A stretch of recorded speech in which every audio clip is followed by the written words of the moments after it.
This is Audible. Galefire Part 1. Fade Rippers. Written by Kenny Soward. Narrated by Scott Aiello. Chapter 1. Lonnie dipped the red-stained mop into the bucket of hot water, lifted it and dropped it into the strainer, swinging the handle over to wring it. He pushed hard. His stomach curdled as the bloody strands drained into the steaminess. A pungent copper soap scent wafted up to greet his nose. He pressed even harder, an obligation, nay, an obsession to get every last drop out. The plastic groaned and creaked, forcing him to ease up before he broke it. Cheap piece of shit.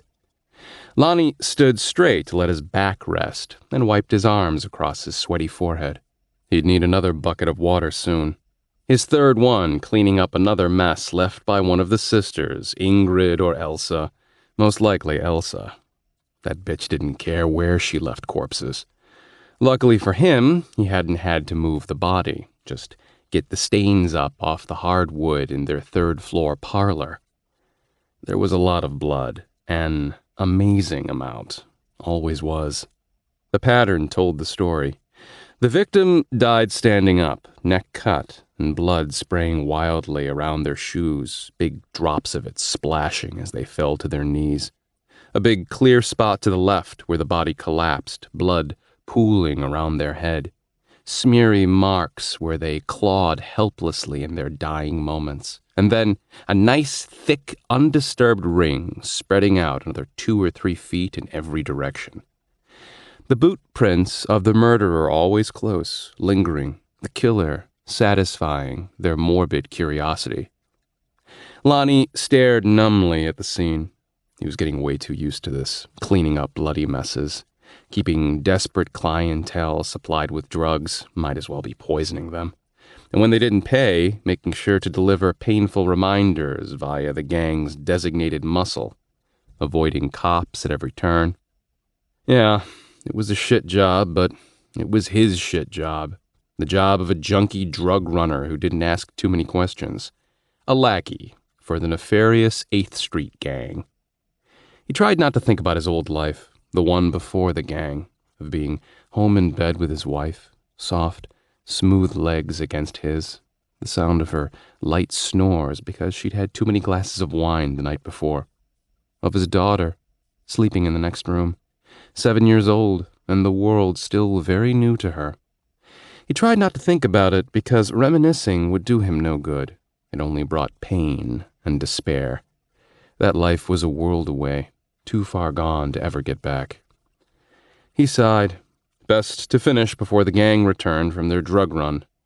Lonnie rolled the sloshing bucket down the hall and into the bathroom, removed the mop and strainer, and dumped the bloody water into a bathtub colored pink and yellow from hard water deposits.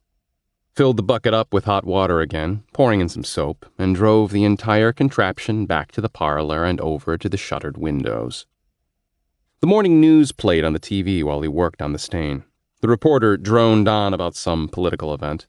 Governor Lindsay Walls, former CEO of Turu Corp, will be in Newport today to show her support for the latest referendum on casino gambling, stating there was no better way to boost the local economy.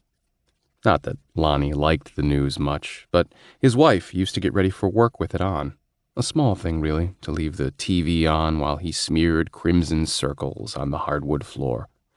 It was fine, as long as he didn't get too carried away, as long as he didn't go down the rabbit hole of memories. Thankfully, Lonnie's cell phone blared to life, sending sound and vibration everywhere, shaking loose change on the coffee table and keeping his head in the now, in the today. It rang again, and then a third time. He dug the mop in hard, really working the edges of the stains where the blood had dried into a thick ridge. The phone continued to ring, the person on the other end not willing to give up. After the 10th time, Lonnie took it as a personal challenge, a battle of wills. Fuck them if they thought he'd pick up just because they wanted him to. On the other hand, might be a good idea to take the call, in case it was someone from the gang and not a buyer. God damn it. Lonnie put the mop back in the strainer, balancing it, then went to the couch and sat, pushed his hands across the messy coffee table, over an ashtray filled with butts, layers of baggies and crumbs, and a half-smashed McDonald's bag to find his phone. Where the hell was it? Ah, there. Lonnie picked it up and turned it over to see who was calling. The Brit's name shone on the screen. The Englishman was one of the 8th Street Gang's leaders, a lieutenant of sorts, a charismatic dude with movie star looks. Real sneaky motherfucker when it came to criminal activity. Dangerous if you got on his bad side. Otherwise, okay. An okay chap, as the Brit often said. He claimed to be a former British intelligence agent left hung out to dry after a secret mission in South America. He couldn't return home because all traces of him had been wiped out and the SIS would kill him if they found out he was still alive. Lonnie had caught him falling out of character once or twice, but he liked the guy's story, so he never called him out. Lonnie clicked accept just as the caller surrendered and the phone went silent. Relieved, and realizing he was thirsty, Lonnie leaned forward and plucked a soggy fast food cup off the table, put the straw to his lips, and sipped. Melted ice and the remnants of berry drink. Disgusting, yet refreshing. He swallowed, coughed deep, and set the sweating cup down. Felt around for his pack of smokes, locating them in the mess where they'd been partially hidden by the fast food bag. He retrieved his lighter too, shiny black, with a golden dragon emblazoned on the side. Lonnie lit up, took a long drag, and rested his arm in his lap, holding the lighter while rubbing his thumb over the emblem. His head grew woozy, a vision on its way. They'd been coming hot and heavy these days. No rhyme or reason to them other than being scary as hell. Straight from the fucking Lord of the Rings. A bunch of swords and sorcery bullshit. And for the life of him, he didn't know why. He didn't watch fantasy shows or read fantasy books at all. And he was completely at their mercy. Lonnie rode a dragon the size of a school bus through an endless crimson sky cut with sharp swaths of ashy clouds. That's right, a dragon. The beast flexed beneath him as he gripped the saddle with his knees and pressed his boots firmly into the stirrups so he wouldn't go tumbling into oblivion. He clutched the curved saddle horn with one gloved hand while holding the reins with the other, half guiding the beast as they slid through the sky as smoothly as a leviathan through an ocean. When struck with turbulence, the dragon lifted its wingtips and angled its body to shed the rough air. Lonnie knew to lean into the updrafts. The wind whipped past his ears, and he noted the flat color of the dragon's scales, somewhere between black and red, a shade so deep it sucked up the surrounding light. The beast's head swung right. Lonnie followed its gaze, spotting a flotilla of oblong, engine-clanking airships bearing down on them. A keen sense of betrayal gave rise to his anger, although he couldn't say why. Like most dream things, it was unexplainable yet present, palpable through his discomfort at being so damn high. Of its own volition, the dragon banked upward toward the ships, beating wings against an updraft, which carried it into the underbelly of the formation. "Hey, wait," Lonnie said, pulling on the reins. "What are you doing? We can't just charge in. It's suicide." But his efforts to stop the beast were in vain. A rolling boulder might have responded better. Lonnie cried out as harpoons and crossbow bolts flew by, glancing off dragon scales and pinging against his armor. Armor? The dragon twisted in the air, banked hard between two airships, and poised at the apex of its climb, wings folded back, chest sucking air. From his perch between its shoulders, Lonnie saw the ship's crew running along the deck. Mercenaries, Lonnie thought. They hadn't signed up for this. The men and women pointed upward, fumbled to reload their weapons, or dove for cover. Someone standing on a control platform in the center of the deck, Lonnie suspected it was the captain, slammed a lever and spun the wheel hard right, eyes terror-stricken. The dragon beat its wings one more time, then exhaled, unleashing a swath of gold-flecked fire across the ship's deck. Gale fire. The flames engulfed the starboard side of the ship, reaching every crack and crevice and leaving nowhere to hide. The crew screamed and spun like fire dancers, slamming against the rail, falling to the deck in smoke. some pitched over the side. The gale fire blossomed and burned them to cinder and ash and bone dust. The heat was so intense, Lonnie forced himself against the dragon's back, holding his breath as the toxic cloud rose to meet them. The dragon dropped from the sky, leaving the yawing, crackling ship behind. Lonnie's stomach lurched. His head swam. He blacked out. He awoke, still clinging to the saddle horn, the dragon having taken them a safe distance from the flotilla to inspect its handiwork. The ship they'd torched had pitched into several others, setting 2 more ablaze and scattering the rest. From the blazing ship, an egg-shaped escape pod ejected and arched toward the horizon. Lonnie's heart fell with it, anchored to it. Someone on board was important to him. Eyes watering, lungs burning, he tried to command the dragon to follow, but choked on dust instead. The choking grew into a hacking cough that rattled his lungs until his chest ached. After the fit passed, he searched the sky for the escape pod, but it was nowhere to be found. And then he was back in the 3rd-floor parlor, choking on berry drink that had gone down the wrong pipe. Some fucking dream, all right.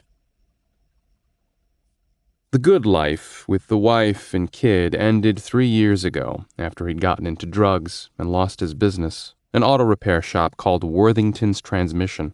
The downhill slide had started with a little blow to keep up with demands, then downers to help him sleep. He didn't have a trustworthy partner to help bear the burden or to make him stop, so it had escalated to the point where his books were a mess and his clients abandoned him. It hurt, missing his wife and little girl.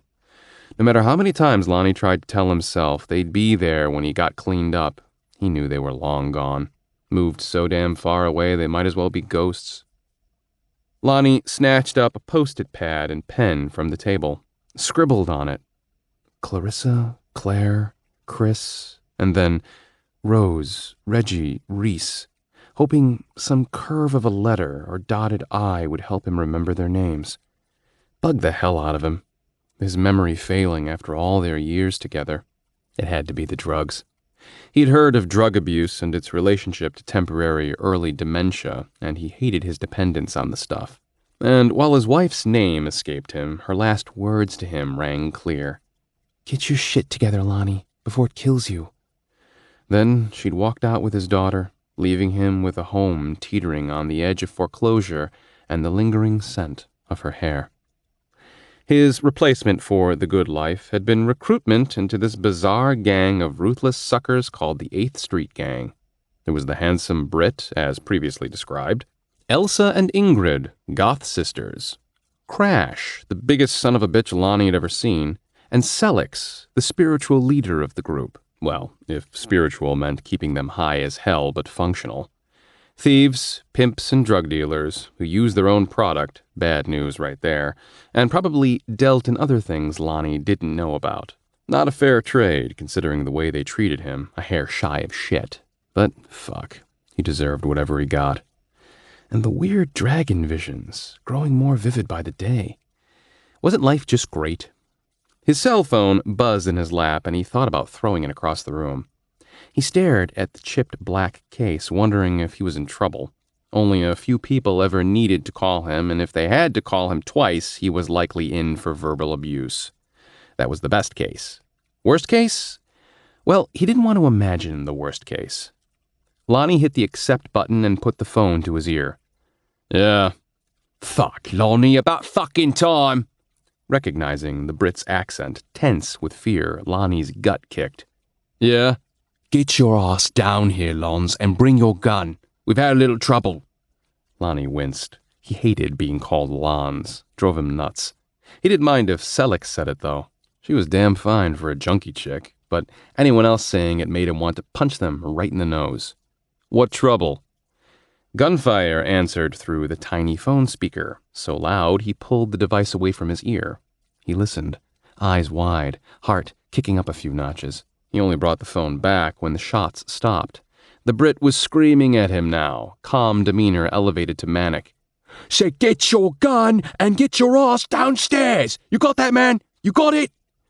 Lonnie grabbed his boots, put them on, and tied them, phone jammed between his shoulder and ear the whole time. Found his Springfield XDS in its holster on the cluttered coffee table. No, Lonnie said. I mean, yes.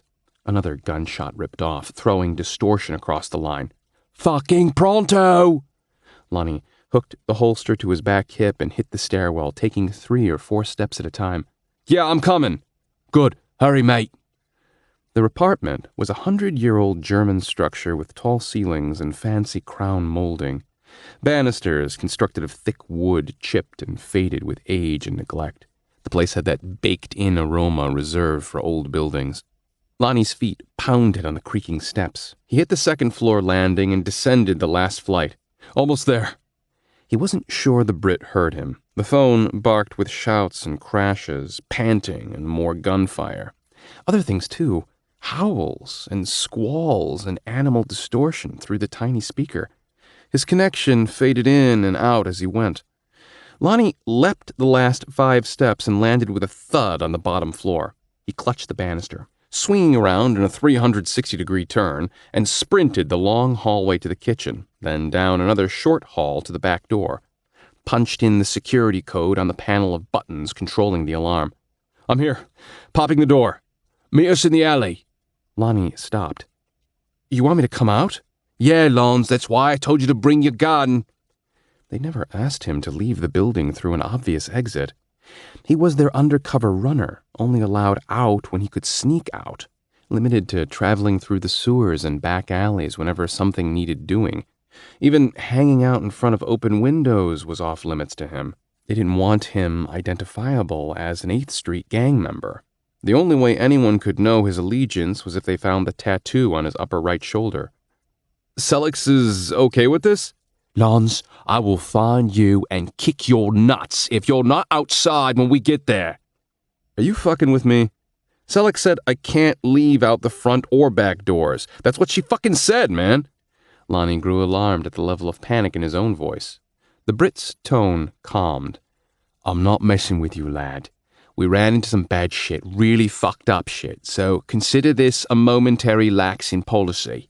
You are officially allowed to join us in the light. Do I need to send you a text confirmation? Lonnie pursed his lips. No. Then get your ass. 2 more gunshots blew through the speaker, followed by another squall of noise, and the phone died, leaving Lonnie standing in front of the security panel with the code punched in and his finger poised over the enter key. Lonnie hated decisions like this. The Brit's word versus Selix's standing order. She'd emphasized the importance of him remaining in the shadows and out of view. If their rivals discovered him, they'd beat or kill him, removing an important, if expendable, cog in the gang's operation. He was the one who kept them supplied with food, information, and a fair quantity of their drug sales, working through intermediaries. If he went outside now, it would put his 3 years of anonymity at risk. Everything they'd work for to make Lonnie useful. What happened when he wasn't so useful anymore? Let him go? Give him a bigger role in the gang? Kill him? He knew too much, and he lacked the leadership skills and violent demeanor to take on certain responsibilities. That left only one option. He pounded his head lightly against the door 3 times, saying, "Shit, shit, shit." Fuck it. He punched the button to disable the alarm and twisted the thick, well-oiled deadbolts. Chapter 2. As Lonnie turned the last lock, a wave of nausea struck him. He rested his head against the door to stay upright, closed his eyes to let the wooziness pass, but it didn't. No, it pressed in, squeezing him dizzy. Not now, damn it! This would be his second vision in less than... A gust of wind from nowhere caused him to sway, and the fantasy world burst into vibrant vermilion color. He saw a sky streaked with dark, ash-colored clouds that reeked of sulfur, that feeling of vertigo as he rebalanced himself on the dragon's back. Jesus fuck! The ground loomed in eternity's breath below as they banked left through a pocket of turbulent air and dove toward a strange landscape dotted with edifices hundreds of feet tall and half buried in crimson sand.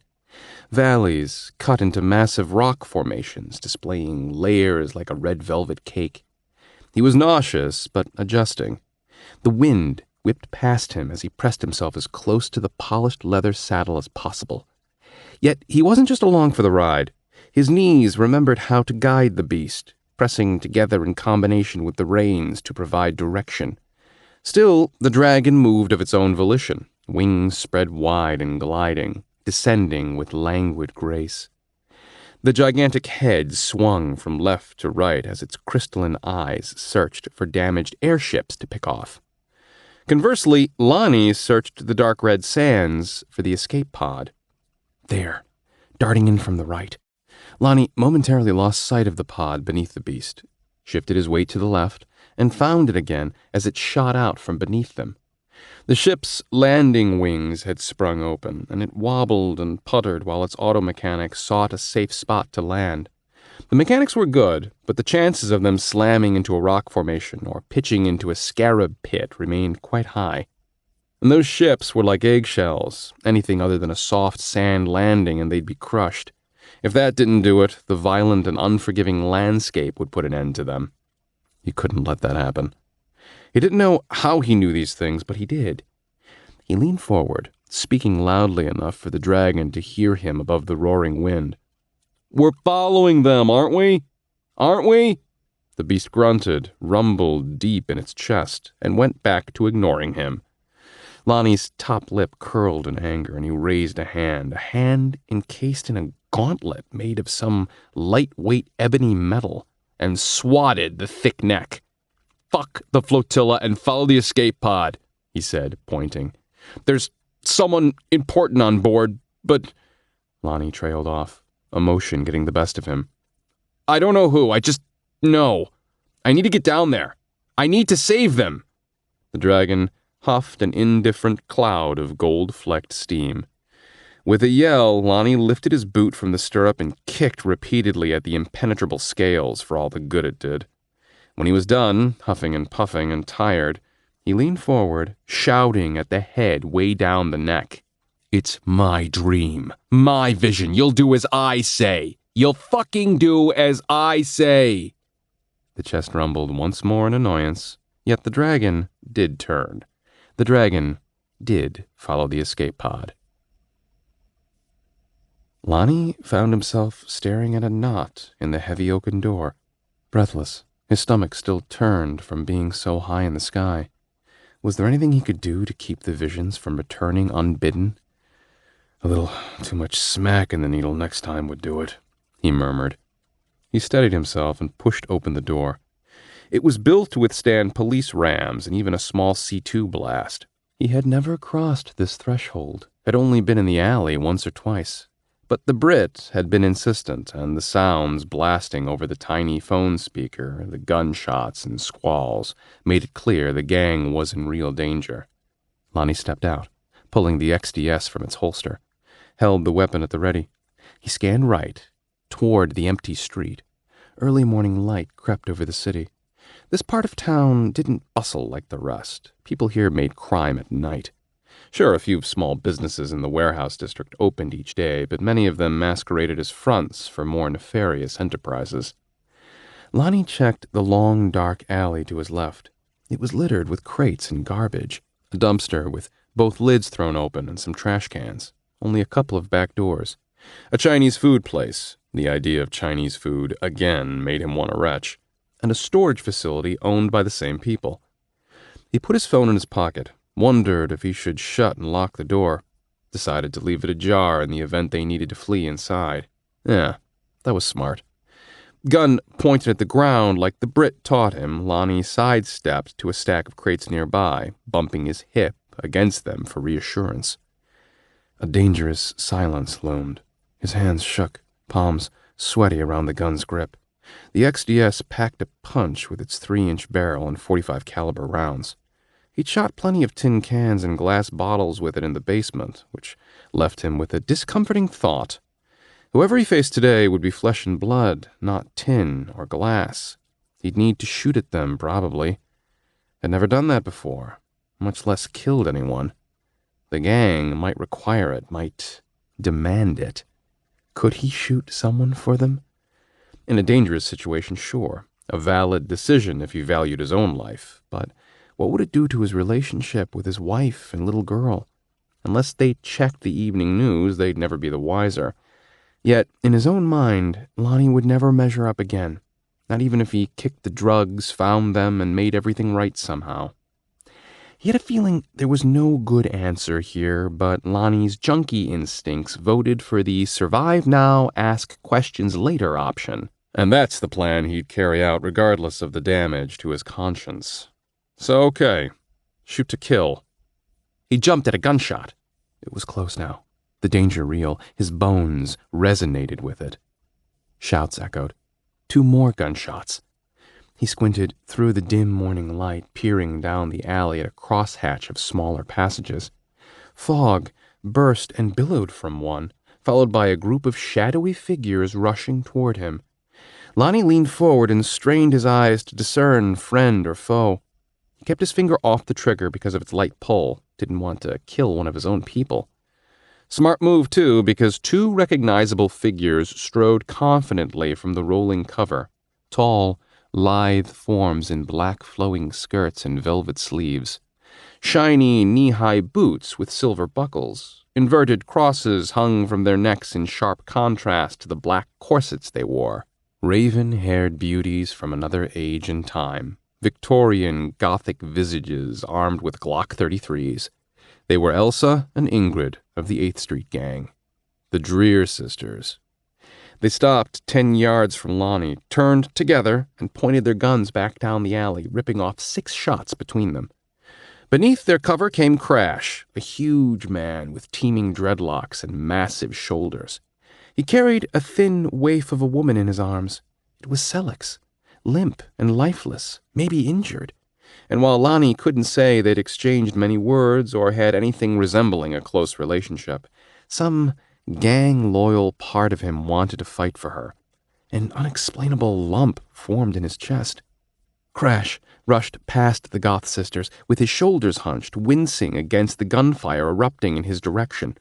The sisters calmly returned fire into the smoke, ejected their empty magazines, and popped in new ones.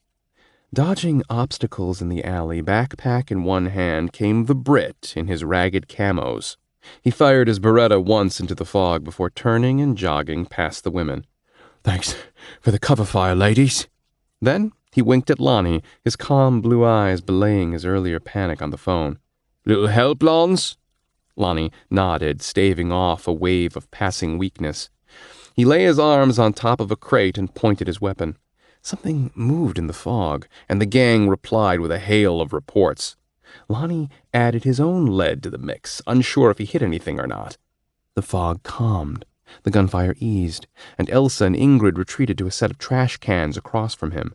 The 2 snuggled in a tight mass of black behind the protective aluminum. 2 arms stretched as one, pointing their guns, faces delicate and ghost white. Eyes pale green, twins, except for Ingrid's rounder shape and more demure countenance. "Hello, Lons." Ingrid's accent was clipped, Germanic, her S's sounding like Z's. "Nice to see you've joined the party." Lonnie numbly popped his spent magazine, pulled a new one from his pocket, and reloaded.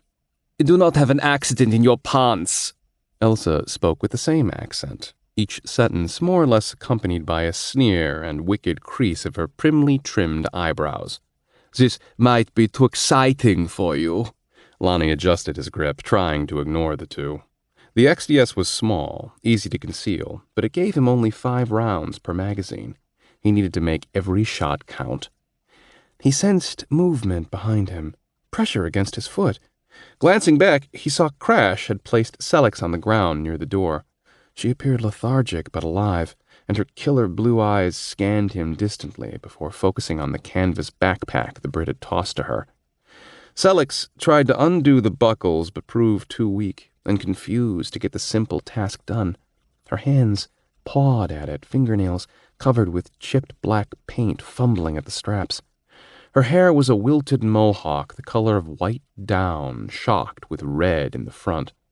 A pair of skin-tight jeans hugged her skinny legs, feet stuck into tightly laced combat boots.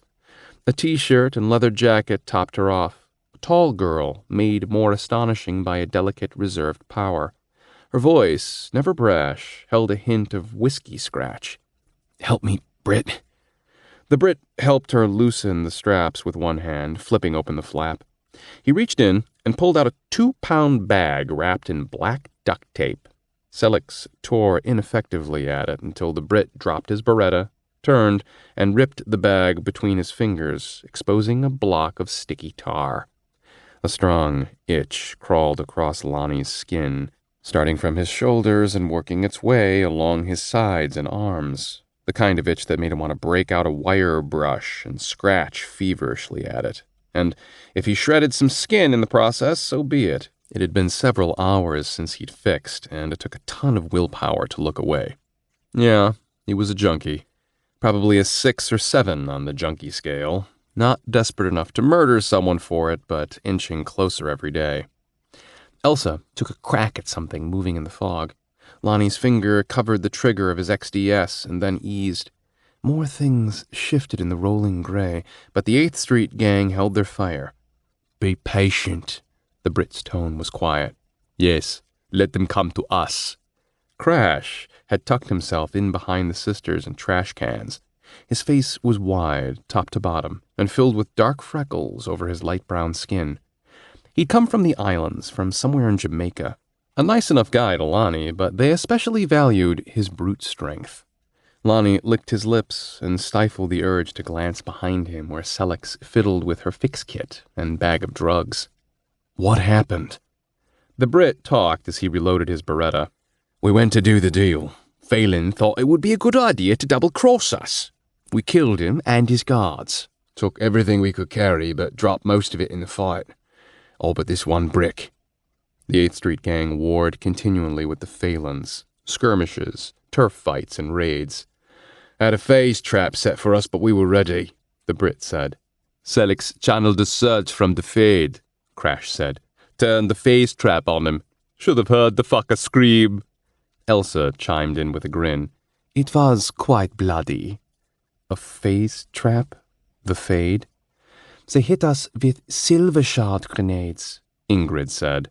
"I got the worst of it protecting my lovely sister." She shifted and flashed her pale shoulder at him along with a half-smile. A tiny, bloody hole leaked beneath her collarbone. Scratches scored her neck. When she smiled, her lips and teeth retracted, exposing an underlying row of tinier, pointed teeth. "Silver shard grenades were supposed to be off-limits," the Brit said, "but no one's playing fair today." Lonnie gulped, not sure what frightened him more, this weird talk, Ingrid's mouth, or her lack of concern for her wounds. Made him wonder if his last fix hadn't been cut with a hallucinogen or industrial chemical. "Holy shit," he said, forcing his attention away. "Holy or unholy shit," Elsa said with a sigh. "It hardly matters now. I'm bored. I wish they would just come." She raised her voice, calling down the alley. "Come, little chickies, come meet Auntie Elsa." And then she wagged her head and cackled. Chapter 3. "Look up, dearie," Elsa said. "You're about to become lunch." Lonnie looked at her, blinked. "What?" The goth nodded at something above him, causing him to turn his head and scan up the brick. Lonnie's blood ran cold, spine chilling from neck to tailbone. Crawling down the wall came a segmented creature with 100 spiny legs wiggling under its chitin shell. A flat carapace full of slim needle teeth snapped. 2 stubby eye stalks glared at him. Hips twisting, Lonnie swung his gun up and popped off a shot. There was a squall, a spray of shredded brick and ichor, and whatever the thing was twisted and disappeared. "Nice shot," said the Brit. "Fast, that's the spirit." Lonnie didn't feel very fast or very good. His stomach turned at the weirdness. "What the fuck is going on?" "You know what's going on," Elsa said. "You've seen it before. Magic and death." Ingrid clicked her tongue. "Shut up, sister. You think Sellex wants him to know? Oh, don't be so dramatic. She can just ice him again." Phase traps? The fade? Ice? What the hell?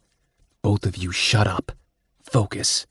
Selix sounded like a mother talking to her two little girls, her two dangerous little girls. I just need to get this. Lonnie knew she was back there fixing, cooking the tar in her spoon, drawing it out with a hypodermic needle and tapping it to clear the air bubbles. He risked a backward glance, caught her with the needle poised over her bruised veins. Careful, he said.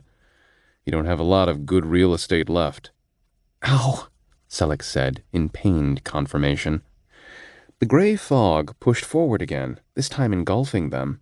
The wetness clung to Lonnie's skin, probing him, reeking with a pungent odor that tweaked his already jumpy nerves. He swallowed, closed his eyes. He could just run. No. Lonnie clenched his jaw, turned his gun on Elsa, finger poised to squeeze. What the fuck don't you want me to know?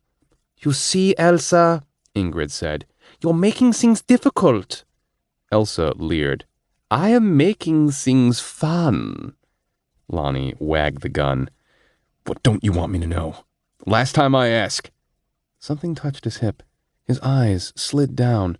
It was Selix's delicate hand, her expression listless with the heroin. Go easy, Lonnie. Everything is fine. It's all iced. Her grip tightened. All the warmth left his body, replaced with brackish water blossoming in his head. It froze into a thick layer of black ice above him, pressing down with impossible force. His mind went numb. Fear and doubt cast aside as easily as a hand wiping dew off the hood of a car. The itch to shoot Elsa, the itch for the drugs, all but disappeared. He shook his head. His grip on the gun faltered. His ears dripped with the lady's chuckles. That knocked the questions out of you, didn't it, Lons? Elsa crooned. Iced again, Ingrid said. I hope he can still shoot. What had Sellex done? Ah, and here they come. Look sharp. Shadowy figures surged forward. Lonnie recovered from the numbness, placing his arms across the crate and picking out a figure running wildly down his side of the alley. He tightened the grip on his gun, lined up the weapon for a chest shot, and pulled the trigger. The monster jerked, hit in the stomach just left of center. It stumbled into a trash can but continued at them undeterred. Then its head spasmed in a spray of dark gore and it tumbled to the pavement. One of the ladies with an assist. From there on out, Lonnie could only react as things happened, thoughts escaping him as quickly as they entered. He lost count of how many shots he'd taken or how many bullets he had left. He reloaded once, fired some more. Everything moved too fast while his brain crawled beneath the weight of the ice. Feeling seconds behind the action, Lonnie's barrel twitched left and right as he tracked shadowy movement. A round hit his crate and sprayed wood chips into his face, causing him to duck. The ladies killed two more of the jerking monstrosities as they hitch-ran. The Brit shot over Lonnie's shoulder, causing his right ear to ring. Gunpowder singed his eyes and nose. He should be more afraid, should be terrified, but the ice kept him calm.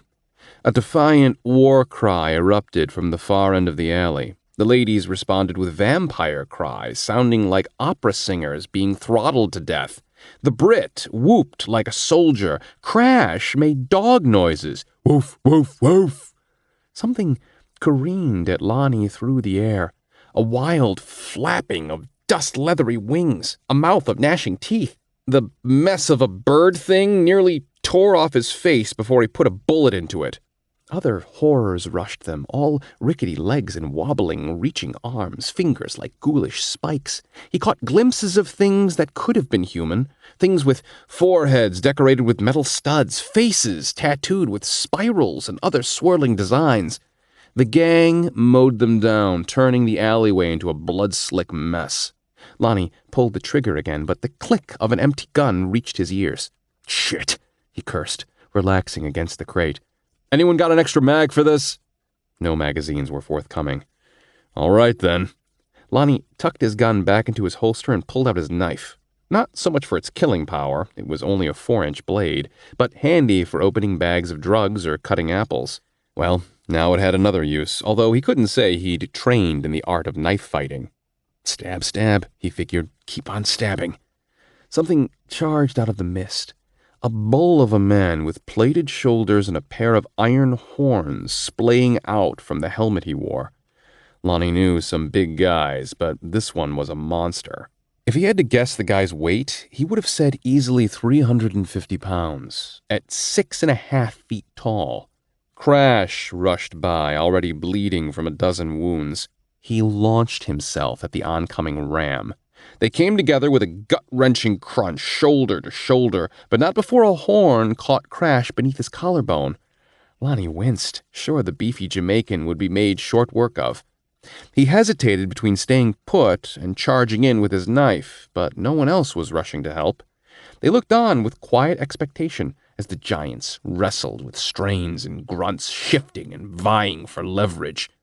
Crash, having a lower center of gravity, used the stuck horn to pull the bullish man into a bent position. Then he clutched the horns and twisted, spinning the beast off its feet into the ground, where Lonnie lost sight of them in the churning swirl of mist. The struggle continued another moment before Lonnie heard a sharp snap. The group held their breath in anticipation, releasing it when Crash stood up, dusted his hands off, and staggered back to the safety of cover fire, where he collapsed into the lady's waiting arms. "Good man," Ingrid gave Crash a pat on his chest. The Brit puffed. "I saw Crash. Stopped him cold." The big guy grunted and nodded, his eyes staring at Lonnie with blank exhaustion. Was that it? Had they won? Lonnie desperately hoped so. "Shouldn't we get back inside?" he said. "The rule of the streets, mate," the Brit said. "You can fight them now or fight them later. Either way, you're gonna fight." It made sense if you believed in gangs full of monsters and maniacs. Before he could stop her, before he could reach out and snatch her back, Selix staggered onto the battlefield, wobbly-kneed and drugged out of her mind. In a rush of breath, she said, "It's a sleether, a real nasty one, too." "You know what to do, lass." "No mercy, dearie. Show it none." "Be careful," Ingrid added with worry. Lonnie squinted into the darkness. "I don't see it." Selix danced away from them in a raised-kneed jerk. She balanced on one leg and held the pose. "Oh, it's there, Lonnie. The living shadow. The black electric." Selix broke her pose and shifted her weight to both feet, shook her hips with an awkward sway, raised her hands over her head and waved them comically. Despite the terrors Lonnie had seen in the past few minutes, he wanted to laugh, not because it was actually funny, but because it was dangerously stupid. His eyes shifted from Ingrid to Elsa, then back to the Brit. "She's going to fucking dance?"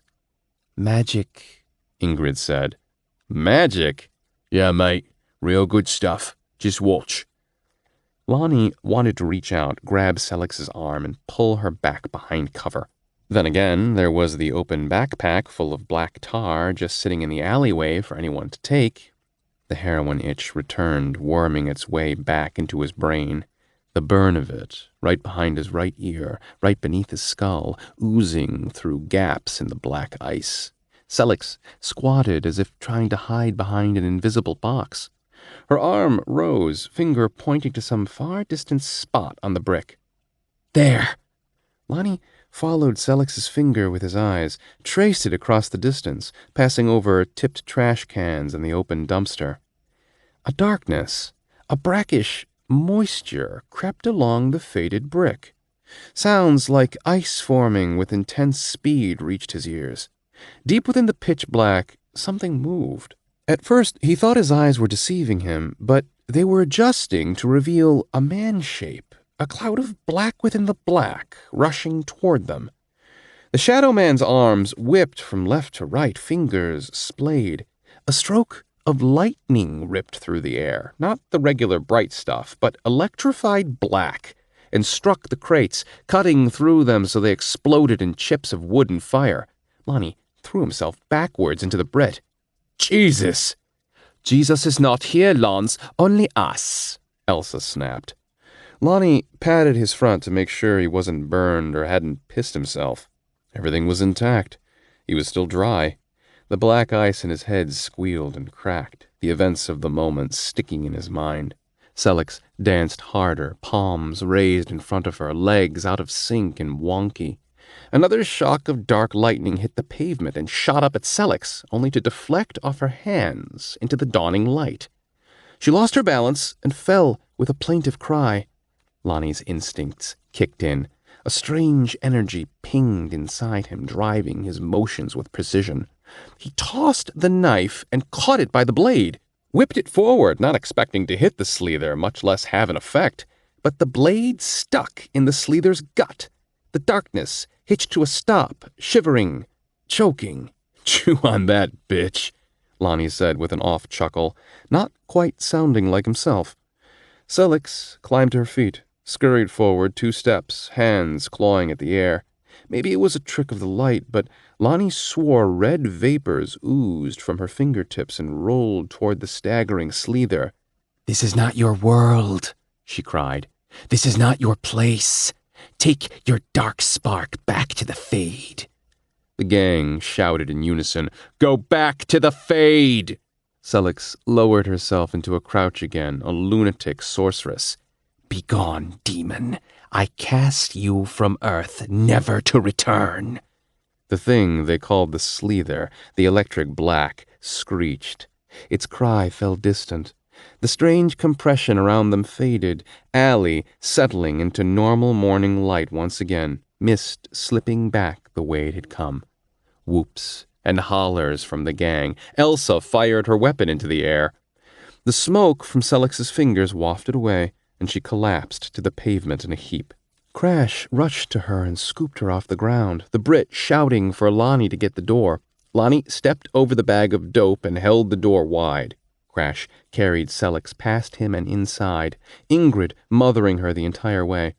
Elsa lingered in the alley, fierce eyes appraising Lonnie. She seemed to want to say something, but didn't. Then she went inside too. Alone in the alley, Lonnie stared at the package of heroin. It would be easy. Just pick it up and run. Run far away from the things he'd seen, the things sticking now that the black ice was cracking. He didn't think it was supposed to do that, wasn't supposed to fade so fast, and it left many unanswered questions like, why ice him in the first place? He heard Celix's words, "Everything is fine. It's all iced." It's iced, all right, but not for long. Lonnie used his foot to push the heroin back into the backpack, bent and retrieved it, and followed the gang inside. Chapter 4. Lonnie pulled the heavy door shut and threw the bolts, punched in the code to arm the alarm. He closed his eyes, took a deep, calming breath, started to reassemble. The call from the Brit, the start of the firefight, his threatening to shoot Elsa, Celix touching him, turning everything cold, the Slither. He followed the gang up the steps to Celix's top-floor apartment, Ingrid first, then Crash carrying their exhausted leader, the Brit, and then Elsa. Their mood had improved. They laughed, joked, wounded as they were, except Crash, whose shoulder pained him to silence. "Did you see that?" Elsa's question was for anyone. "I blew Osha's head off. She's been spreading these horrible rumors for years, and I finally got to end her." "She got you first, sister." Ingrid glanced back at the wide bullet nick in Elsa's shoulder. "It's true, lass," the Brit said. "I had to the right, and she'd be the one gloating." "I'm not gloating, just stating a fact." "Yes, and now you'll carry on like a proud little bird. Go fuck yourself, pretty boy, and make your dreams come true. No thanks." Ingrid giggled. Elsa made a dismissive noise. "You should thank me, Ingrid. I heard Osha once ranted about the girth of your ass." Ingrid's expression fell. "Oh, in that case, I'm glad you blew her head off, thank you." "You are welcome." Elsa's eyes found Lonnie lingering a few steps behind in his iced state. "Oh, did poor Lance go poop in his pantaloons? Does he need a diaper change?" She drew out diaper change with a cruel smile. Lonnie's lip curled in a sneer. "What's a pantaloon?" What fucking country are you from? Ingrid chimed. Well, Lance, a pantaloon is a... I know what a pantaloon is. I'm just making fun of Elsa's choice of words. Not hip. Sort of dated, wouldn't you say? I mean, pantaloons? Elsa's eyes smoldered, eyelids drooping. The argument might have escalated, but they'd arrived at Selix's room on the third floor just down the hall from the parlor, a place Lonnie had never entered, not in his 3 years with the 8th Street gang. Ingrid pushed the door open and the gang entered, leaving the Brit standing at the threshold. Sorry, mate, he said, and the door clicked shut. Lonnie stood mute for a few moments, swaying side to side. He closed his eyes and imagined himself treading the brackish water beneath the black ice, glimpsing broken rays of light filtering down. What was in that light? Were they his memories? His consciousness? His soul? He beat his fists against the ice, a futile mental exercise, slow-going in the chilly waters with no real leverage. Yet his fists were like picks, knuckles chipping away pieces where they floated past him into the black depths. He caught some, recollections of things like the events of the past hour. Others slipped through his hands and got away. Opening his eyes, Lonnie inspected himself. He was sweating, dirty, covered with dots of blood. He touched his temple, held out his hand, eyes widening as they came away smeared red. Lonnie stumbled down the hallway to the bathroom. The room was disgusting, the bowl grimed with piss on the toilet seat. The sink stained yellow where the water had been dripping non-stop forever. He searched his face in the mirror, amazed at the amount of blood sprinkled across his forehead and in his hair. Lonnie turned on the cold tap, wet his hands, and vigorously cleaned himself. The first splash felt wonderful, eye-opening and refreshing, even if the water stunk. He didn't meet his own stone-gray eyes as he ran his fingers through his longish locks, slicking them back as best he could. He drenched his beard, scrubbing out the blood and gunpowder and whatever else had made it in there. One of the memories that had slipped free resurfaced again, and he greedily caught it. It was his old place in Newport, a Sunday morning, the only time Lonnie allowed himself reprieve from the shop. 6 a.m., scoffing at the clock, then rolling back over to wrap his arms around his wife and pull her to him. She was warm, almost hot, and she felt good curled inside him. The scent of her hair was familiar and arousing. He thought about waking her up with kisses on her neck, potentially escalating into morning sex. His wife loved to be woken up that way. He imagined her pleasant sigh as she responded to his advances, pressing herself against him, wiggling her ass until he couldn't take it any longer and rolled her over to ravage her. The quiet morning consumed by their deep, private passion. But she also liked her sleep, too. Hell, they could both stand a few more hours of shut-eye, especially when the shrimp was being so good, sleeping or playing in the living room, leaving Mommy and Daddy alone. She'd grown up a lot lately, eager to show her independence. Fine by him. The decision made, Lonnie closed his eyes, slept a dreamless sleep, and woke up 2 hours later. He slid on his sweatpants and slippers and went to the kitchen to see how the shrimp was doing. Daddy! His little girl came running over from her latest Lego creation to slap her hand on the breakfast bar where some muddy substance swilled in a mug. I made you coffee. She sounded smug, proud of herself whenever she made something for Daddy. Oh, really? Lonnie tried not to chuckle because she got grumpy when he messed with her over stuff like this. Yeah, try it out. Lonnie glanced at the open container of coffee on the counter near the sink. Puddles of water, grounds spilled everywhere. A spoon lay nearby, also covered with dark, wet particles. Not wanting to disappoint her, Lonnie lifted the cold cup by the handle and took an experimental sip, stifling a wince. It tasted like shit water, but he'd never tell the shrimp that. I'll bet Mommy will love this. Mommy will love what? Lonnie looked up to see his wife walking into the kitchen in her Xavier University PJs. She yawned, ran a hand through her ruffled hair. Look, honey, the shrimp made us coffee. Oh, great. Lonnie locked eyes with the guy in the mirror. Pain sulked behind the color. Resentment, that he couldn't remember his girls' names no matter how many times he scribbled on notepads or carved up the hardwood floor with his knife.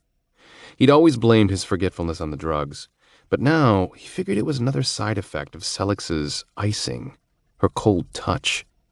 Not probably, definitely. The gang, Selix, didn't want him to remember something. But what? Satisfactorily clean, Lonnie took an old towel off the rack and dried himself off, wringing the wetness out of his beard in a sprinkle of drops on the sink and floor. Once more for good measure, and then he patted the rest of his face dry. He tossed the towel, exited the bathroom, and walked stiffly back to the parlor. Chapter 5. Lonnie sat on the couch in the light of the TV's flicker, ass sunk deep in the cushions. It was comfortable, this old ratty furniture and coffee table with its mound of debris. A good place to zone out and let some of the tension from today's fight dissolve. A good place to wait for some more of those interesting memories to come back. Mysteries of Ancient Egypt was one of his favorite shows. Pharaohs and pyramids and tombs, Pharaoh's curses and the gods of the sands. He'd like to think he would have done pretty well back in those days, maybe eked out an existence repairing carts or working with tools. Seemed like a simpler life back then. And some of the stuff they talked about, some of the artifacts they showed, felt familiar to him, although he couldn't say why. He reached into an inner pocket of his jacket, grabbed a smoke from its pack, and lit up. Took a nice, slow drag, admiring the dragon lighter a minute more before dropping it in his lap and fishing the remote control from the mess on the table. A pause in the show left him with an insurance commercial. People frowned sadly at their smashed car and the tree limb resting guilty on top. The next minute they were all smiles when their insurance agent, a humble hot blonde in a tight skirt, appeared and snapped her fingers. In a blink they were gaping at their repaired vehicle, Dad tossing the keys to his daughter so she could go out hightailing it with her friends. Fake-ass bitches, Lonnie thought. Nothing was ever that easy. He aimed the remote at the TV and scanned up, hoping to find lighter fare. Got stuck on channel 62 for a second. The room filled with flashing blue lights as cops chased a guy across the yard before tackling him hard into a tangle of bushes. Looked painful. Thumping reggae music piped through the speakers, the familiar song sending Lonnie into a fit of annoyance. He hated cop justice with a passion. He pressed the remote button frantically before realizing the signal was being blocked by the junk on the table. Lifting his hand higher, he angled the remote until he got a connection, jumping off cop justice to resume scanning. After a minute, he found a show he liked. The one where regular dolts videotaped themselves doing stupid shit for the world to see. Lonnie never understood the urge to expose one's stupidity so brazenly, so damn proudly. Seemed like if you were a dumbass, you'd want to keep that to yourself. The hosts were a bevy of comedians and actors who commented on the videos, but he kept the sound low so he didn't have to hear them. Lonnie chuckled as a guy straddling a handrail with his skateboard lost his balance, sending the board flying, and racked his nuts on the rail. Good stuff. It reminded Lonnie of that one joke about a redneck's last words. Hey, y'all, watch this. The sounds of rustling skirts and boots striking hardwood got his attention. Ingrid sauntered in, her footfalls careful and easy as she crossed in front of the TV and sat on a wrought iron chair at the other end of the couch. She set her Glock on the table and lifted one boot heel to the edge of her seat, wrapping her arms around her knee and pulling it to her chest. She fixed Lonnie with her pale stare, eyes 1,000 times more vivid than anything the high-def TV could offer. Those eyes unnerved the hell out of him. She sighed. Selix is okay. A little woozy. We put her to bed.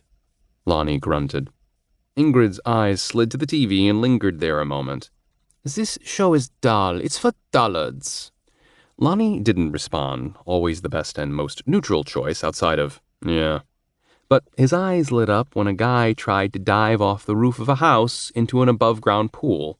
Instead of hitting the water, the guy jackknifed on the soft edge, bending it low enough with his fat belly that the water rushed out and flooded the yard.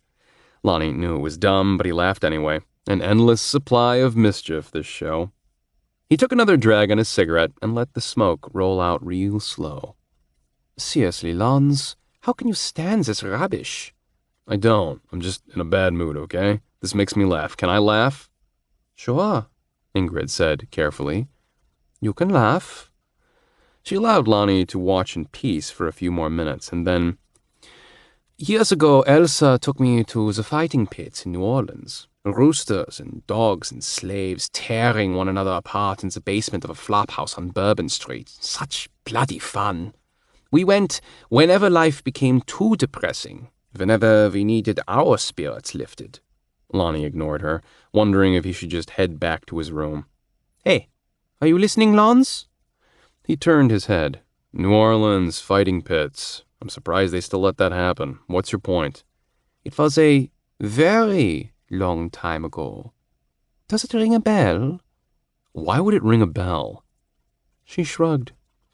Truth was, it did ring a bell, and the black ice cracked more. Look, I'm trying to chill out here. Don't you have someone to victimize? The woman shifted in her seat, eyes narrowing. Seriously, you're eating up my time. Ingrid raised her hands. Okay, Lance, sure. You are showing how tough you are. I get it. I am just trying to have a conversation. Lonnie noted the tear in her corset's leather edge. Her hair, now in a tight bun behind her head, exposed her shoulders and delicate neck. Her skin perfection, except for the scratches around her collarbone and windpipe. The wounds from the silver shard grenades weren't bloody anymore. Pink lines across porcelain. Fragile-looking skin, but not weak, not by a long shot. Because those marks were from the fight a couple of hours ago, and no normal person healed that fast. Everything is fine. It's all iced. Lonnie kicked one leg up on the coffee table, scattering junk and rattling coins with the weight of his boot. Well, conversations are optional in this house, and I'm not up for a conversation. If you don't like it, talk to Selix about getting another TV. I'm not on you about the TV anymore. I was off the TV 5 minutes ago. Yeah, but I can see you over there fucking thinking about it. The woman blinked at him. Okay, Lance. He squeezed his eyes shut at that name. Ingrid had to know he hated being called that. She was goading him on, trying to get on his nerves. Why? Lonnie breathed deep, realized he'd forgotten his cigarette. He flicked the bending ash into the ashtray and took another drag. The smoke calmed him. Ingrid did a 180. I suppose my point is that maybe you need a break. I'm trying to take a break. No, a real break. A vacation. Lonnie laughed. Is it Elsa? Is she becoming too much? I completely understand, you know. We all need a break from her sometimes. Lonnie made a face. Why do you care? Ingrid's gaze lingered on him. I care because I don't want you to think poorly of us. He barked a laugh. Too late for that. Wait, what I meant to say was that I enjoy the shit jobs I get to do for you guys. I love that you keep me strung out on dope and my family hates me for it. And I love... Lonnie almost said he loved having pitched gunfights with monsters, but he clamped that thought before it could turn into actual words. He folded his arms hard across his chest. It doesn't matter what I think. Ingrid's lips pursed. Lonnie half expected her to be angry with him, to threaten to go to Selix about his mouth, but Ingrid wasn't like that. Well, it will matter soon. Remember my concern. Fuck off. Lonnie shook his head. Very well, Lance. Ingrid's words were softly clipped. I will fuck off. At least on that topic. 10 minutes later, Crash's wide body entered the parlor, trailing his long dreadlocks and sporting a relatively fresh shirt, one without bullet holes and blood. He stepped over Lonnie's extended legs and plopped down on the couch, causing the cushions to raise Lonnie a good 3 inches. Oh, man, I love stunt dummies. Great show. Right? Yeah. Crash gave Lonnie a friendly punch in the shoulder that left it stinging, but Lonnie didn't let on that it hurt. Besides, it was too much fun making Ingrid watch with them. Just now, 2 guys were taking turns smacking each other in the nuts with weighted socks while chugging beers. Hilarious. Ingrid rolled her eyes at them. Can we compromise? When the two didn't respond, she sighed, shoulders slumping. In her exasperation, her Germanic accent became even more pronounced. Oh, so tired of these shows with people banging their heads and falling, punching their privates over and over. How about something with more class? A period thriller or a nice romance? A love story, yes? No arts and hearts, Crash grumbled, shifting in his seat. For just a bit. Ingrid made a smallish gesture with her forefinger and thumb. I'm always so wound up after some big action happens around here. Crash tilted his head as if considering it, but shook the thought off. No way, woman. Been cutting you too much slack lately. In the day, the TV is ours. That's right, Lonnie said. We gotta put our foot down. Yes, sir. We should have put our feet down last week. Oh, it's 2 against 1 now, is it? We had a tough day today. You see the bastard I took down? Fucking golem. Since when did they start bringing those through the fade? I know what it was you thought, you thickhead. Quit being so direct in front of him. You're worse than Elsa. You'll set him off again. Crash glanced at Lonnie before giving Ingrid a frown. Golems existed. Monsters and beasts and strange terms, barely familiar things lingering on the edges of his memory. Lonnie crossed his arms. What's the fade? See? Ingrid gestured. He has these questions. I think it's happening, Crash. The ice is wearing off. We need to tell Selix as soon as she wakes up. Crash gave Ingrid a pained expression, shaking his shaggy head. Now who's being so direct in front of him?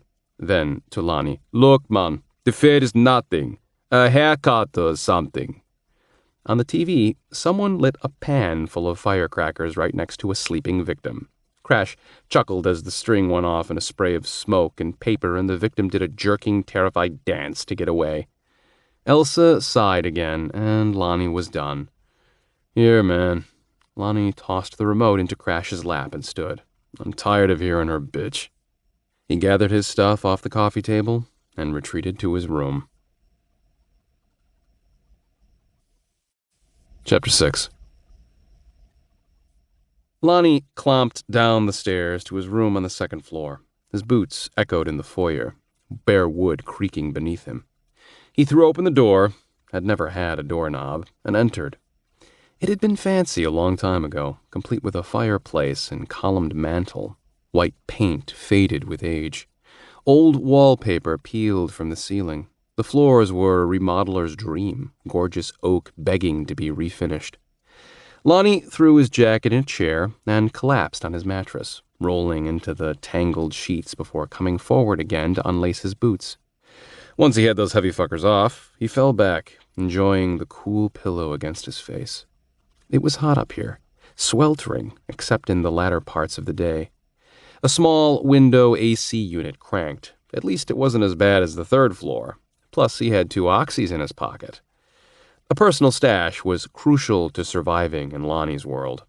He grinned, rolled over, and pulled out a small mirror from beneath a pile of jeans, crushed the oxy up, divided it into 2 long lines, and snorted it using a straw. The 2 lines weren't enough to get him high, but they'd calm his nerves. And damn the gang for holding out on him. He resented them for waving that sweet bag of dope in front of his face without offering him a single bit of it. Half dazed on the hot mattress, his thoughts flowed into a dream of being back in his home, back in Newport. He smiled, imagining the awesome things they had, homey things, a little flat-screen TV on the bureau, pictures of the family on the walls, their faces too far to read. His wife's clothes tossed around the room in organized chaos, a search of the cool sheets next to him. She wasn't there. What day was it, anyway? Saturday. Yes, Saturday morning. The faint aroma of coffee seeped through the cracked door. The shrimp cried out, probably playing in front of her cartoons. Thank God he was home. He kept having this awful dream about being a drug addict working for a gang of monsters. How fucking crazy was that? Relief flooded through him, and he imagined this must be what people felt like when they realized the lump on their leg was just a Charlie horse and not cancer. The bedroom door eased open, and his wife crossed the room to stand before the window, coffee cup in hand. His t-shirt barely reached her thighs, revealing tight, attractive legs. She took the draw rod in her fingers and turned, graced him with a glowing, dimpled smile and tanned cheeks. Amazing how she looked so beautiful without even trying. "Time to get up, lazy," she said, taking a sip of her coffee. The mug had a dragon stenciled on the side, maw open and a gout of fire pouring out, smoke leaking from its nostrils. In a sudden flourish, she drew back the curtain, blinding him with white light. Not white light, no, ruddy red light. The light of a vast desert wasteland on another world. A world he was familiar with, the world of his dragon dreams. Hell.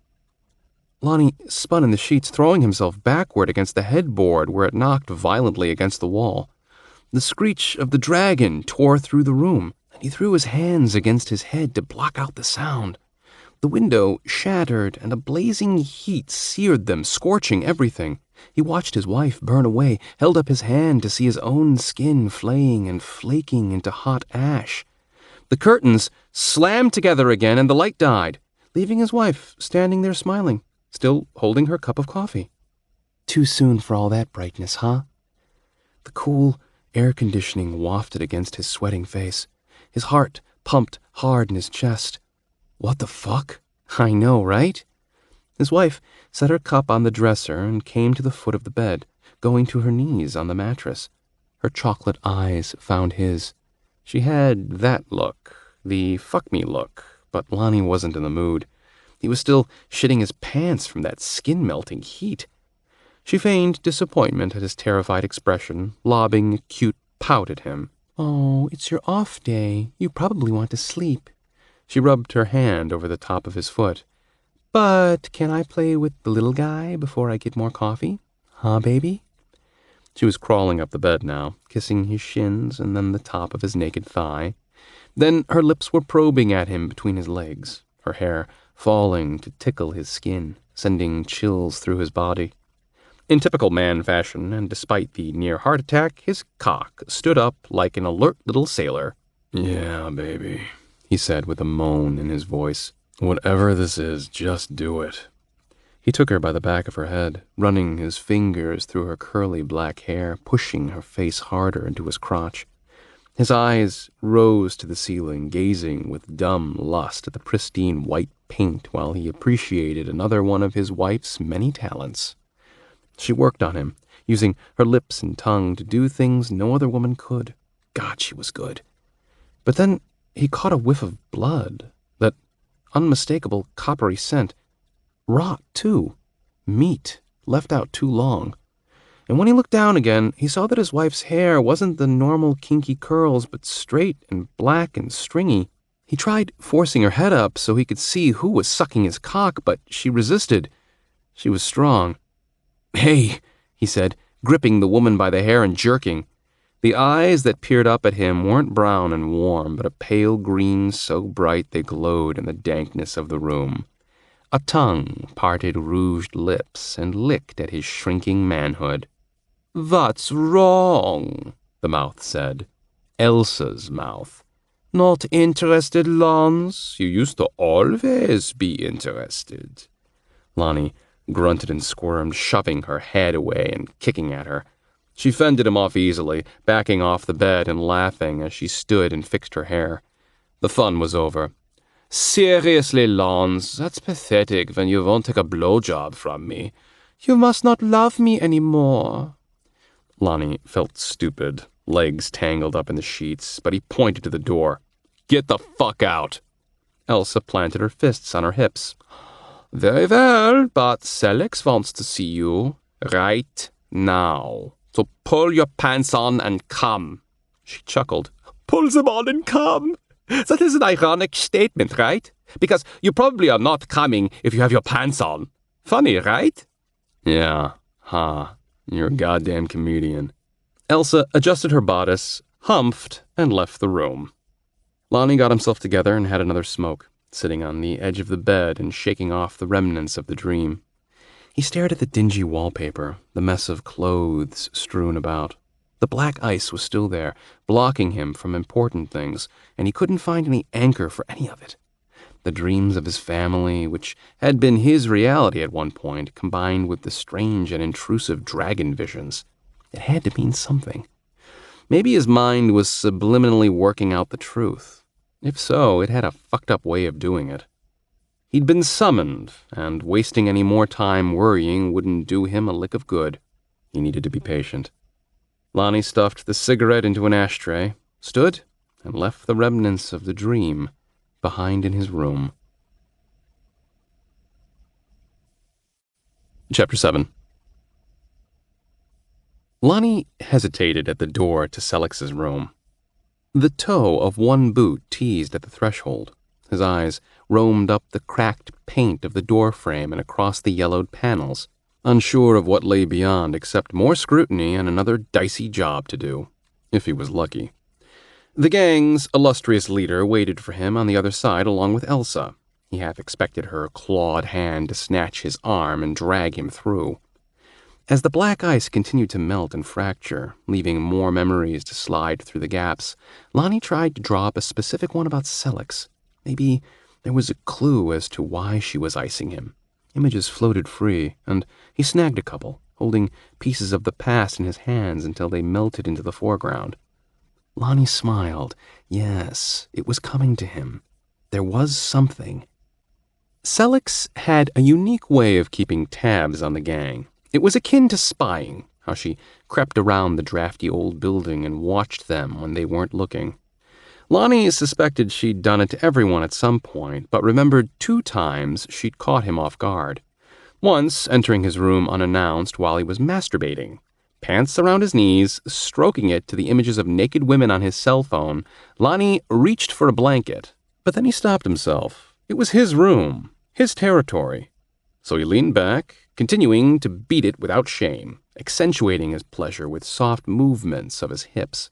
He glanced up once or twice to find Selex devouring him with hungry eyes, cheeks flushed with heat. She liked it, and her liking it turned him on. When he was done, he let out a satisfied sigh and settled into the pillows, flashed her a wicked smile, but she was already gone.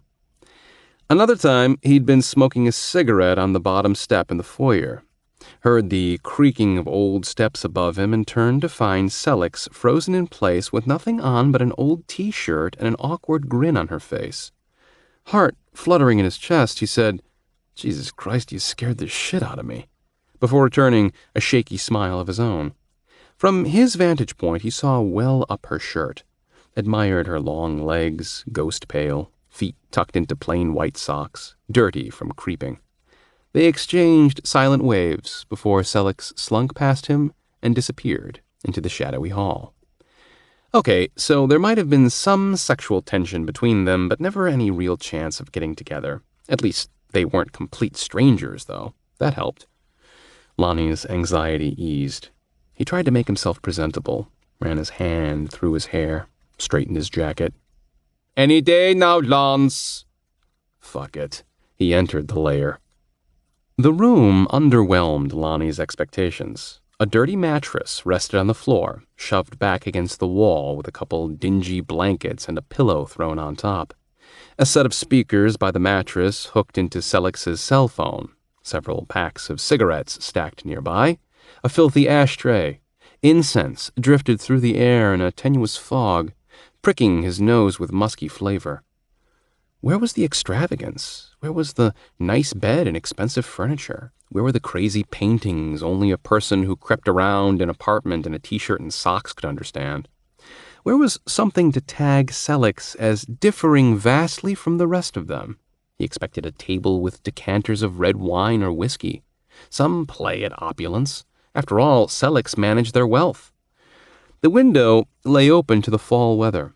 On the near side of the room rested a cheap plain desk, a child's desk, made of pressboard and bowing in the middle. A stack of credit cards, clipped bills, and lock boxes covered the top. Next to that, another table bore the weight of backpacks and packages wrapped in duct tape and stacked in neat rows. The corner of one package hung open, revealing a lump of black tar. The heroin itch swelled up and threatened to propel his feet in that direction, threatened to turn him into something less than human just long enough to get him into trouble. For once, he welcomed the oppressive black ice, dimming those urges. With a tremendous effort, Lonnie dragged his eyes away from the recently used pile of smack. He was vaguely aware of the price of disobedience. The price was a trip to Elsa's playroom in the basement, where she punished the 8th Street gang's enemies, where she did unspeakable things, crazy things. But that's why Sellex liked Elsa.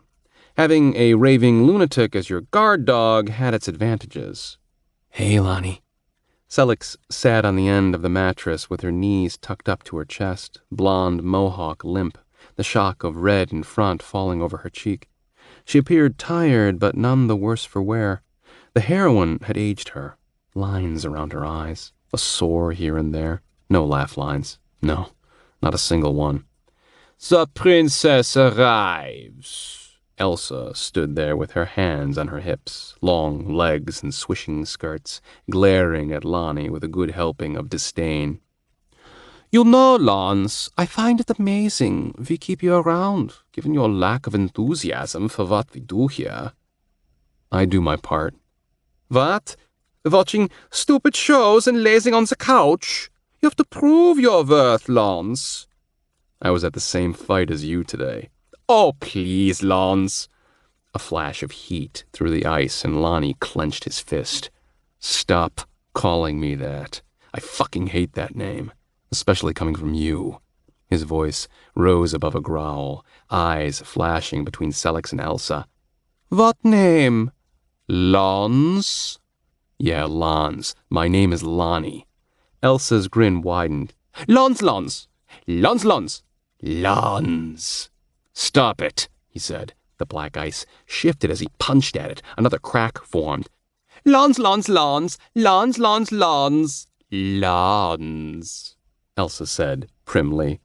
She stepped to the side, turning back to converse with herself. "Lance? Lance, Lance, Lance! Oh, Lance!" At which point she broke into cackling, spine-grinding laughter, slapping at her leg in mock hilarity. A sheen of sweat slicked Lonnie's brow. "She's just pissed I rejected her offer for a blowjob." Elsa clammed up, strode over to him, her face stopping inches from his. She reeked of blood and gun smoke from the fight. She made a kissy face at him.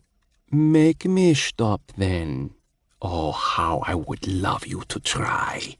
You want to hit me, yes?" "Yeah, I want to smash your face in." "Then do it. Do it, Lance." A spark of energy flared inside him, bouncing around, pinball fast, through his brain and body. In a blink, Lonnie stepped back, drew his weapon, and pointed the barrel at Elsa's head, even as she fumbled to draw her own gun from its shoulder holster.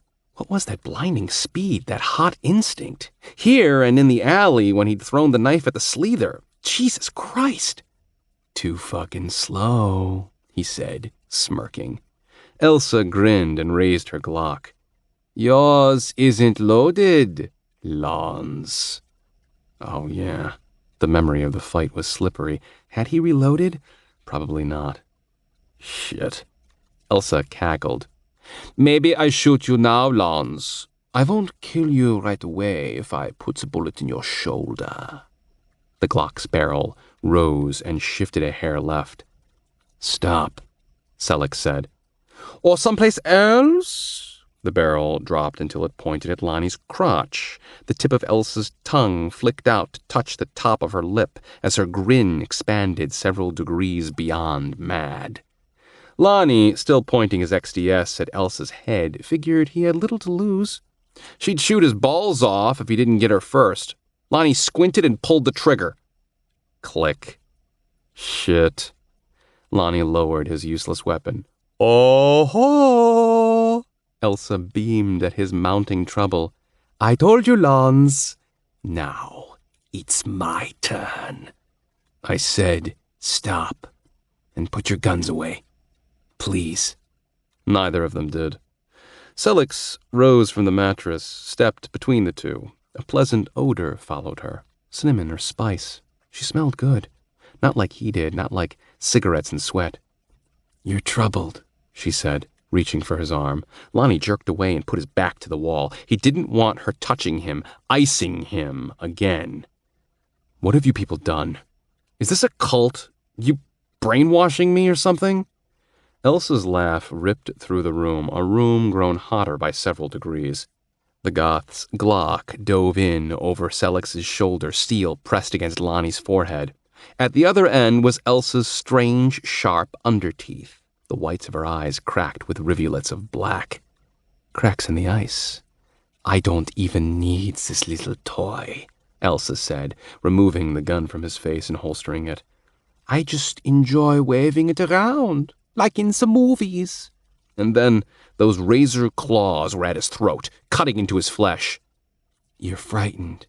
Selex nudged Elsa's hand away, her scent enveloping his senses. She gripped his forearm before he could recoil. Her touch sent a shudder through him, a low tremor, a gentle jolt through his shoulders. Any warmth he'd gained the past few hours fled him, and the black ice hardened once more. I totally understand. I'd be afraid too. I have been afraid. Afraid? Lonnie swallowed dry, wished he had a cigarette. Yeah, afraid. It's a heavy feeling, I know. Let me cut out the pain. I can do it with a touch. His fears were slipping away, but he clung to them now. They were a part of him. Lonnie met Selex with mild defiance, still punching at the cold. I'm not afraid of you people, whatever you are. I'm not afraid.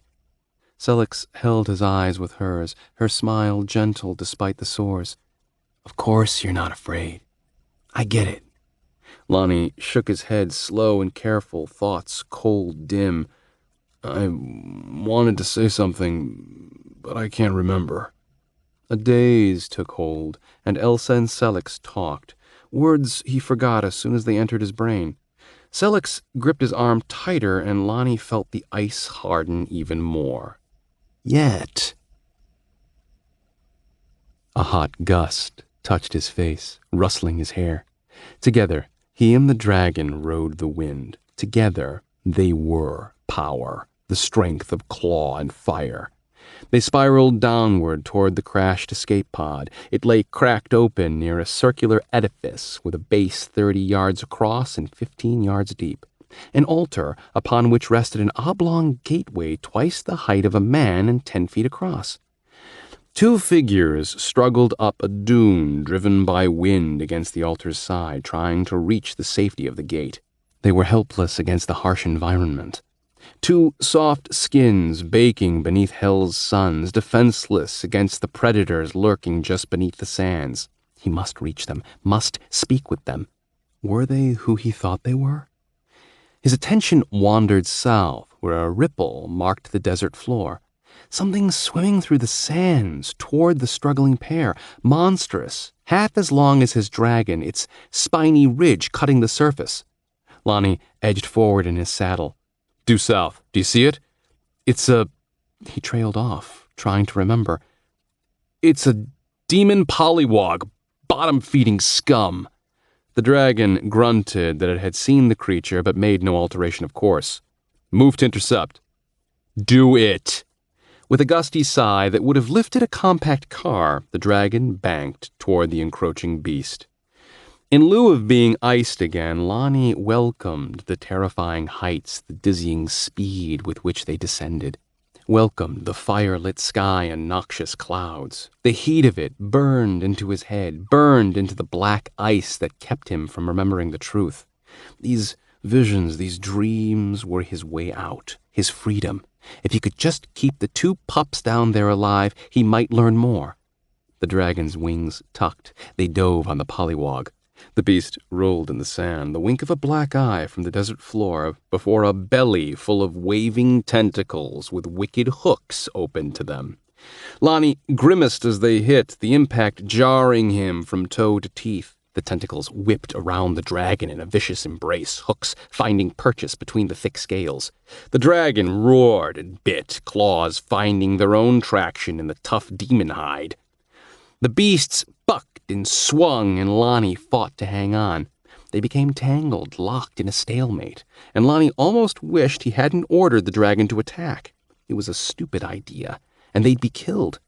Desperate to do something, Lonnie drew a thrumming weapon from a holster at his side. It was a gun, but like nothing he remembered. An oversized revolver with dials and switches, the big cylinder filled with oblong silver casings.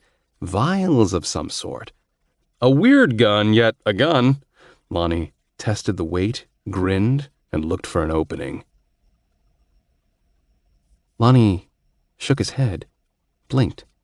Selix's room came swimming back, its dirtiness small compared to the vast desert landscape he'd just visited and the battle with the demon pollywog. He'd even carried over the mad grin. Selix looked concerned. "Are you okay, Lonnie?" He ran his hand over his face, wiping his expression clear. "Yeah, I'm fine. Just tired. Long fucking day." "Sorry to keep you iced." She glanced at Elsa. "But I guess there's no denying it now. You can't warm up or they'll scry you. We need you to keep playing dead." Yes, but his head blazed alive, and Selix's magic or hypnosis or whatever was behind it wasn't working like it should. Maybe he was becoming immune to it. He could ride it out, chip away, let her think whatever she wanted. Lonnie nodded, pushed his hand through his hair, gave her a weak smile. "Sure, Selix. I can play dead. That's what I do."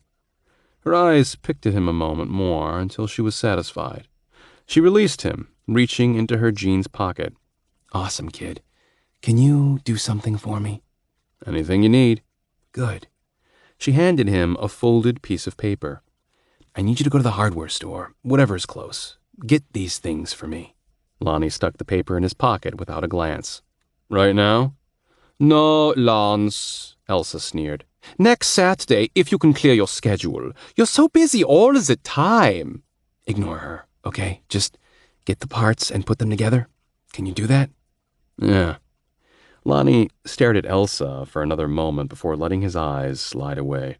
He didn't want to give the goth any more excuses to put holes in him. He'd stood up for himself well enough today. Didn't need to push it. He patted his pocket and nodded. "Yeah, I'll get it. I'll build it." He smiled, nodded, and started for the door, nerves still frayed from fighting, from trying to hide that he was fighting. "Oh, and Lonnie?" "Yeah." "Use the sewers." "Right, the sewers. No problem." "If the sludge fits," Elsa snickered. "Please. Be careful." "I will. I promise." It was a promise Lonnie was sure to break. Chapter 8. Lonnie tripped into the hall, wanting to retch after the exchange. Took him several moments to steady himself, to get his feet solidly beneath him before he had the strength to walk without looking drunk. He was proud of himself, bolstered by his resistance to Selix's powers. How long had he been coming out of this stupor? Weeks? Months? Whatever the case, Lonnie welcomed his strengthening lucidity. In the parlor, Ingrid, still perched in her chair, staring at the TV with rapt attention, picking at the tips of her boots with her painted nails. With both the Brit and Crash off doing other things, she'd found something more amenable than stunt dummies to entertain her. Her pale face swung in Lonnie's direction, eyes searching him for any change, perhaps curious to see if Elsa had removed his fingers or toes. "Where are you going?" "To the store." "Through the sewers?" "Yes." "Ah, so stinky." She wrinkled her nose. Amazing how closely she resembled her sister, yet the two couldn't be more different. "Well, there's shit in the sewers, so it's going to smell like shit." "Yes, Lons, but will you be okay down there?" Lonnie shrugged. "More or less." Ingrid produced a bright smile, the expression looking slightly morbid on her face. "Good. It's good to have you back." "Good to be back," he said, unsure why it felt right to say it. Lonnie took the stairs to the second floor to a storage room where they kept weapons and ammo, punched the key code on the alarm. He wasn't surprised to find the Brit inventorying items on one of the 2 metal shelves in the cramped space, rearranging boxes of bullets to make room for more. Lonnie shuffled past him with a grunt, hunting for the shelf with the .45 caliber ACP rounds for his XDS. "Hey, man," the Brit said. "I'm putting away the ammo we picked up the other day. Been sitting on the floor this whole time." "I'm sure the ammo doesn't care where it sits." "No, it doesn't, smart ass, but we have to keep this shit in order. Remember trolley?" Lonnie made a sarcastic noise. "Yeah, I remember trolley. Fucker got what he deserved." "Right. Don't need assholes digging into our stash." Lonnie wanted to say who wasn't an asshole these days, but refrained. He spotted the rounds he needed, shoved back in a corner where the Brit was working. "Hey man, could you hand me a box of those?" "Sure, mate, sorry." The Brit bent and reached for the box, slid it to the edge of the shelf, and went back to his task. "Thanks. No problem." Lonnie moved the rounds to another shelf where he had more room to work. He opened the box, ejected his empty magazine, and reloaded it. He noticed the Brit's furtive glances. "What, you think I'm going to steal some extra rounds or something? Think I'm shoving a grenade in my pants?" The Brit laughed. "Not at all. Was just thinking how good you did out there in the alley. I'm serious. You took out a couple of baddies, even scored on the..." "Sleether. Yeah, that thing." Lonnie popped the full magazine into the gun and racked around, wedged the weapon into the holster on his back right hip. He grabbed a couple more XDS magazines and put them in his pockets just in case. "Just doing my part, man." He started to squeeze past the Brit and exit the room, but the Brit turned into Lonnie's path, giving him a quick embrace and clap on the back. Lonnie stiffened but returned the gesture. Then the Brit stood back, with his hands on his hips, appraising Lonnie. "Seriously, you've been spot on since you joined. Probably a damn good fellow before getting caught up with us, huh?" "I wasn't always an asshole, if that's what you mean," Lonnie said, thinking the room was getting stuffy and weird. "That's what I mean. No, I'm sure of it. I can see it in your eyes. You've got good dude written all over you." "You didn't know me before.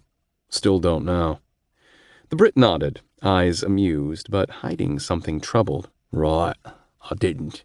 But if I had, I bet we would have gotten on great." Lonnie shrugged. "Fuck if I know, man. Is this a test or something? Sellex wants me to get some shit for her." "No, not a test. Go on." Lonnie gave the Brit a nod and shuffled past. All tucked in, secure and loaded, Lonnie took the stairs to the first floor and opened the door to the basement stairwell. He tromped down the squeaky steps, kicking up dust, happy to be free to move around without the gang watching. The cellar was a labyrinth of brick-and-mortar passageways dismantled and rebuilt over a couple hundred years, full of stacked crates and boxes, tables covered with old things, and some new ones. Lonnie's tools, scraps of wood he carved on when bored, and other odds and ends. Made sense Sellex wanted him to build something. He'd worked as a mechanic before this and remained the resident repairman in the apartment. He had good hands, could fix anything. Aside from his little workspace, Elsa's playroom skulked in a bloody aura near the stairs, pining for victims, its door splashed with the symbol of the 8th Street Gang in red paint, a spoked circle skewered by a spear through its center. The symbol meant something important, or they wouldn't have it tattooed on their upper right arms. Lonnie tried to ignore the room mostly, but today it shook loose an ugly memory brought on by the Brit's reminder. Yeah, trolley. Not only had the guy tried to steal ammo, but he once jacked one of the 8th Street Gang's runners off his bike in Midtown. The runner was one of Elsa's favorites, one she often brought into the apartment to sate her dark perversions, of which she had an unlimited supply. Filled with rage at her boy's death, she went after Trolley herself. Lonnie remembered her packing her weapons despite the Brit's misgivings, a Glock in each shoulder holster, a small .318 strapped to her thigh, and various knives shoved into whatever other places she could find. Armed thus, Elsa disappeared into the night, only to return hours later, dragging poor Trolley by his hair. Straight to the basement they'd gone. It was only when Elsa stopped to open the door to her playroom that Trolley got away. The unlucky bastard climbed right up the stairs and slammed into Lonnie, tumbling halfway back down again. "Bring that tasty morsel here, would you, Lance?" Elsa called.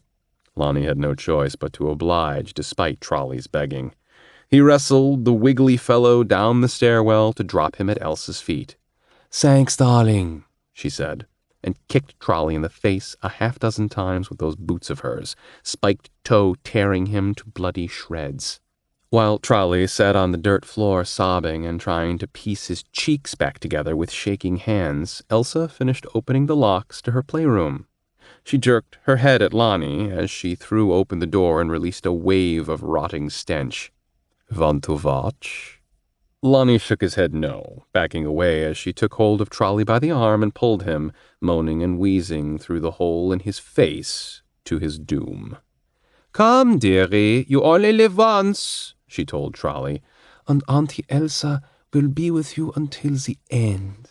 "Isn't that wonderful?" The door slammed shut. After a brief shudder and another furtive glance at the painted door, Lonnie wove his way between the leaky water heater and a series of pipes. He ducked beneath them, bouncing across a dirty spring mattress.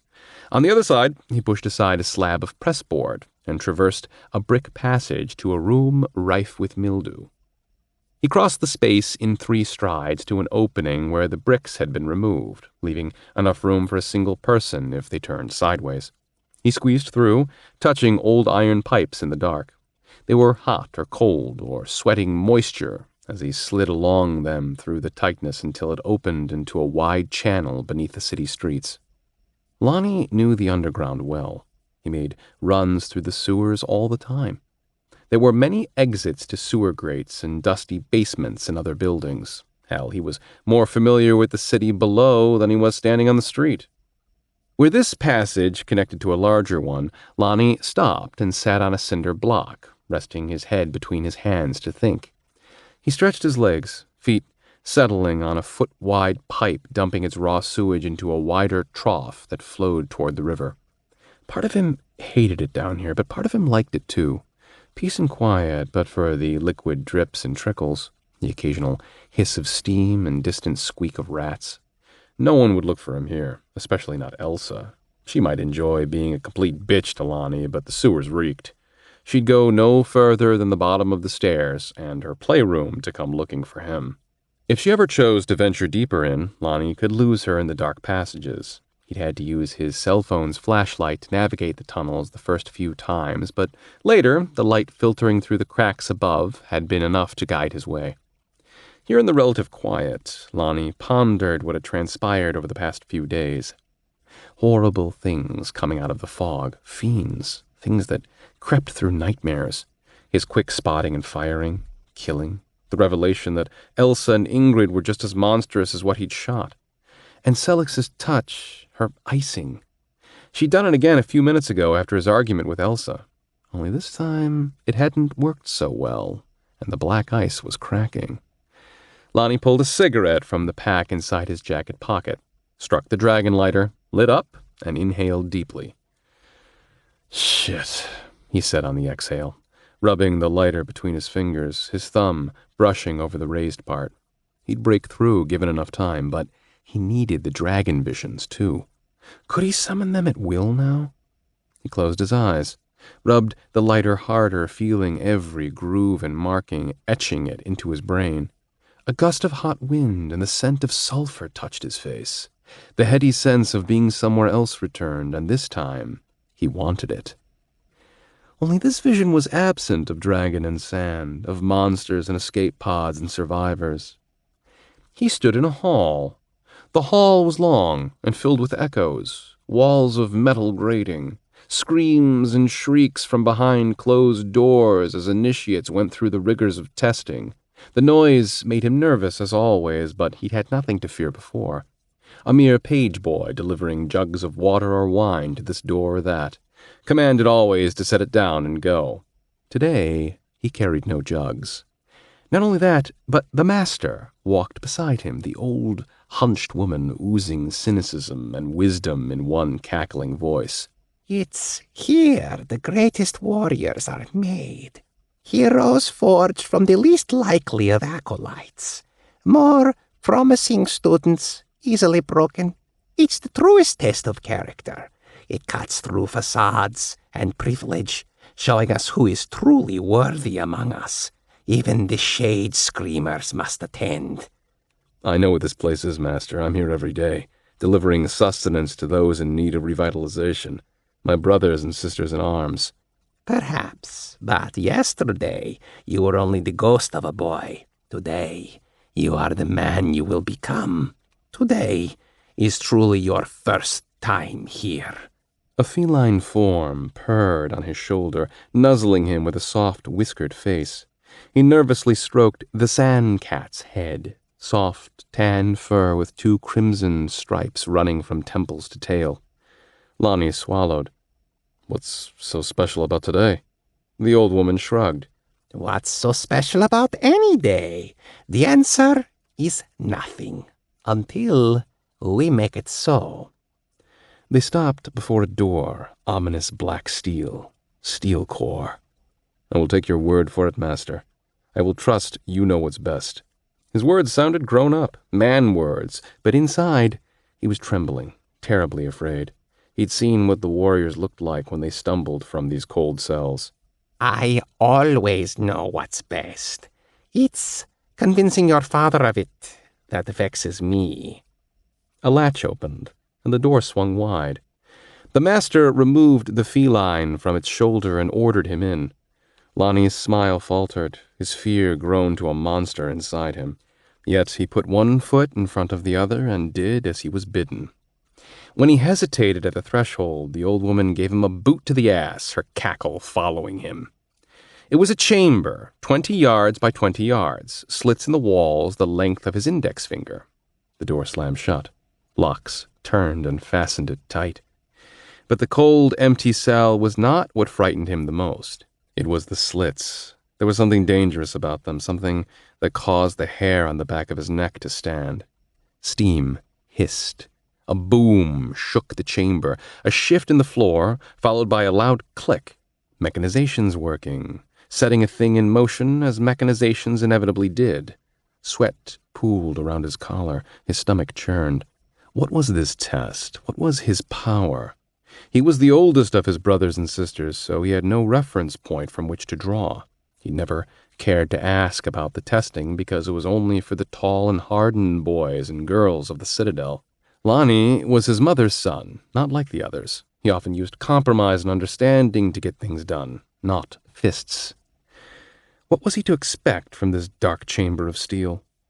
Before he could wonder another thing, an insect buzzed his ear, and there was a small sting.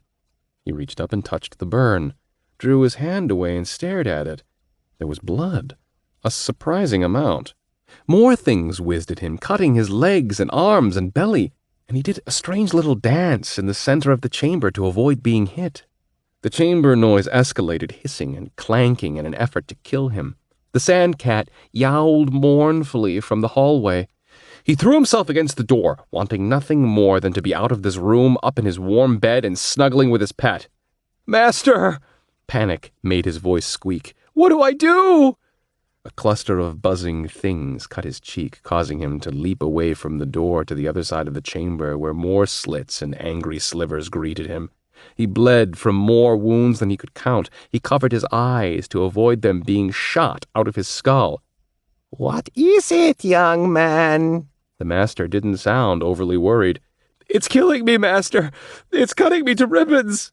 The old woman cackled. The mechanics are performing optimally then. That is good news. As for you, you must learn God will the hard way, by trial, by blood. Use your hands. Defend yourself. Raise the runes. Raise the runes. A truck trundled overhead, shaking the sewers and knocking the image of the steel chamber and its slits from his mind. Lonnie shook his head, still stuck in the sewer with the shit and the rats and the lingering words of the old woman. Raise the runes. What the fuck did that even mean? He didn't know, but the idea of it strengthened his resolve to keep from being iced, to avoid Sellex completely if he must. Time would help him understand the puzzle and where his piece fit. Maybe he wasn't a mere piece. Maybe he was the puzzle. It felt like being torn between three worlds, nerve-wracking as hell. But he needed to stay tough if he wanted to keep his shit together. Right now, that meant getting the stuff Sellex requested. The list. Yeah, step 1, fill the list and get back inside the house without letting Sellex touch him. Step 2, avoid becoming a prisoner in Elsa's playroom. Stay alive. Easy enough, right? The cigarette had burned down to the filter. Lonnie flicked the glowing butt into the flow of sludge and stood. He needed to move.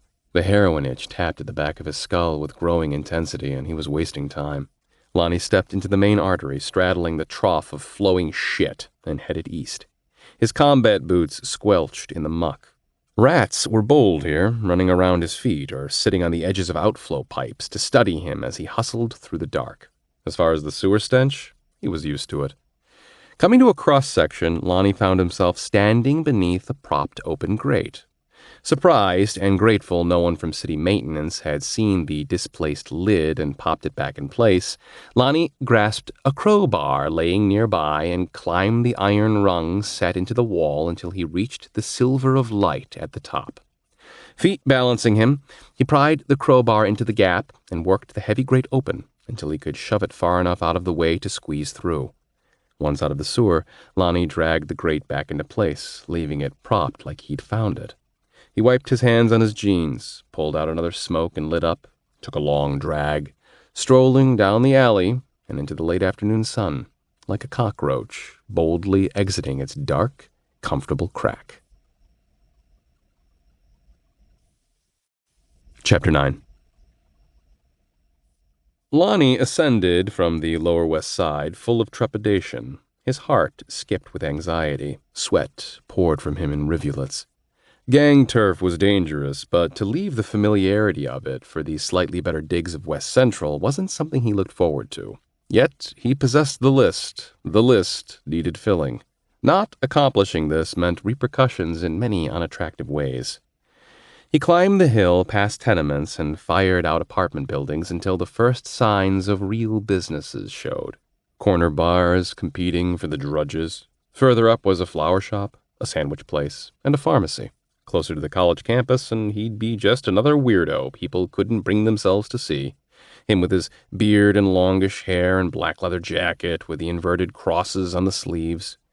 His eyes ticked left and right, instinctively seeking places to run or hide if he should garner unwanted attention. As Lonnie hoofed it up Reading Road to Henry's Hardware, he decided to take a detour. He needed to fix again. That was important. The next most important thing besides Sellex and the gang. And survival. Well, they ranked close as priorities depending on the situation. And in this one, weighing it against the time they expected him back, it would be simple to go check his secret spot. He backtracked 3 blocks and detoured into the stairwell of an abandoned apartment, crouching beneath the stoop amidst the piss puddles and discarded needles. Lucky day. Nobody around. Unless a couple pigs got busy clearing the nooks and crannies of human refuge, he'd be fine for a short time. He only worried about nodding off and falling into one of those dank yellow pools. He found his fix kit behind a loose rock in the corner and opened it with shaking hands. Caught his breath. Inside, he spied the tools of his habit and a baggie of black tar. Getting out his stuff, he spread it in his lap, put the filter and junk in the burn-tarnished spoon, saturated the mixture with water he caught dripping from a spigot, flicked the dragon lighter and set the flame beneath what he imagined to be a tiny pot of drug stew. He smiled over the concoction as his body settled into a momentary calm, hands steady and lungs breathless.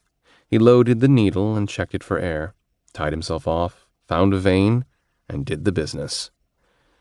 Lonnie lost track of how long he nodded off, but it must have been a good 15 minutes. By the time he came back around, the atmosphere beneath the stoop had grown hot and soupy. Street sounds were muted like he had pillows covering his ears. The piss stench barely registered anymore. Emotion overcame him, always did when he got high alone. He wasn't afraid to cry. For for the family who considered him dead, for the dog and 2 cats he'd neglected toward the end.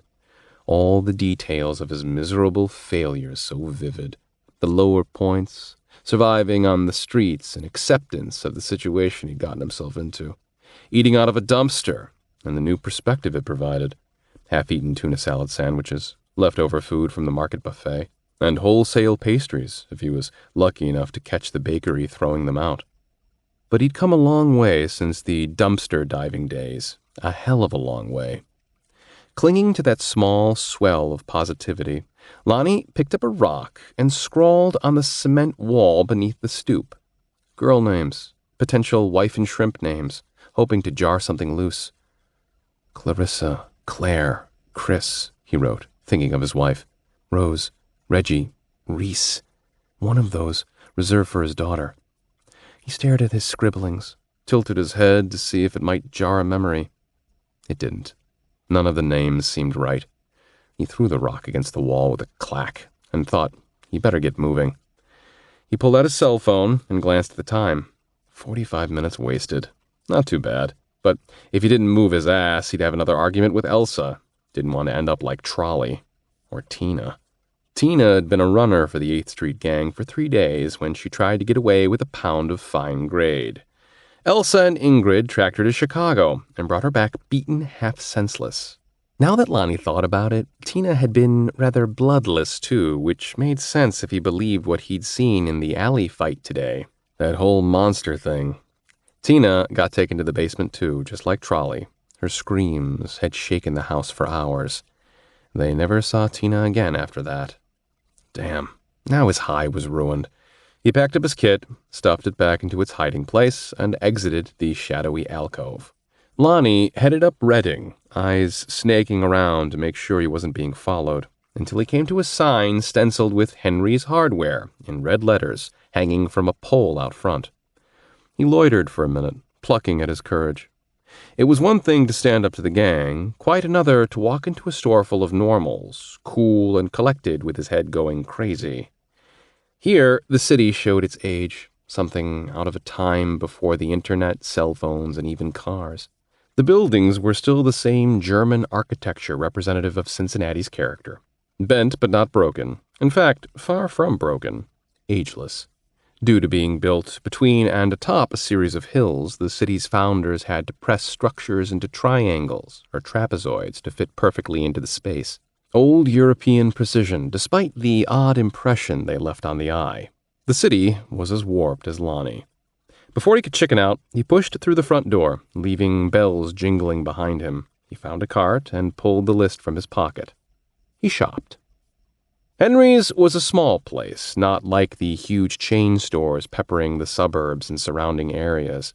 2 floors of everything jammed in wherever it fit. Small aisles, just large enough for Lonnie's cart. Clipping boxes of supplies stacked at the ends of the aisles. He collected the first 3 items in a minute, then searched for the aluminum framing.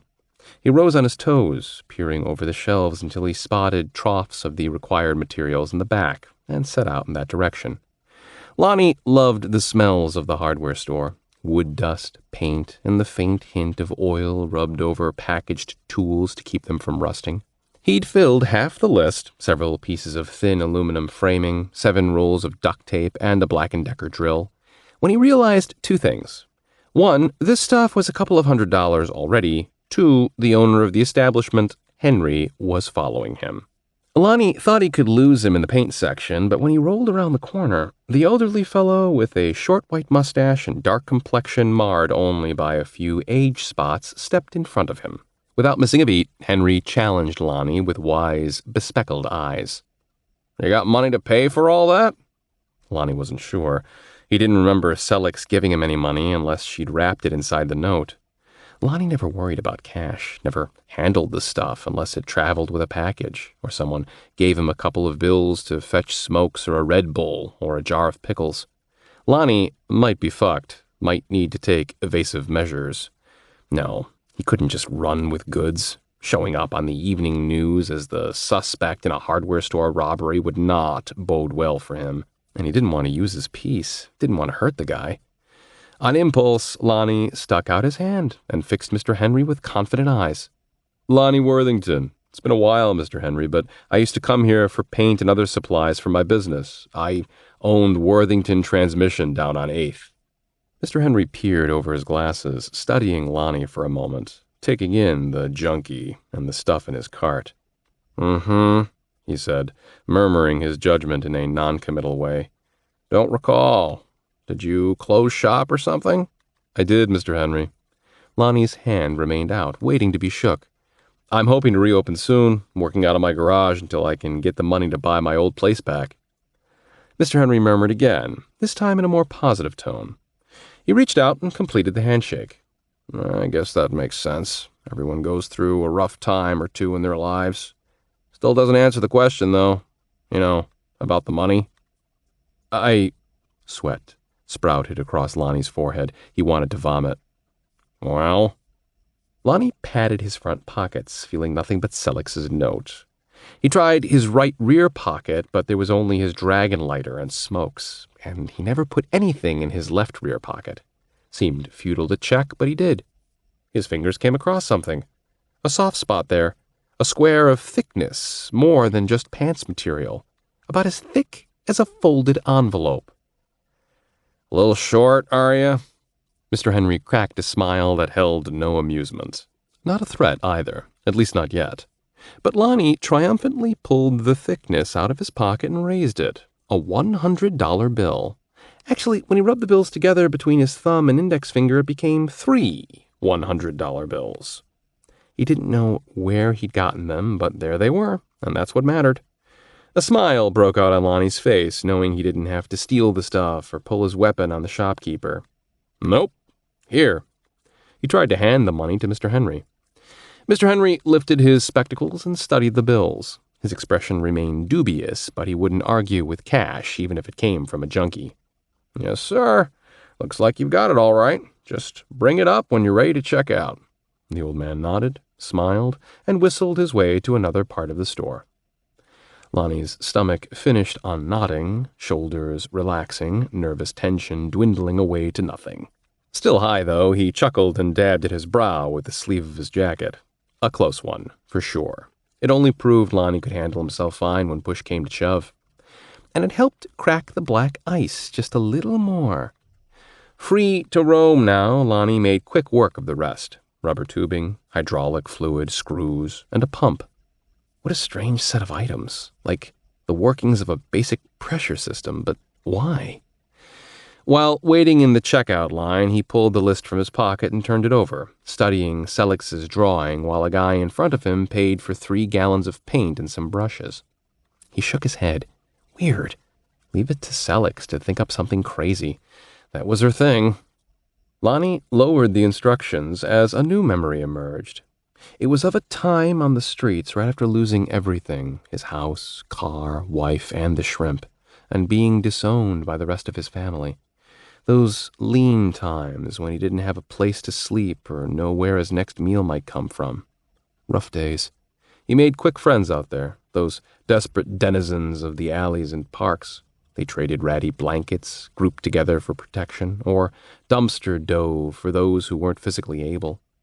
Lonnie remembered life in the streets came with an underpinning of rot, clothes saturated with sweat and mildew and body odor, food, even at its garbage freshest, wafted with the faint hint of decomposition and hopelessness. No matter how hard he tried to better himself, his soul was marked forever. Worse, he'd only done it to himself, given in to the drugs until his world fell apart around him. His business first, too absent from the place, fucking up detail after detail until his clients gave up on him. Long, arduous months full of lies and shoddy work. With the shop in disarray, everything else went downhill quick. The worst part was he'd hurt so many people on the way down, some of them kicking and screaming to save him. What could he say? That's what colossal assholes did. And then came the railroad tracks. He remembered crawling up the riverside rock and scree and stumbling onto the bridge of iron tracks, walking too far out to flee once a train came barreling down, insurance against him chickening out. He'd either get hit or have to take a flying leap to his death. He remembered laying on the rails, heart bursting with remorse, eyes focused on the heavens, on any cloud formation that might form an image of hope, some sign he had more to live for. When no omen wrote itself in the sky, no surprise there, he resigned himself to the end of his misery. He heard footsteps, someone humming a song. He opened his eyes to a woman staring down at him, eyes so deep blue they seemed alien in her gaunt face. He sat up, glancing around with a junkie's paranoid uncertainty.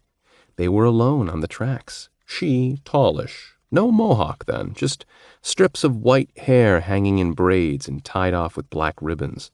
Still ghostly pale, still skinny, she glowed against the sky. Lonnie had to remember to breathe. "Get up, kid." She held out her hands.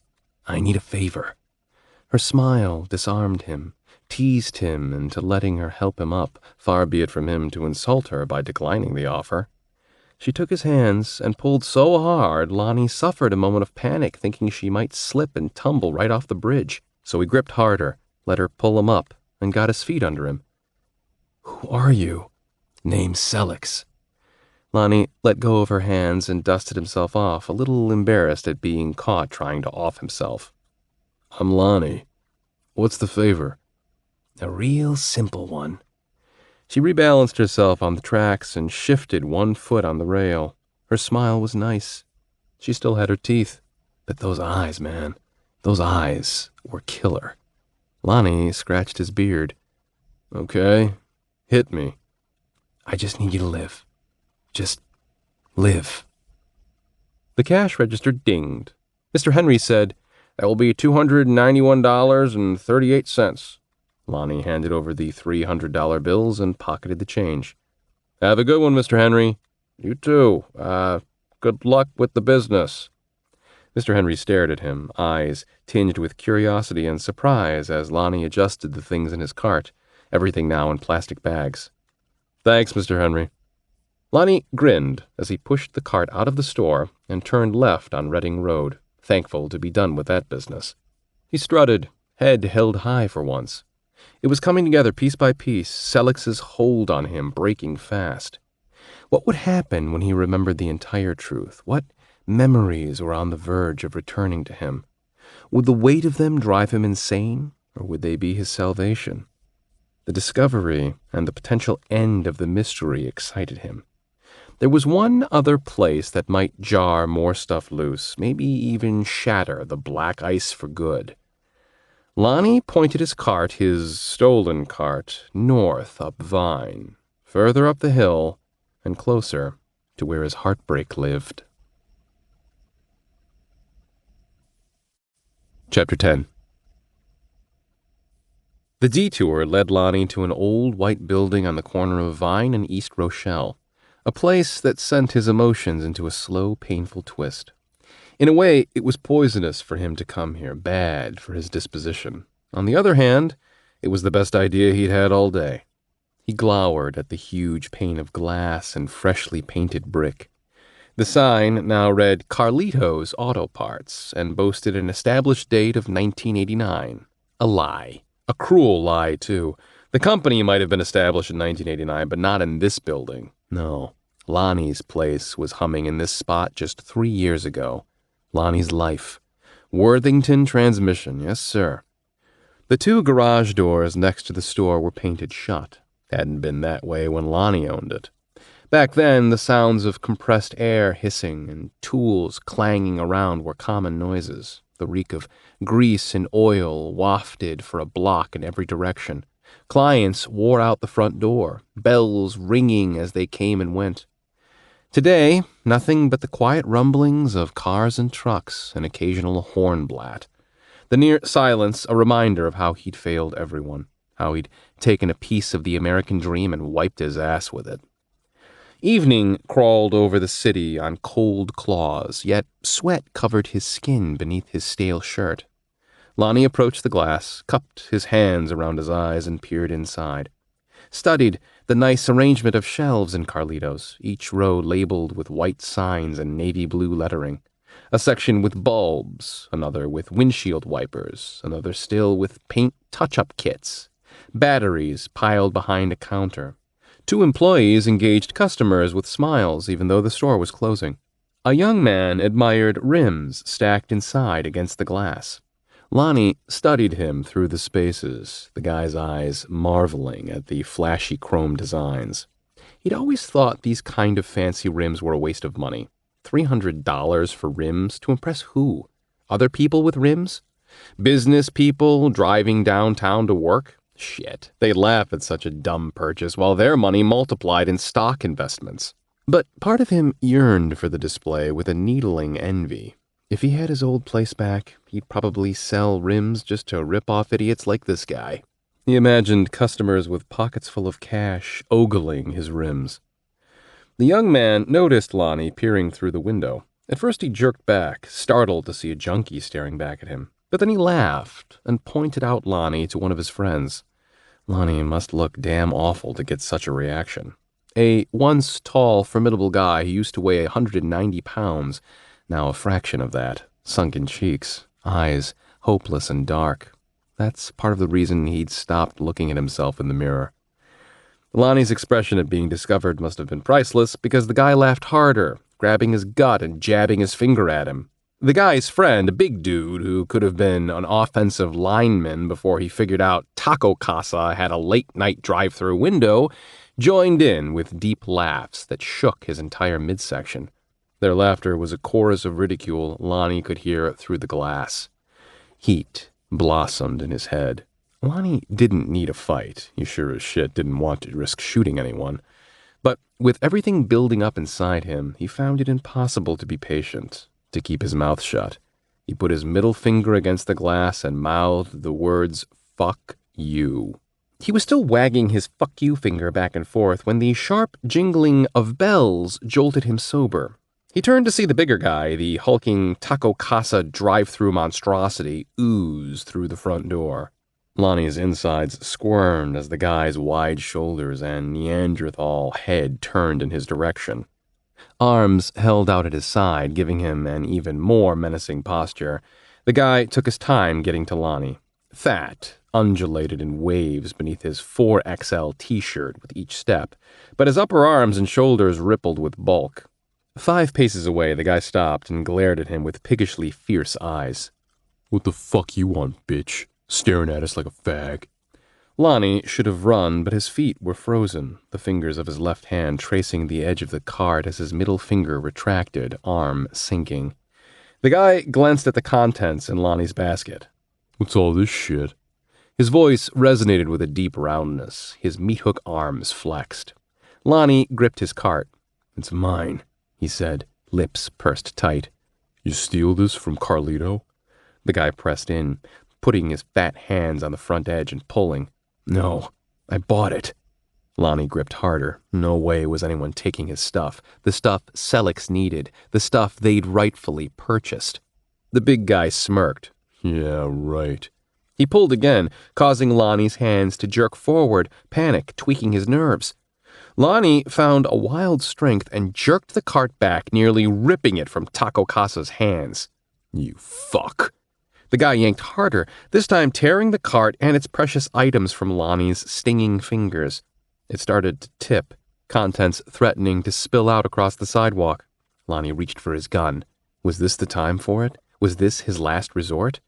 Instead, he drew back his fist and swung. Surprisingly agile for his size, the giant jerked away from the swing. Lonnie tried again and missed. Then he lunged forward, put his hands against the thick chest, and shoved. The Lonnie from a few years ago, the well-muscled guys with forearms corded from handling tools daily, would have put Taco Casa on his ass, or at least moved him from his spot. The new Lonnie was about as strong as a 10-year-old boy. Years of malnourishment and neglect had left him weak. The monstrous dude didn't budge a single inch. In fact, he gave Lonnie a shove that sent him careening backwards. It took every bit of Lonnie's balance to stay on his feet. "You fucking touched me. You touched me, you nasty motherfucker." The giant closed in, drew back a meat hook ending in a fist as wide as Lonnie's face, white knuckles ready to mark him. Something switched on in Lonnie's head. A combination of instinct wrapped with fear. He wanted this guy out of his face, wanted him off his cart and away from the stuff he was supposed to bring back to Selix. Raise the runes. His right hand brushed the top of his left. A surge ripped through his muscles, a spasm of motion forcing his body to move. Lonnie ducked the swing and, with barely a thought, drew his fists together and thrust them into the guy's gut, bending him over with an oof. Lonnie got his legs under him, leveraged himself, and drove against the 300-plus pounds of bulk. Taco Casa raised up off balance and arms windmilling and staggered back 3 steps before crashing on his big round ass. Lonnie stood there, gaping at the guy's goofy expression. The surge of energy lingered, bounced around inside him like a pinball. A huge grin broke out on his face. He pointed. "You just get put on your ass by a junkie fag." Not that Lonnie had a problem with guys who swung that way, but he knew it would drive Taco Casa crazy, and Lonnie was feeling reckless. A cloud passed over the giant's face. He rolled to his left, put his hands on the ground, and lumbered around until he was upright again. He squared up on Lonnie, face crinkled into a mass of anger. "Okay, you're dead, asshole." Lonnie took a boxer's stance, waiting for the ping of energy to surge through him again. "Let's do it, you big son of a bitch." The guy cocked his fist to swing again, but a strong hand caught him by the forearm, keeping Lonnie's face from being rearranged. Taco Casa's brow furrowed, and he half-turned to find the shop owner, Carlito Rodriguez, holding him. Carlito wore a smock covered in oil, had smears of it on his cheeks and hands. "Come on, Carl," Taco Casa complained. "Let me bounce this guy." "Let it go, Tay." Carlito fixed Lonnie with a worried expression. "These junkies, they don't give a shit, man. Just want to get hit so they can sue someone. Why don't you let me handle this?" Tay let his arm drop, eyes still wondering how this skinny junkie had put him on his ass. "Yeah, Carl, you can handle it. Thanks. Go inside." As the giant lumbered back into the store, Carlito turned his leery eyes on Lonnie. "Hey, man, I told you, don't come back here. You've been here 3 times this week." "It's my place." Lonnie spoke through tight lips as he righted his cart and pulled the wheels out of ruts in the sidewalk. Carlito shifted positions, putting his hands on his hips. Not much older than Lonnie, the shop owner was a big man. Short, but wide-chested with a shaved head. Carlito burned with hot Spanish blood and a quick mouth. Yet he'd never lifted a finger against Lonnie. "It ain't your place, man. Maybe you had a place somewhere, but it wasn't here." Carlito's face softened. "You're lost, they say."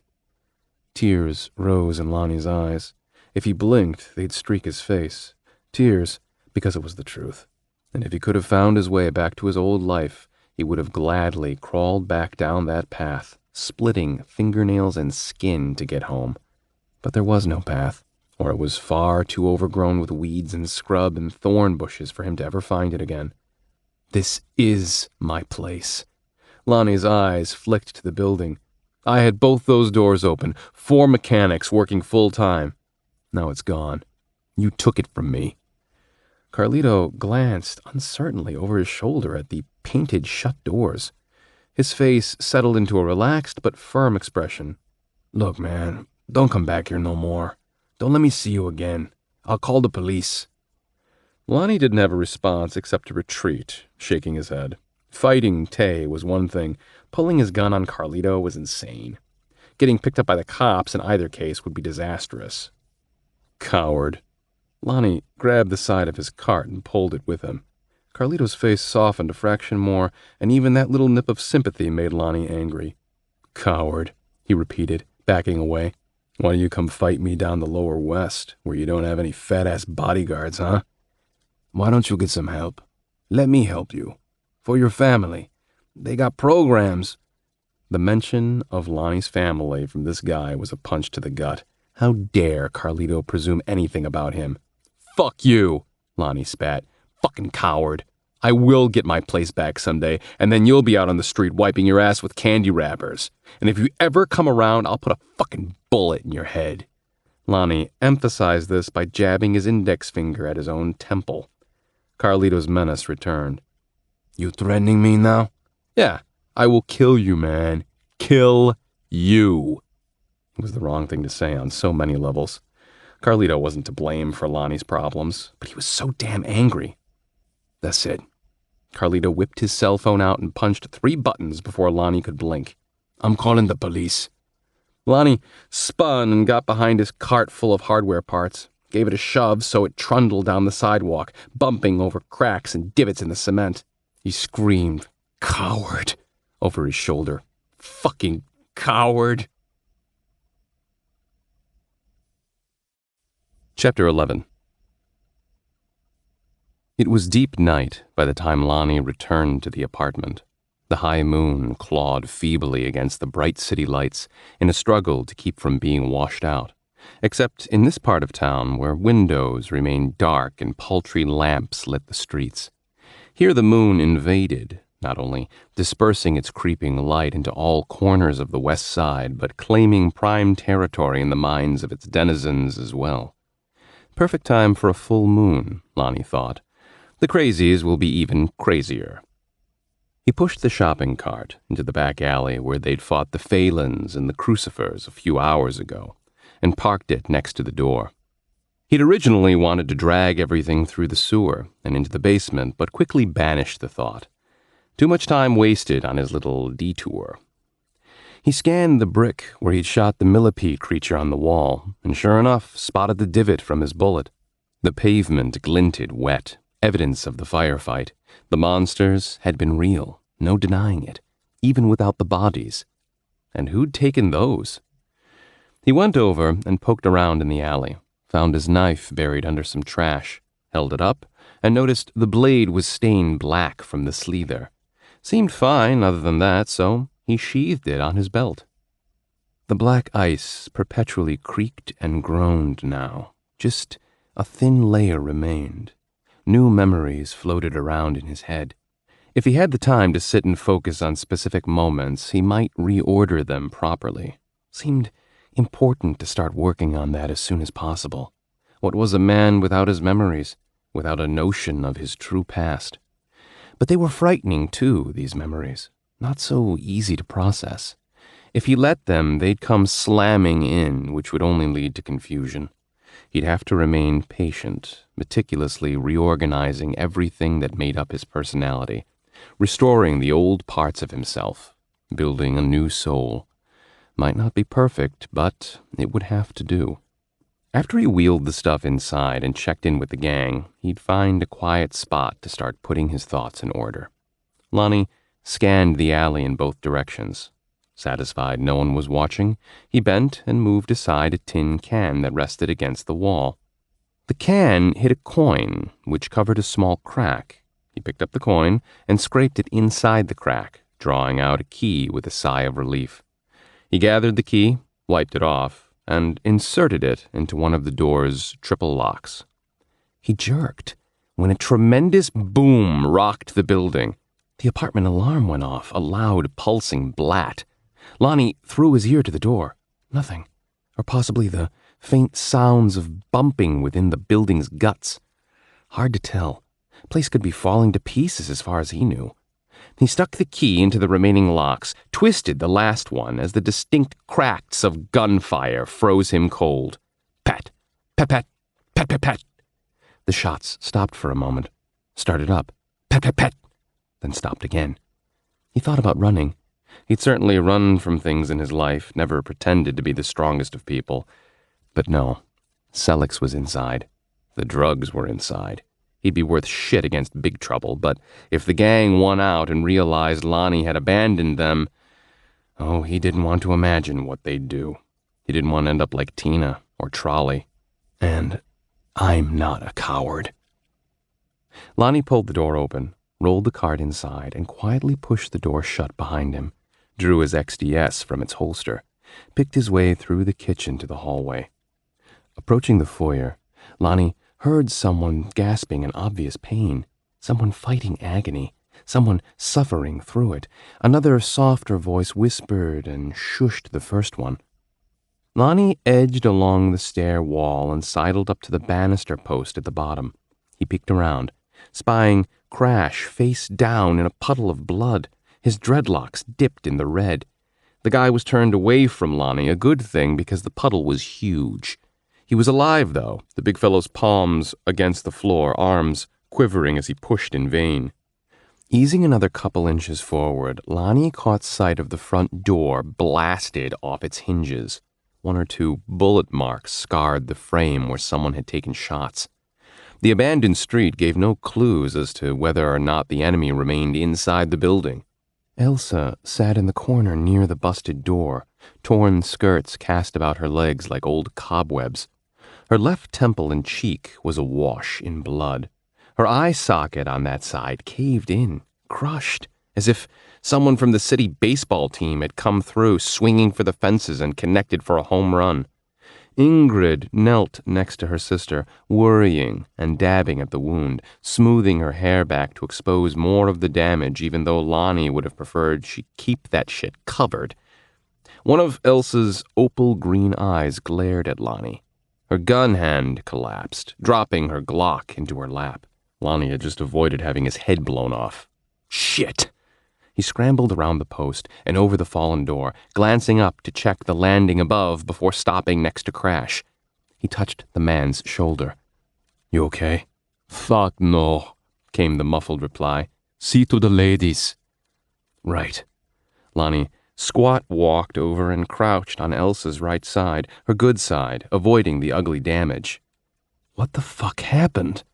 Lonnie marveled at the blackish blood soaking Elsa's entire front. To her credit, the woman still somehow glowered with rage. Her good eye, the one not swollen shut, rolled around in its socket, mouth moving more on that side than the other. Her gun arm twitched. Brain and body weren't getting along very well. Serious nerve damage happening there. She mumbled something incoherent and motioned faintly at the stairs with the Glock. Lonnie's nose caught a hint of copper you'd expect from so much blood, but something else, cloying and sweet and smothering too. He gagged. What is that? Ingrid, holding a piece of her sister's hair out of her face, gave him a concerned look. Her lips stretched tight, her words clipped and angry. The smell is from the spell they used to break in. 2 of them. An armored golem and a warlock. Guns. Aluminum bats. They came in casting and swinging. Ingrid hadn't escaped a beating herself. A big purple bruise colored her jaw. One black and swollen eye oozed tears. A huge piece of scalp and hair above her temple was missing. Deep red blood spotted her face. It was smeared and flecked everywhere, on the walls, across the floor. We got one pretty good, but their magic was strong. They had protection. And Selix upstairs. The Brit? Ingrid threw a hard look upward. I don't know. He was up there with Selix. Oh, I feel so dizzy. With that, she fell back on her ass, gun clattering to the hardwood. She clutched her knees to stay upright. Lonnie crossed over, tried to situate her next to her sister. Sit here. I'll get help. Lons. Elsa sounded like she was chewing on a mouthful of mush. Kick. Her G's were wet, raspy K's. Her good eye bore into him, rimmed with reddish tears. The moisture welled up and trickled. Lonnie leaned forward, listening hard. What is it, Elsa? Elsa let go of her gun and grabbed Lonnie by his jacket, her grip strong with desperation, pulling him to within inches of her face. Blood smeared her lower lip and dripped from her chin.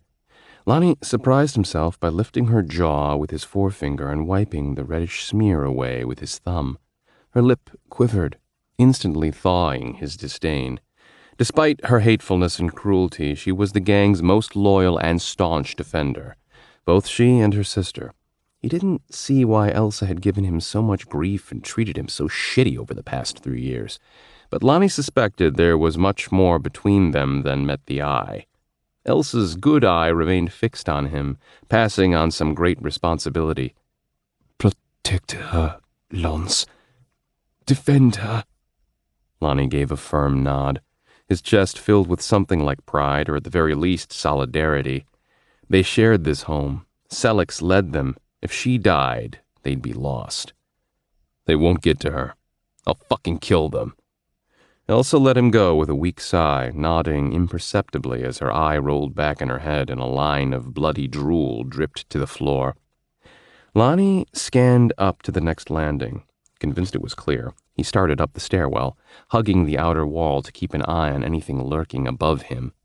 He didn't bother with the second floor and passed straight up to the third. The parlor remained untouched, nothing having disturbed the layer of trash on the coffee table. The TV showed a man and woman kissing passionately on the screen, an old-time movie. Dust swirled in the air, and his nose picked up the sweet and cloying scent of magic. What good was he against a spell? Lonnie wasn't magical. Well, nothing to speak of, nothing he controlled. But a Springfield XDS could solve a lot of problems in a hurry. So he led with the weapon, taking careful, quiet steps. Nothing moved in the dimness. Light bulbs hung from cords, swinging, casting yellow light in flickers and spurts. A few were busted. Gunpowder pricked at his nose, and the scent of magic grew stronger. Shadows danced as he came ahead. Halfway down the hall, he found the Brit. The guy's head was smashed in like Elsa's, except he'd gotten a far worse doling out.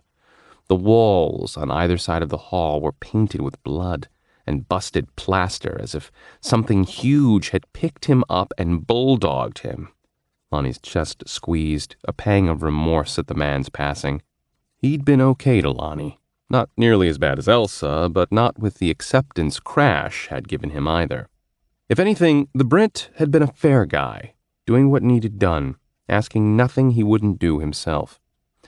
Lonnie forced himself to study the guy's twisted body. Neck snapped, head turned 180 degrees. His gun lay 10 feet down the hall. Damn, what a beating. At the same time, Lonnie couldn't help but think he should be especially careful or be the next one brained. He stepped over the body and then remembered a time with the Brit. They were in the basement under the stairs, shooting cans and bottles off a table in their makeshift gun range. Lonnie watched the handsome guy pluck targets with his dull steel Beretta. The Brit loved that thing. Wouldn't shoot any other weapon. Lonnie understood that, since he'd not picked up another pistol after giving the XDS a try. The Brit popped off 3 rounds with calm professionalism, shattering glass and tin against the back of the alcove, where a big pile of dirt absorbed the shot. "This trigger is a long pull, Lons. That means I can squeeze for a half inch before it's ready to fire. Not a hair trigger like that little piece of yours." "What's the benefit in that? Don't you want to fire fast?" The Brit chuckled. "Well, not necessarily. It's a sort of built-in safety, so you can only fire the weapon if you really mean to." Lonnie smirked. "When don't you mean to?"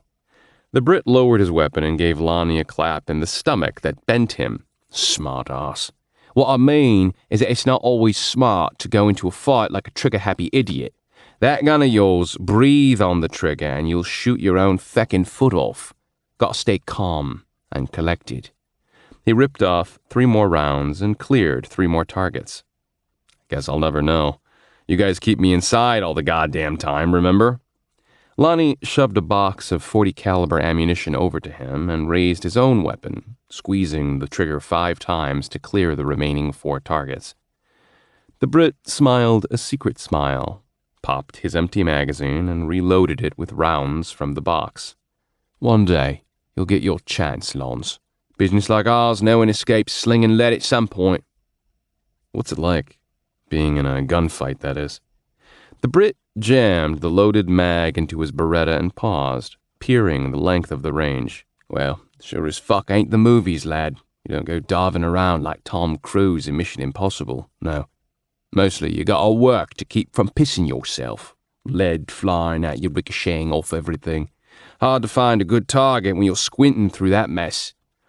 The Brit racked around and fired several times at the broken glass remaining on the table, sending bits blasting back into the dirt mound. When he'd finished, Lonnie said, "Okay then, what do I do when shit gets hot?" The Brit held up a finger. "Keep you cool. Breathe. Try not to let the panic get to you, because panic always gets you killed. Or it might get me killed and that'll just piss me off." Lonnie nodded, smiling. "All right, mate. I'm going to go turn on the fan. Vent the place. Lonnie wiped away a single tear with the back of his hand. He wished he remembered the Brit's lesson before the firefight in the alley. Could have used it then, but the point was taken better late than never. And thanks to Selex's repeated icing over the years, had it been years? Lonnie might learn many more lessons the hard way, at least until he could sit and think for 5 fucking minutes without shit going to hell on him. Lonnie took a deep breath, loosened his jaw, and clamped it tight again. Let's do this. He slid by a bedroom on his left, the bathroom on the right. Lonnie continued on with quickened steps, wincing every time the old hardwood creaked. Selex's door stood cracked at the end of the hall, light seeping out. Lonnie heard 2 distinct voices, recognized Selex's chanting, but not the others. It wasn't a conversation, but more a casting of words. Magic drifted heavy from inside the room. Tendrils of red smoke wafted out, gathered in the closeness of the passage and stung his eyes. Lonnie forced his head to the side so he could breathe. The spells and smells heightened in intensity as the 2 vocalizations wrestled. The sounds left him nauseous as they warred with his ears, head feeling like it was 10 feet underwater, discomfort in stereo. He raised his weapon and reached for the knob. His big plan was to open the door and walk in firing. No fancy Tom Cruise diving around shit the Brit had warned against. Just a level bead on the target and a squeeze of the trigger. He took a deep breath, grasped the doorknob. Boom! A gun, not his, discharged inside the room. Lonnie jumped, nearly dropping his own weapon, ears ringing and heart slamming in his chest. He banged open the door, raised his XDS, finger on the trigger. There was no one in the room but Selex. The woman stood splay-legged on a dirty mattress, bouncing on the squeaky springs in her panties and t-shirt. She held a big gun, the smoking barrel pointed in his general direction. Fury twisted her tear-soaked face. Tendrils of thin red fire trailed off her body, clinging to her skin before disintegrating in an ashy smoke. And, to his great relief, the disgustingly sweet scent of magic dissipated enough to talk without choking. Lonnie holstered his weapon, held up his hands. Selex, it's me. Recognition dawned in her eyes, but her gun remained pointed. Lonnie glanced to the side as he entered and noted the nickel-wide hole in the wall next to the doorframe, blinking with the realization he'd almost had his head blown off again. Who? They came for me. Selex's voice shook. The monster's .44 Magnum shook too. Who? Lonnie approached Selex at an angle, staying out of the gun's firing path. He put one foot on the bed and gently placed his hand across the top of the .44's smoking barrel, lowering it. She let it drop to her side. Her legs quivered. She fell. Lonnie caught her, eased her to the mattress, and took the gun away. He set the weapon on the floor next to the bed. Who? He asked a 3rd time, letting her head rest in his lap. Selex's face contorted with rage. She seethed through snot and tears.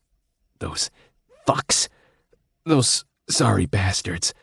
They tried to trap me in the fade, but I magicked my gun. They couldn't take it away from me. They threatened me plenty. Bunch of shit-talkers.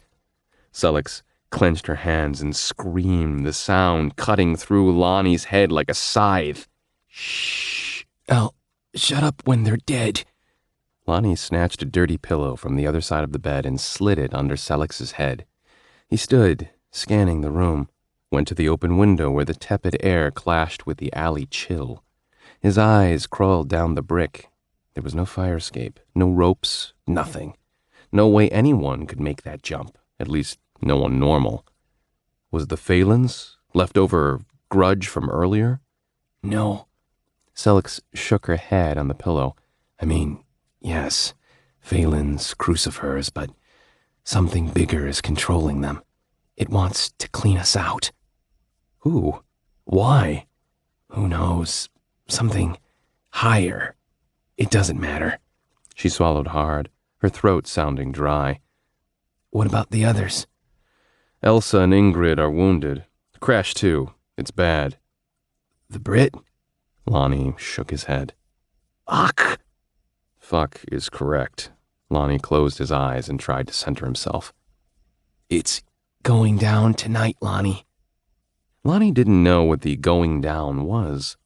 The specifics didn't matter, but Sellex had an incredible nose for trouble. Another memory surfaced. They owned a Honda Civic called Scuttlebug parked in a commercial garage over by the stadium. For emergencies only, since none of them had an actual license. This sounded like an emergency to him. Let's beat it. Take the money and the drugs and drive Scuttlebug the fuck out of here. We can't run. Not from them. Lonnie returned to the bed, fell to his knees beside her. He reached out, wanting to stroke her hair, but his resentment for her remained strong. He drew back. How long have you been icing me, Sellex? She sobered, raised herself to her elbow. A long time. How long? You wouldn't believe me. Why? Why did you do it? And what is it, anyway? Some kind of hypnosis? Yes. And I'll tell you everything once this is over. You just have to trust me on that. He laughed, sourly. At least she'd admitted it, and that meant he'd get a reason out of her eventually. Fine. But don't touch me that way again. Don't ever ice me again. She offered a wan smile. We've established that. Look, Lonnie, I know you've seen a lot of weird stuff today. Stuff you maybe wished you could unsee. Things you might not fully believe or understand right now. But I can promise you everything I say from now on is true. Okay? Lonnie wilted beneath Sellex's wet eyes, bright blue in the bloodshot and red-rimmed soreness. He remembered the train tracks and the fact that she'd saved him from offing himself. What about my family? Sellex's face grew more pained. There's so much I want to tell you, but I'd have to start slow in order for you to understand. The hypnosis is a sort of suspension. Like suspended animation? Exactly.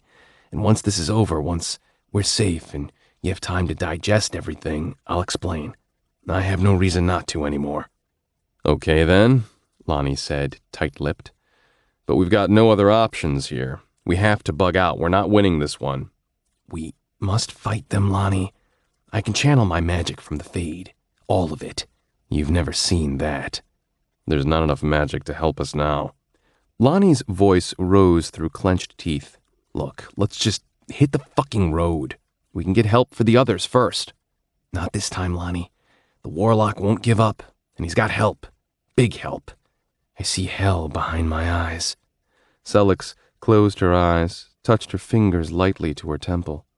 Lonnie slapped his face, drew his hand down like he could wipe off the crazy. Unbelievable, he said. Would this be the time to manhandle Sellex all the way to the city asylum? At least she'd be safe, fed and watered, a break from the drugs. Hell, she might even find enough sanity to stay off them for good. The gang would shatter, but it was better than dead. Lonnie, please. Something in his memories stirred a whiff of the past, telling him he should believe her, even defend her, just like a moment ago with Elsa, when he thought they might share a deeper connection, a deeper past. Everything leading up to now. Okay, he said, sighing. What's the plan? I need your help building the thing on the list I gave you. Do you have it? Yeah. Lonnie fished the folded sheet out of his pocket and handed it to her. Sellex unfolded the paper, turned it, and stuck it in his face. Just help me build this and we can figure out the rest. If you want to leave after that, I won't try to stop you. If you want to stay, well, you need to know you're needed here. You're wanted. We can't go on without you. Lonnie's shoulders sagged. I never said I wanted to leave you, just that we should all leave. Sellex's hand snaked out, small, scuffed palm, dirty fingernails, a few sores. Please? Lonnie stared at her hand for a moment, clasped it in his. Her palms and fingers were hot, feverish even. Eyes haunted, hollow, sapped. She should be dead 10 times over. He'd seen her ingest things that would kill an elephant. But here she was, still living, still fighting. Okay, he said, resigned. Let's see if anyone is still alive down there. Chapter 12. Deep in the west side of Cincinnati, Rose Park occupied 3 acres of space between silent, towering walls of old buildings. Once warehouses or apartments in the bustling city center, they were now mostly haunted by squatters and ghosts. In reality, Rose Park was hardly a park at all, more of an open lot of brown grass with a rusted jungle gym and merry-go-round falling apart in the yard and a patch of woods on the north side. A mystic junkyard. Lonnie never cut through the woods unless it was necessary, and over the years he'd found many odds and ends. Stick sculptures hanging from branches, pieces of rope and old shoes laying in the scrub, used condoms. And once he came across a cooler half filled and smeared around the edges with an unidentifiable liquid resembling bloody wax. What the fuck? Lonnie wouldn't be surprised if there were shallow graves hidden beneath the desperate growth.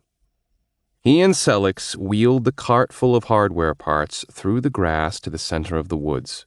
There was a small clearing, and that's where they set up shop. Ingrid and Crash carried the wounded Elsa to a spot where they could lean her up against a tree. Turned out Crash had just been knocked out real good, hit by the golem so hard that he had a knot the size of a golf ball on the side of his head and a bloody nose to boot. That's what had caused the alarmingly large pool of blood. Once they got him on his feet, he was close enough to fine. Ingrid appeared more shaken on the inside than outside, crying and speaking plaintively in German to her sister, encouraging her to live or die or cursing her for some past discretion, Lonnie couldn't tell which. They'd taken the Brit's body, wrapped it in sheets, and put it in the basement gun range for a proper burial later.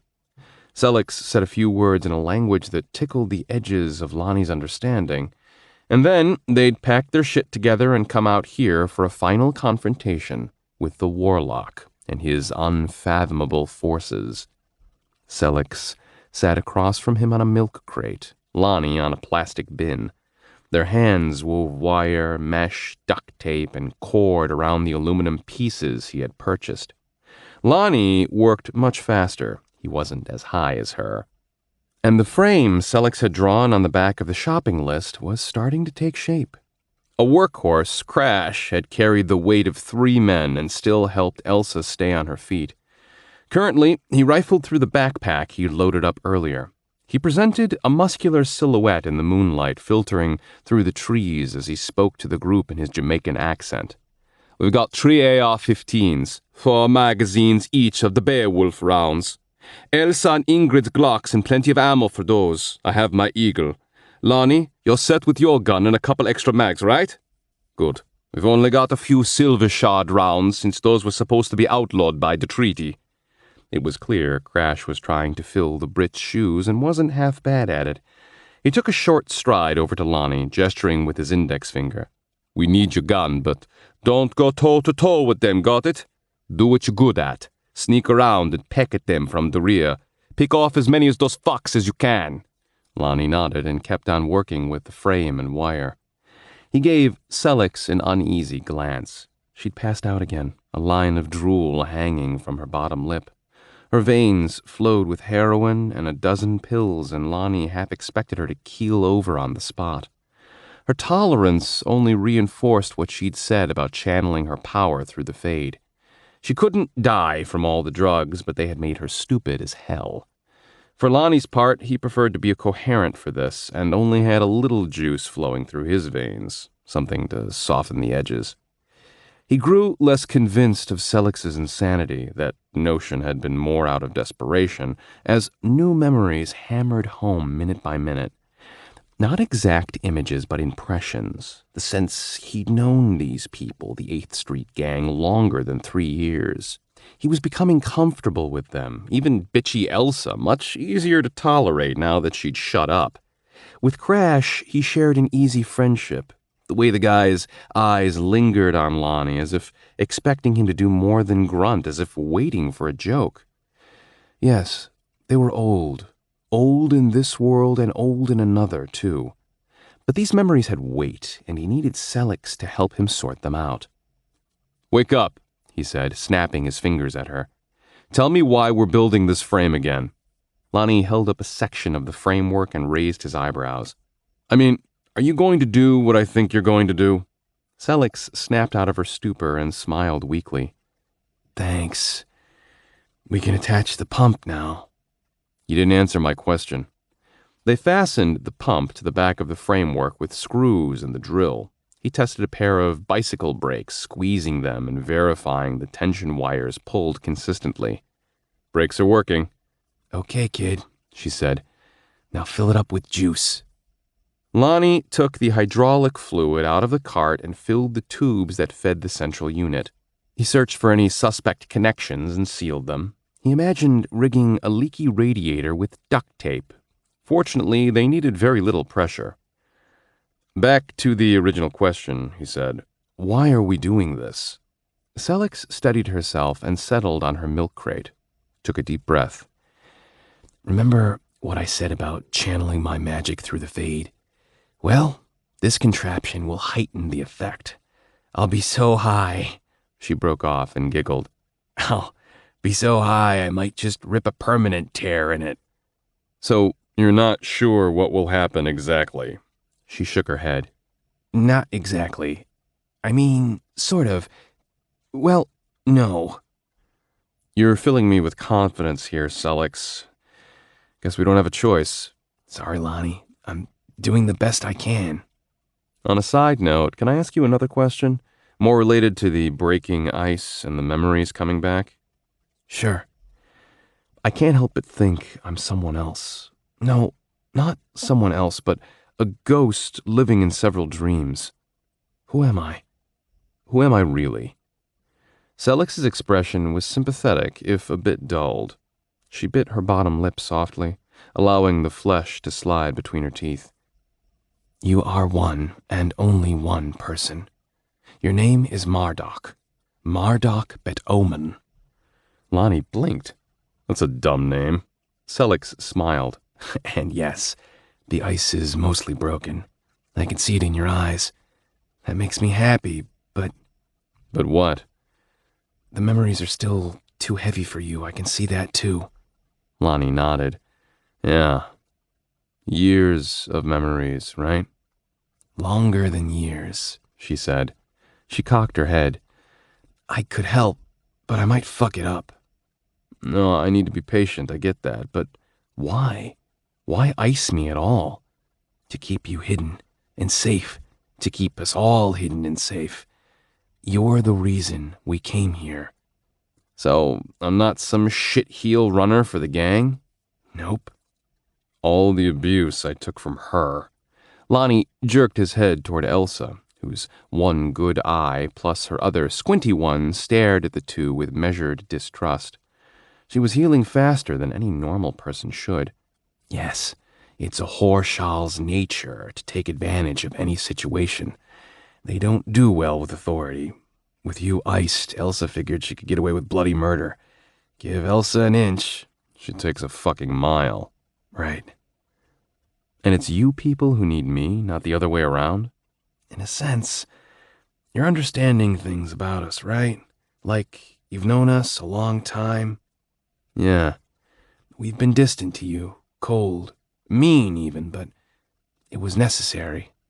"And now?" Selix bit her lip again, gave him a shy shake of her head. Her hand touched Lonnie's fingers where he held part of the contraption. This time her touch did not bring a chill, but instead a shade of warmth and light that stirred something in his chest. A memory dropped. He caught it, watched it blossom into a moment of exquisite passion. His body pressed against a woman, hips roving and furrowing between her two eagerly spread legs, face buried in the soft crook of her neck. The heat was fabulous, consuming, skin against skin in a baptism of fire.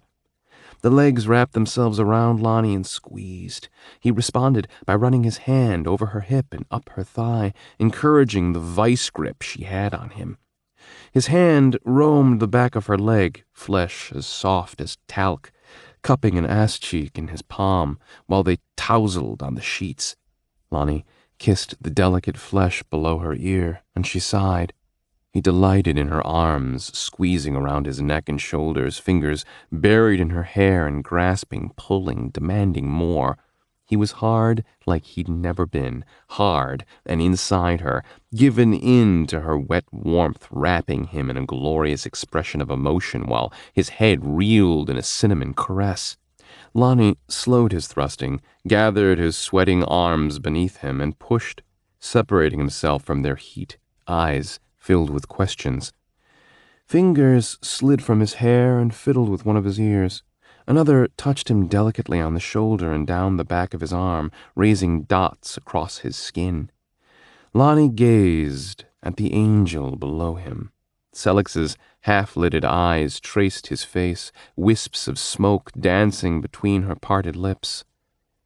"Aye," her husky tone dripped with need. "Aye," Lonnie returned, voice shaky with conflicting emotions.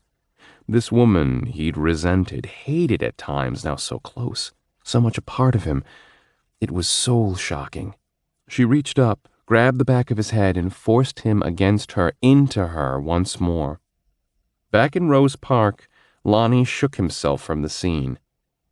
"No fucking way." "Way," Selex smiled, a rare blush coloring her cheeks. She looked tired but relieved. The revelation was probably a tremendous weight off her shoulders. He wanted to hold her, to ask a million questions, to be with her again. "Lovers? You've been watching me this whole time, waiting." "Yes, but I couldn't tell you how I felt, couldn't even touch you." She was groggy again, nodding as she put her elbows back on her knees to rest her head in her hands. "I could never love you like I wanted." Her voice faded along with her lucidity.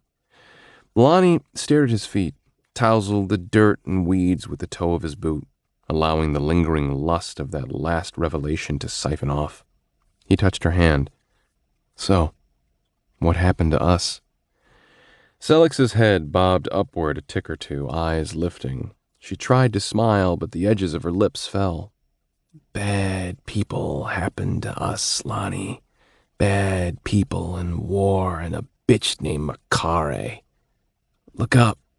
Just look up." Lonnie lifted his gaze through the spaces in the boughs and caught sight of the moon in all its golden, rampant splendor. The full moon, the crazy moon, a light spelling their doom as plainly as letters on a store sign. Lonnie gazed up from the dragon's back at Hell's moons, 2 of them set into a fiery tapestry, morbid jewels. One larger and higher than the other, a shade of pulpy white streaked with red clouds. The smaller one sulked in a sickly tint of gray. Lonnie's eyes remained glued to the alien sky, not so alien anymore, it turned out, as the dragon tucked its wings and shifted its bulk beneath him, seeming anxious for him to disembark. Lonnie hesitated, dread filling his heart, nervousness at a looming decision, a necessary decision that would change him forever, a choice with consequences so metaphysically terrifying his hands shook with fear. This choice would affect everyone, including his 2 escape pod survivors. What might they know about his true identity? Would they be able to tell him what he needed to know? There they were, standing at the end of the platform past the silver-shimmering gate, waiting. Lonnie pulled his eyes away from Earth's moon and shifted his attention back to Selex, where she hung in a stupor. "We're not from here, are we? We're from Hell." "The old name is Septu," Ingrid said from where she sat fiddling with her rifle. "Yep," Selex said, "and we crossed over through the Fade. It's an in-between place. We used a tether the Brit created, a tether through a gate, and we're Fade Rippers." Fade Rippers. He understood the term. They were people from Hell, Septu, come to Earth as outcasts, exiles. "And that's why we came here? We figured this Makare person wouldn't follow us?" Lonnie stopped talking because Selex had fallen asleep again. "Shit," he murmured. "Hurry," Crash called. "We've got to be ready." Lonnie nodded, setting his mouth. A couple more adjustments and he was done. He set the frame on the ground and walked away from Sellex to the edge of the clearing, got out his dragon lighter and rubbed it with his thumb. Then he lit a cigarette, inhaled, blew smoke through his nose. The night pressed in, sweat beading on his chest and shoulders despite the chill. He shivered. The past day's revelations reminded him of walking into a surprise party with everyone shouting and blowing noisemakers and all kinds of shit at you.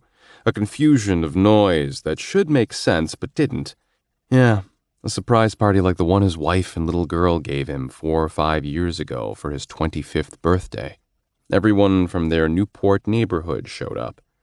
His fellow working-class stiffs, his employees, his mom and dad, his good-for-nothing brother. And while Lonnie appreciated the revelry, it was his daughter, the shrimp, who enjoyed these types of things more than anyone.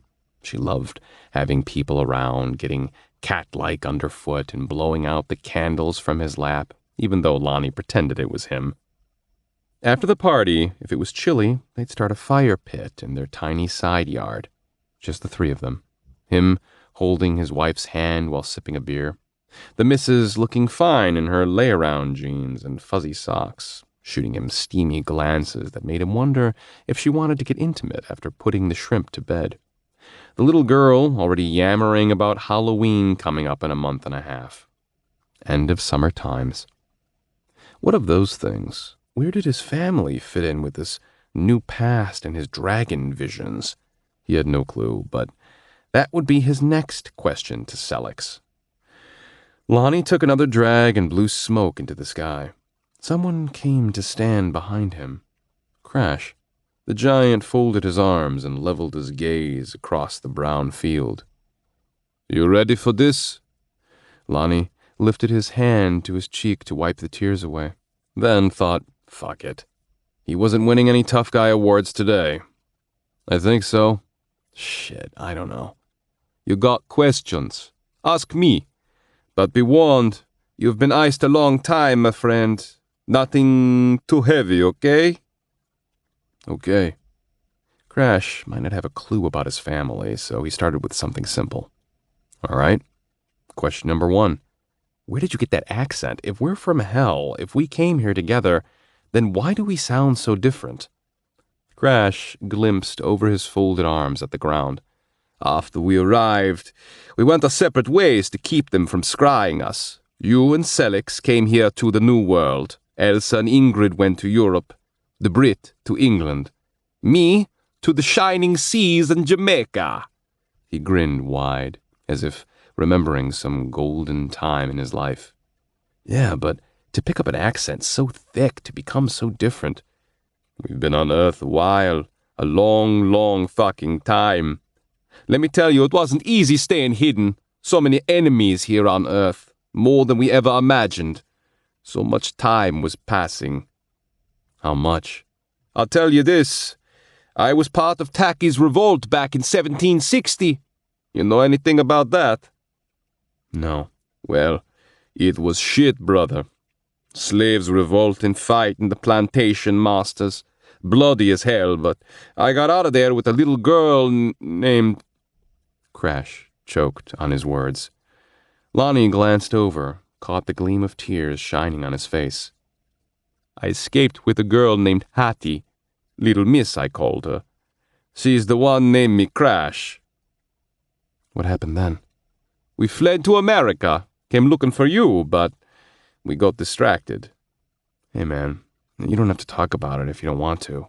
"I do, but it's a long story.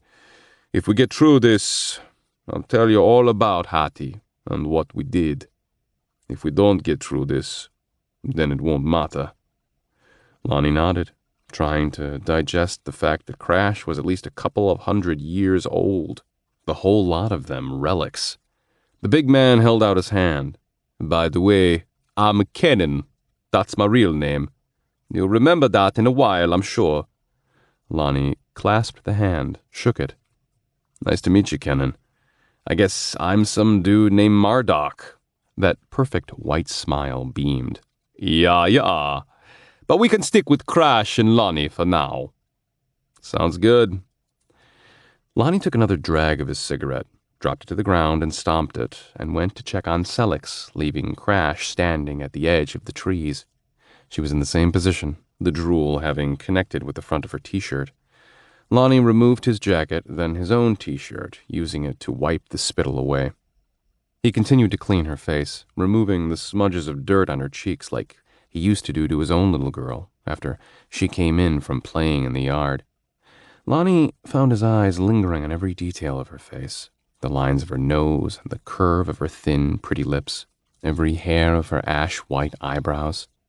Each bit of her peeled his heart open against the resentment he'd been feeling. Lonnie tossed his shirt into the bushes, chalking it up as beyond repair, and wondered if his head wasn't in the same shape. Chapter 13. Selix jerked upright, scaring the shit out of Lonnie and nearly toppling them both off their seats. Eyes wide, she sniffed the air with a wrinkle of her nose. "They're here." Lonnie redoubled his efforts on the frame, checking the tubes and lines one last time. He fumbled with the clamp, having to reseat it due to his rushing. His heart beat with the slow, steady kick of impending doom. He held open a leg strap and waited. Selix stood, put her hand on Lonnie's back for balance, and sluggishly inserted her foot into the contraption. He buckled her calf tight. "Will this thing work?" Elsa, slurring her words, stood there holding one of the ARs in her hands, clothes bloody and black and reeking like death reheated. She'd pulled her hair into a loose ponytail that hung over the damaged part of her face. "Looking good, Elsa." "Fuck you, Lance." "No thanks. You're not the girl of my dreams anymore." Elsa sighed with impatience. "Again. Will this thing work?" "Ask her." Lonnie nodded at Selix. Selix was putting her other leg into the subsequent brace, wobbling. "It should widen the tether threshold, allow me to channel more power through the fade." "Ah, very smart." Ingrid joined them. "That's why we're still alive all these years. Your brains." "Don't count on it this time. Just like every time," Ingrid finished for her. Selix chuckled, shrugging as Lonnie buckled the rest of her legs up. Crash came around, armed with his Desert Eagle. "Okay, ladies and gents, time to rumble. Everyone in position inside the tree line. We'll lead with bullets and add to the pot as necessary. Lonnie will hit them from behind to spread confusion, right?" "Right, but not like Tom Cruise." Crash's face went blank for a second, then lit with a grin. "Jackie Chan is better." "Jackie Chan it is. Sounds good, friend. All right, people, let's go." The Dreer sisters and Crash took up positions facing south into the playground. Elsa more or less hobbling along, but looking better with every step. Selix took Lonnie by the shoulders to steady herself. "If things go south, I want you to escape. Leave us." Her words were a drunken slur, but he understood them well enough. Lonnie kept on suiting her up. Leave you? To what? To where?" "Leave us to whatever. Our fate." "If you told me that a day ago, or even this morning, I might have agreed. I didn't want to be here. Elsa's been a bitch and you've been killing my memories, but now I can't leave you. I mean, we need to survive this if I'm going to remember everything I'm supposed to remember. You're the key to my past." He finished tightening the frame around her waist with an old military belt, drawing it as tight as he dared. He strapped in her shoulders and arms and finally her wrists. He stepped back to admire the work. She looked like a human scaffold. Selix flexed in her new aluminum-framed suit. Light poles hinged together at the elbows, knees, and hips. Tubes and wires woven in, ends sticking out where they'd come loose or couldn't be fastened properly for lack of time.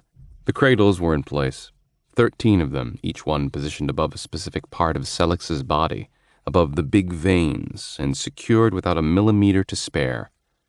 "You look ridiculous." "I'm serious, Lonnie. If we get our asses kicked, I want you gone." Lonnie sat back on his plastic bin, emotions clashing again. No deal. In time, you'll figure everything out, but I'd rather you figure it out alive. I still have questions, like... Lonnie's eyes grew distant as another memory flowed through him. He saw old cars and radios with dials, Sellex in a polka dot bikini, laying in a striped lawn chair and bathed in sunlight. A languid day, dreamy happiness, a sense of timelessness. Coney Island. Sellex tried but couldn't keep a faint smile off her lips. Yes, it was 1942, I think. And years after that, everyone wearing flowers in their hair. You wore them too. Daisies were your favorite. Yes, Woodstock. I got high whenever I wanted in front of everyone. No one cared. We were powerful then. We were flower children, you and I. Her grin glowed in the moonlight. Ugh, hard to believe. Elsa? She and Ingrid came in plenty of time for flower power. They'd gotten tired of Europe. Thought they might enjoy the sexual revolution, but Elsa hated it. She was much happier with the S&M scene. Lonnie laughed. Not surprising. Glad I don't remember that. You will. Sellex rested her hand on his shoulder. So why are you kicking me out now? You've gone through the trouble of keeping me around. Don't you want me to help? You were never a prisoner, although I'm sure you'd disagree. More importantly, you've got to live to fight on. That's why we're here. Right, Lonnie said with a frustrated sigh. Sellex put her finger in Lonnie's face. Look, there's a war happening. Has been for centuries. There are too many pieces to count, too many moving parts. This is just another fight, and fighting is what we do best. This is the easy part for us, but we still have to make hard decisions. And this Makare person is part of the war? Yes, she started it. Well, I guess escalated would be a better way of putting it. This war is a war across worlds? Sellex twisted her lips, eyes sliding skyward. It's more like a family squabble times 100. Seems fucking insane if you ask me. What side are we on? We're on the right side. Lonnie imagined Elsa's leer. The sisters, whoreshawls, Sellex called them, and their messes. If we're on the right side, I'd hate to see the wrong side. Exactly. Now, load me up and get going. Keep your head down, kid. Lonnie got up and reached into their backpack, fishing out 13 hypodermic needles filled with amber liquid, which he carefully clamped into the cradles attached to her frame. He went as fast as he could to calibrate them, using a tiny hex wrench to fasten them tight. While he worked, Lonnie set his jaw. I know it's a shitty time to argue the point, but I won't go. Even if you get shot to pieces, if I wanted to run, I'd have done it back at the apartment. Lonnie... No, I'm in this to the end, because nothing else matters. His eyes watered again, and it was pissing him off. I'm finally worth something. My dreams, my wife and little girl and our lives together. I need to know their names, need to know where they are. They're tied to this war somehow, aren't they? I'm assuming after you started icing me and we broke up, after we came here, I found them. Does that sound right? I feel like it does. Sellex proffered a wan smile and cupped his face with her hand. Every move she made rustled with tubes in aluminum framing. The time between them broke apart, decades falling to pieces. Oh, Lonnie, you leave me no choice. I'm going to do something real bad, and I'm doing it because if I don't, then you won't be mad enough to leave us. It has to hurt. Understand? Chapter 14. Tired of being jerked around, Lonnie gave a clipped reply. Okay, what is it? Well, I can ice, right? Actually, it's more of a dispersal of heat, leaving cold in its place, but I have skills for memories, too. Something inherent in every dragon voice. That's what you are? A dragon voice? Yes. Go on. You had a family, right? I have a family. Right, but you can't remember their names. Nothing specific about them. Part of being iced, I assume. You're tinkering inside my head. I have a wife and daughter. They left me because I'm a piece of shit. They hate me. Sullix swallowed, her eyes lowered then lifted. You don't remember them because I put them there. I magicked them to life. She wiggled her fingers. Well, the idea of them anyway. The rest, you invented on your own. Lonnie half grinned in disbelief. Right. He drew out the word, exaggerated with doubt. Yet the truth pecked at the base of his skull. He tried remembering his mom and dad, his extended family, his wife and the shrimp. Nothing but faceless visages churned in his recollections, ghosts in his subconscious. And your shop, totally made up. Carlito's was the first place I saw the last time I had to ice you hard. Had to reprogram you every few years, always changing the script. No. Yes, Lonnie. What about your employees' names? Any specific day at the shop? Lonnie closed his eyes and focused. The shop. Hammers, pistons, and air guns, engines roaring and sputtering, burning oil, his guys cutting up. Remember that skinny dude with the piercings? Or the old man who sealed gaskets? Sure, but the memories triggered no names. What the fuck, Sullix? Lonnie's knees shook as he fought to stay upright, temper teetering between simmer and boil. Here, I'll help. Sullix covered his forehead with her palm. Get off! Lonnie's words died because her touch held no chill. Instead, a heat melted what remained of the ice, memories colliding like a flush of loosened debris. His focus wavered, no single memory clear. His eyes chased his tumbling past, which played like a movie against the surrounding woods.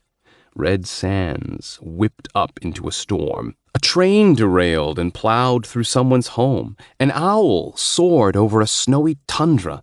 So much more. He lurched back, feet kicking over the plastic bin. Sullix stood against the superimposed memories, a skinny girl with a drug problem, a magic girl. This pain was her fault, rested on her shoulders. Lonnie wanted to rage, to make her feel what he felt. The people and places anchoring his memories melted and dribbled from his ears. Lonnie slammed his hands to the sides of his head to stem the flow, but they leaked between his fingers, spilling out into nothing. Sullix had pulled the plug, and Lonnie was losing it. The red-hot landscape exploded into view. Lonnie's senses reeled with the exquisite vividness of it all. The terrible, fire-torn sky, those wicked moons, the dragon. He slid off its back and set his boots on the hard stone of the platform, stepped away from his mount's swaying head, legs unsteady after such an arduous swooping ride, and strode toward the massive gate, removed his sweaty helm and tucked it beneath his arm. His eyes roamed the gate's carved circular design. 2 long dragons, tails entwining at the bottom, wings flaring out around the middle on each side. Scaled heads in detailed relief covered the top third, claws meeting at the apex with sharpened precision. Cut from something as dark as iron but heavier, steel core. Within the gate, the surface shined silver, singing a high note as the wind whipped by. Fingers splayed, he reached out to touch the shimmering light. Lonnie. His hand froze, back stiffening. A chill ran through him as he registered the voice. The woman he missed so much, the woman who'd left him 3 years ago. Made up. Magicked, according to Sullix. Lonnie turned. At the far end of the platform, his wife waited. Sable hair fell in waves to her shoulders, dark eyes soaked in the light. Dressed in a simple pair of jeans and a plaid blouse, she held a young girl against her. Couldn't have been more than 7 or 8. The shrimp. Spitting image of her mom, wearing a t-shirt and jeans, feet swimming in brown boots. Dusted with sand, the escape pod survivors. Oh, Lonnie smiled, swallowing tears. I missed you guys. Missed you so much. We missed you too, babe. The woman sounded right and real, though desperate and afraid. The girl nodded in nervous agreement. Lonnie let out a shaky sigh, then squatted and offered his hand. Now, this next part is very important, ladies. I need you to tell me your names. This woman here, he motioned to Selix, hid them from me, but if you speak them, we can go home. His wife smiled back, a sad smile, cheeks dimpling at the corners of her mouth. Her head shook, curls tumbling. What is it? With a shrug, she said, We thought you knew. We don't know, her eyes pleaded. We're nameless. Lonnie's jaw clenched. Fuck the names. Come here. Come to me. I'll get you out of here. His wife nodded, suddenly hopeful, and clasped the shrimp's hand, leading her across the platform. Lonnie waited expectantly, arms out and sporting a big stupid grin. They had faces now, which was a good start. He wanted to whoop and leap for joy. No, not yet. Not until he held them. Not until he was sure. Lonnie. Selix's voice, but deeper and more resonant. A dragon's voice. He turned, expecting to see the massive beast hunched there, glowering with bejeweled eyes and a mouthful of teeth. But it was just Selix standing naked before him, a coat of red flame shimmering across the surface of her skin before trailing off in wisps of smoke and ash. Her mohawk shed its flames last, tendrils of fire licking at the sky. The others were there too, Elsa and Ingrid in black skirts and the soft clang of silver bracelets.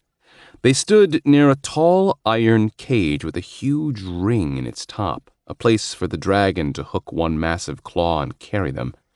Must have been part of their escape from Makare. Elsa glowered through half-lidded eyes, doubt and mistrust written all over her gaunt face. Ingrid's eyes trailed tears, her expression hopeful as she wrung her skirt. Crash was just getting out of the cage, having to turn sideways to squeeze through the door. Once through, he squared his shoulders and took a position behind Selix. We doing this or not? Doing what? Lonnie said. Going through that big son of a bitch.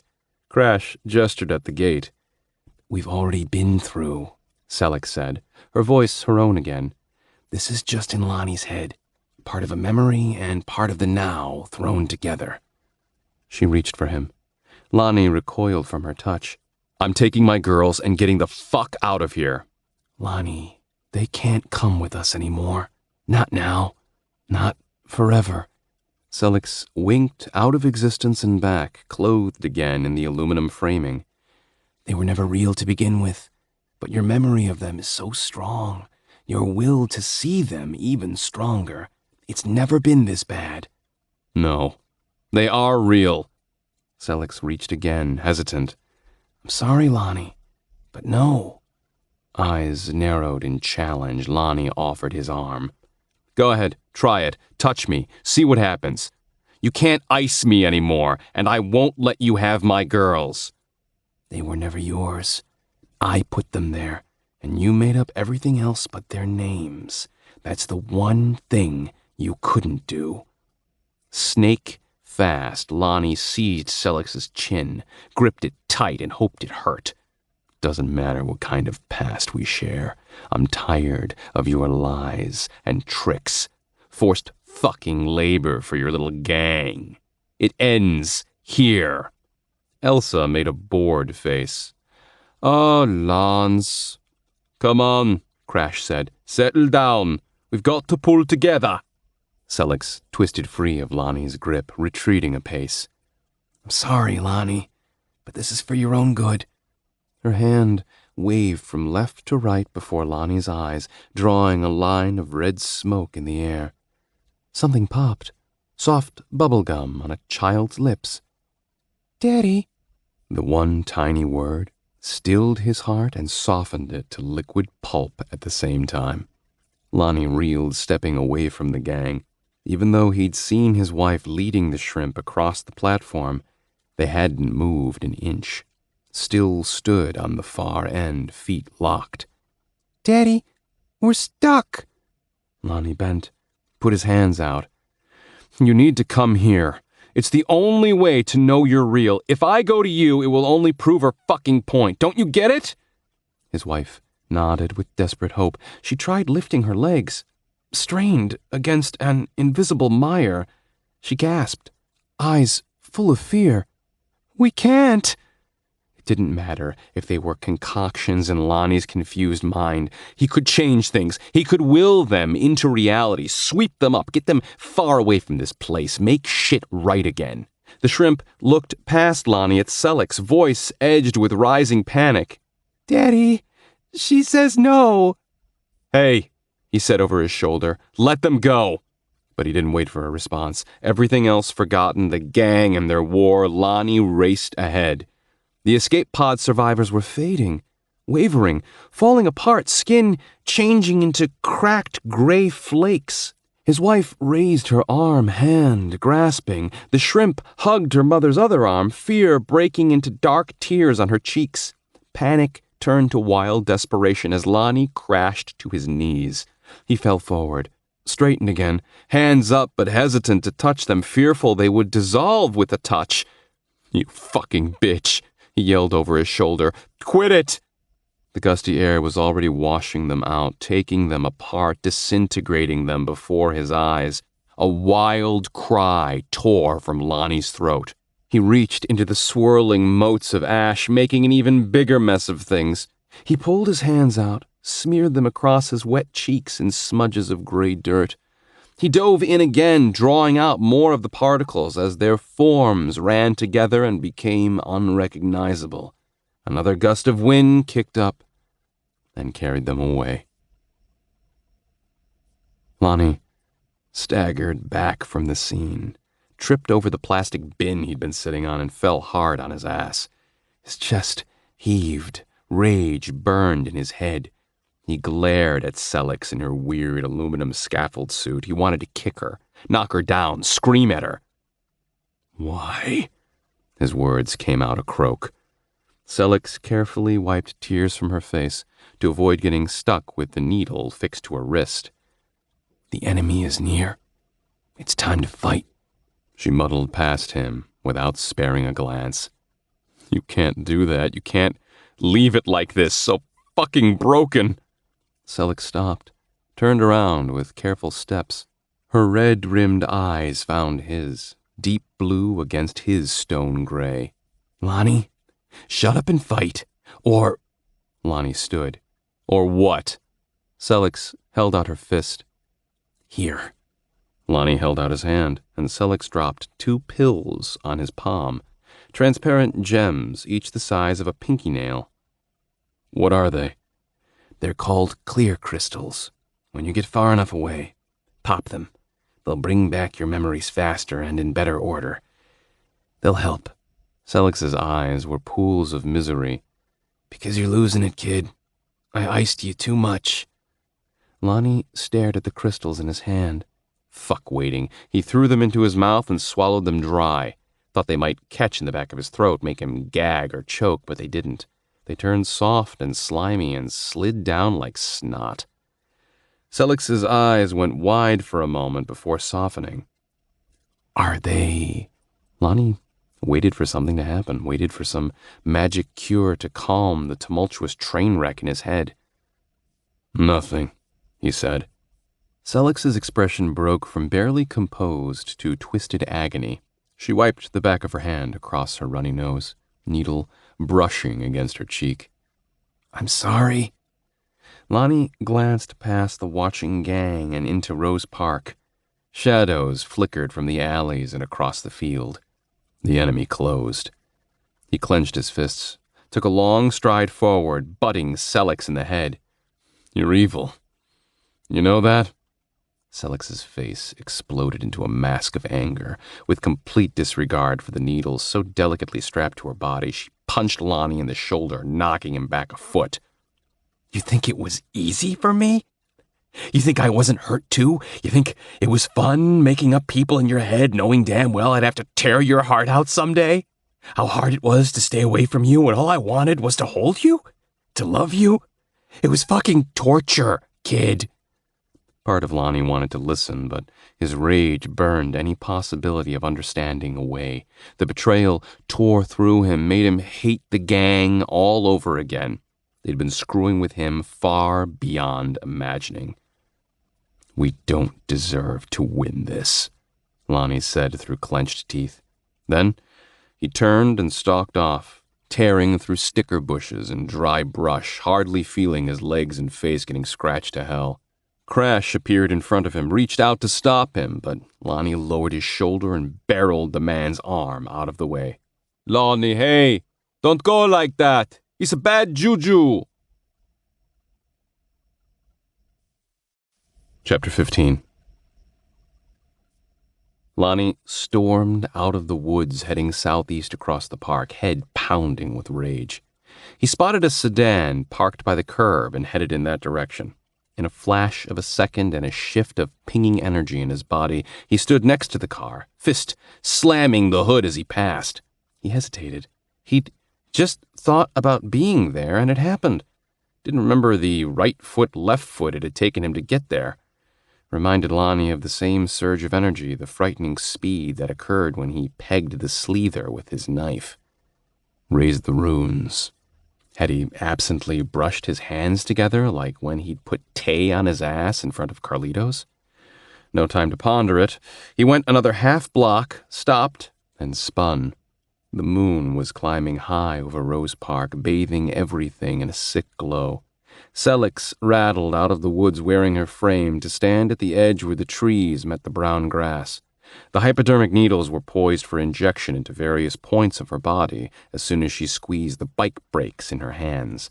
It was a dumb contraption and a dumb plan. The others hid amidst the junk of Rose Park.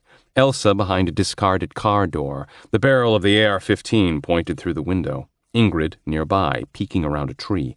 Crash using a metal cabinet as a shield. Idiots. Lonnie shook his head and ducked into the dark alley, hustled along the passage and then slowed, wary of anyone the gangs might have sent to outflank the 8th Streeters. The sounds of gunfire reached him, echoing pops off the brick walls, bursts of them, shouts. He moved carefully now, counting every step, trying to be patient. The hair-raising feeling of being watched struck him. He'd left the gang's protection, and he was on his own. No one to depend on. No more us against the world. Just Lonnie, his gun, and a couple of magazines.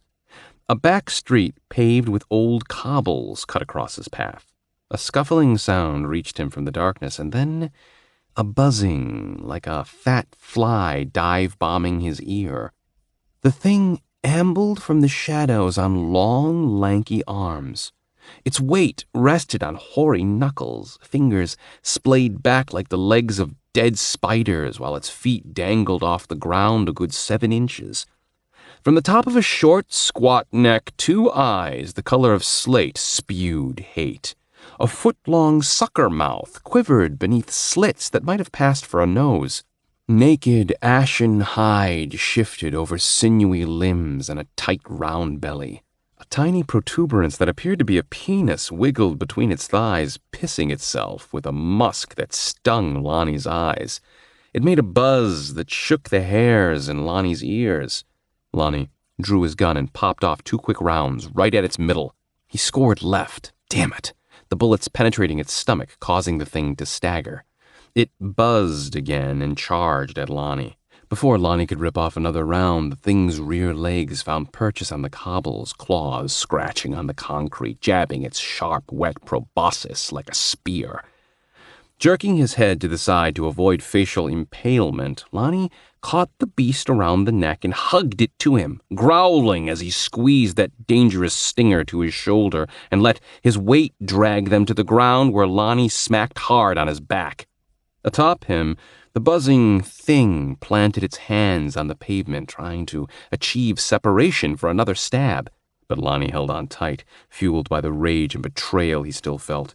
Face pressed against the beast's weird hide, Lonnie shouted, "Come on, motherfucker, bring it!" Locked together, the creature's shorter hind feet walked up Lonnie's thighs, claws digging through his jeans and into his flesh for leverage. If he didn't do something quick, he'd be ripped to shreds. Gun still in hand, Lonnie angled the barrel downward at what he hoped was its spine and pulled off a shot. The thing jerked, but gave no sign he'd mortally wounded it. The claws dug in further, one leg moving up near Lonnie's crotch. Musky piss squirted all over him, burning into his wounds and gagging him. He tightened the barrel's angle, hoping he didn't shoot himself while trying to kill this thing, and squeezed the trigger again. The beast jerked so violently it lifted Lonnie off the ground. He wisely let go, landing on his back with a smack, as the creature coiled into a crouch a few feet away.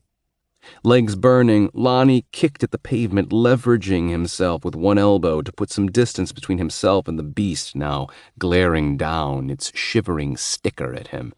Lonnie met the thing's animal rage with his own, screaming at it from his prone position.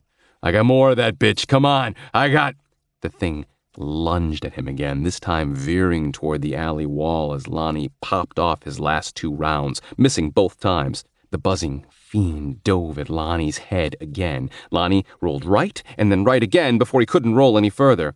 He reversed direction, fingers brushing together, elbow thrown out blindly. There was a satisfying crack and a buzzing shriek. Lonnie sprang to his feet, slipped, righted himself, raised his hands to ward off another one of the monster's charges, but none ever came.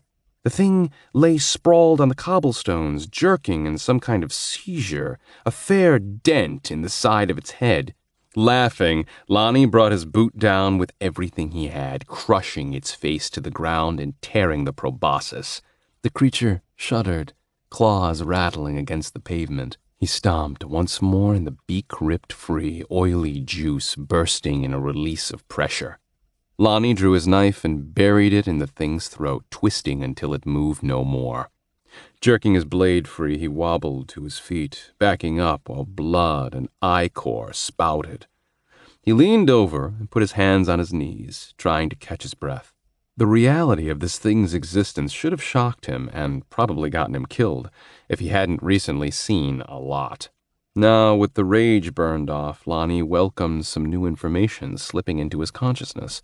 This dead thing was a whore beast, a golem constructed by warlocks out of whatever parts they could find, be it bird, beast, or bug. Lonnie winced at the pain in his lower extremities. Blood saturated his jeans, oozed down his legs and into his boots. Didn't want to risk pinching apart the material to see the damage to his flesh. He could stand, which was good enough. Gunfire from Rose Park, and there was very little time. Yet he had to know one more thing. Lonnie closed his eyes and let the memories flow, unadulterated by Selex's tricks and his expectations of what should be true. After forcing things for so long, he finally let the truth come to him.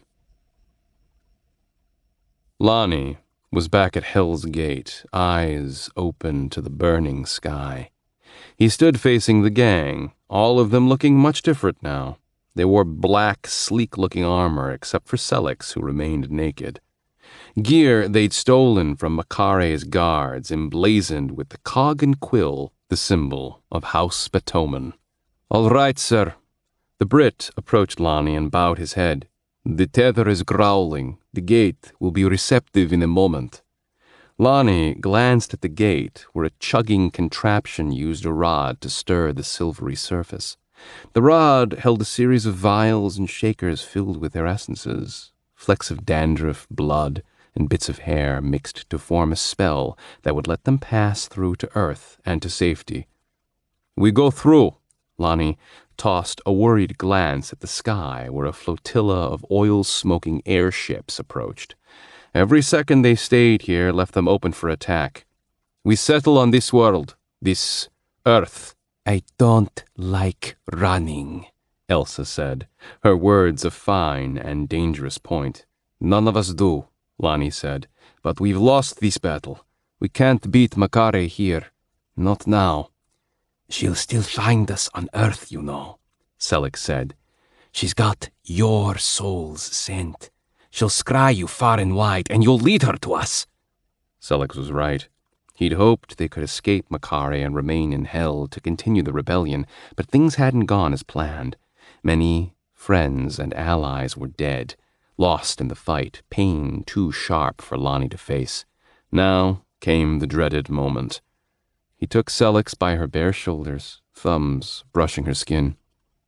"Make me forget." What? Selix tried to draw away. "You're a dragon voice. Make me forget everything. Who I am, who I ever wanted to be. Erase whatever mark they put on me. They can't scry me if I leave no scent." But as soon as you start a new life with new memories, they'll pick it up again. It's not something you can remove. Just like it sounds, it's part of your soul. Lonnie swallowed. "Then take my soul." Selix jerked from his grasp, fear in her eyes. No! "It can be restored, right?" Selix shook her head. It's been done, but the results are unreliable at the best. No one is ever the same after. His eyes slid back to the sky, where the noise of chugging engines grew louder. "Just do it, Selix. That's a fucking order."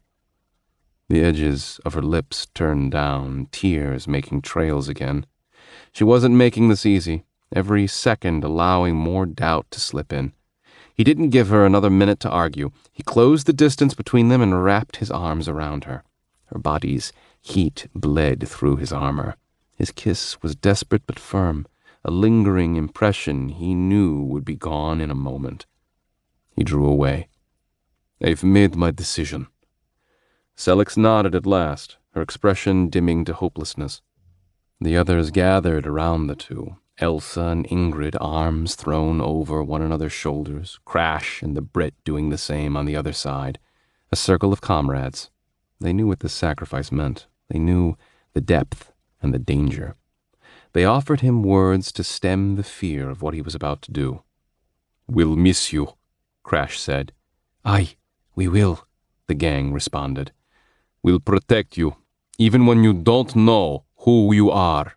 Aye, agreed. Selix reached up with shaking hands and touched his temples. Her shoulders rocked back and forth, dipping with the sway of her hips. Even those simple movements were grace personified, a powerful elegance only a dragon voice could wield. Selix sang a few more words, and everything went black. Chapter 16. Lonnie eased out of the dream, fading from hell's landscape to the sounds of gunfire. Maybe the clear crystals were helping him process the jarring recollections. Maybe he was simply ready to accept. His soul slowly returned, the gaps in his memories filling with truth. He was responsible for the gang's escape from hell. He was the one who had asked to be iced, which made him the one to blame for his own damn misery, not Selix or Elsa or anyone else. And they'd die out here because of him, die for him. Shit. Lonnie sprinted back the way he'd come with a sense of purpose burning through him, hoping he could still be a factor in the fight. He changed out his magazine as he ran, left hand brushing over the right, hoping to draw out some of that strange rune power. At the end of the alley, Lonnie slowed, eyes searching Rose Park. The air reverberated around him. Energy, magic, bullets. He peeked out, spotted the old sedan he'd punched earlier. Beyond that, the rapid-fire sparks of his gang firing from their positions. He made out Elsa's door chocked full of bullet holes, caught the Dreer sisters' face as they returned fire. And despite Crash's wideness, he gave the attackers a difficult target behind the steel cabinet. The metal was wearing thin with the beating it was taking. The end of Crash's weapons spat fire in response. Rival gang members spread across the field. Some ducked behind trash cans or light poles. Some crawled through the grass. Humans from the tattooed crucifers and Phalans moved carefully, Fade Rippers less so, flaunting their freedom beneath the full moon. Monsters, fiends, atrocities, like the 8th Street gang, armed with an assortment of weaponry, rifles, handguns, fangs, and teeth. One ran by Lonnie just 20 yards away, a human at first glance except for the spiny ridge running from his forehead to the nape of his neck. The spines rose and fell and quivered with fear or excitement. Lonnie wasn't sure. The Fade Ripper's swirling tattoos marked him as a crucifer. Lonnie tried to get a bead on him with his XDS, but the guy hit the ground. A long, wolfish thing with patchy fur loped across the field, tongue lolling from its fanged mouth, claws pounding the dry grass. It reached the swing set before being shot by the gang where it fell yowling and caterwauling in pain. Attackers jerked as bullets pounded them, but where one fell, another rushed to take its place. More cried out and dropped to the ground, writhing. And while the 8th Streeters held the gunmen and other monsters at bay, Selix fought a different kind of battle, a struggle that transcended the physical to the metaphysical, to the magical. At the tree line, she danced her weird, wonky dance, legs kicked up ripples in the air to form a protective barrier. Arms rattled and flailed with short, choppy movements. Her fingers drew designs before her face, runes leaving a crimson powder that floated just a moment before breaking apart. Her head shook to a beat only Selix heard. She was syncopating magic through movement, each maneuver requiring precision to avoid stabbing herself with the frame's needles. She sang in her whiskey voice, a familiar melody, the words of some bass-heavy top 40 song he heard blasting from car windows every day. It was ridiculous, yes, but Lonnie saw the complex pattern she wove, and it was working, beautiful and powerful in its own preposterous way. She was a dragon voice, the power of tooth and claw and song. While bullets couldn't touch her, other Fade Rippers lined up across the middle of the field to bring their other-worldly magic against her. The Warlock, for it could only be him, stood on the tilted merry-go-round in the center of the park. 7 feet of him, dressed in tattered black robes, shoulders draped in thick chains that caused him to bend ghoulishly. Only his grip on a sturdy iron staff kept him upright. Cursed with pale, disease-ridden skin, his wispy gray hair whipped around his head. He gestured in a similar manner to Selix, chanting counter to her. The Warlock had help, too. 3 tall shapes haunted the edges of the playground. Lonnie estimated them at 12 feet tall. Long and lanky, skin stretched over their bones, naked but for stained sashes wrapped around their waists. Milky liquid poured from their mouths and down their chins as they produced a tritone so deep and resonant, Lonnie thought it must be the very sound of death itself. He knew these were hex muses, natives of the ruins of Sooth in the southern lands of Hell. More terrible knowledge from the depths of his memories. Shit, he wished he didn't know. The Hex Muses tossed what appeared to be hooked chains at Selix as they sang, chains made of dripping shadow, the creatures pitching them underhanded, as if fishing off the end of a dock. But the hooks never found their mark, always falling short or deflected by the shimmering defenses Selix evoked. Lonnie adjusted his grip on the XDS. Swallowing hard, he tried to be brave. Someone in the field spotted him, angled in his direction, and fired 2 pistols at him. Brick exploded against Lonnie's cheek, hot and stinging. He turned away from the wall so fast it made his head spin. Regaining his balance, Lonnie sidestepped and fired, trying to remember the Brit's lesson of easy squeezes on the trigger. Still, he missed. Adjusted his aim, tried again. This time, the Fade Ripper sunk to the ground, belly shot. Then he ran for the sedan through a hail of bullets, his stomach jerking whenever a round whizzed by. Blood pounded in his head. The tops of his legs were rife with pain from where the whore beast had shredded the fronts of his jeans. He wasn't vein-ripped, he was still standing, but that didn't mean he couldn't drop from loss of blood at any moment, and there was a lot of it based on the squishing in his boots. He made it to the sedan in a flash of dizzying speed, ducking behind it. That preternatural ability again. He peeked over the trunk and scanned the park, taking in an array of moving shadows. He spotted one of the ridge-headed women hiding behind a pole, her attention fixed in Selex's direction. He crouch-walked to the back of the car, aimed his weapon, and squeezed the trigger, splattering the aluminum pole with blood and bone and brains. He retreated to the sedan as more gunfire turned his way. Sparks and flares broke against the trees. The sense of oiled metal and hexes threatened to send him into a sneezing fit. Booms echoed up and outward into the sky, a cataclysmic barrage of noise that should have been heard for miles. Yet it was compressed, muted, as if he were wearing earplugs or standing in a soundproof bubble. Squatting along the car's right rear quarter panel, Lonnie closed his eyes and waited for a lull. He rubbed his left hand over his right in hopes of drawing forth some magic. He peeked over the trunk again, found the tall warlock on the merry-go-round still fighting Selex. Other Fade Rippers pulled even with him, trying to hide behind the warlock's magic.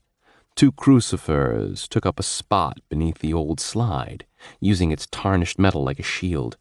A round shattered the rear window of the car, sending Lonnie ducking. Several more rounds buried themselves in the body with thuds. The sedan shook with every hit.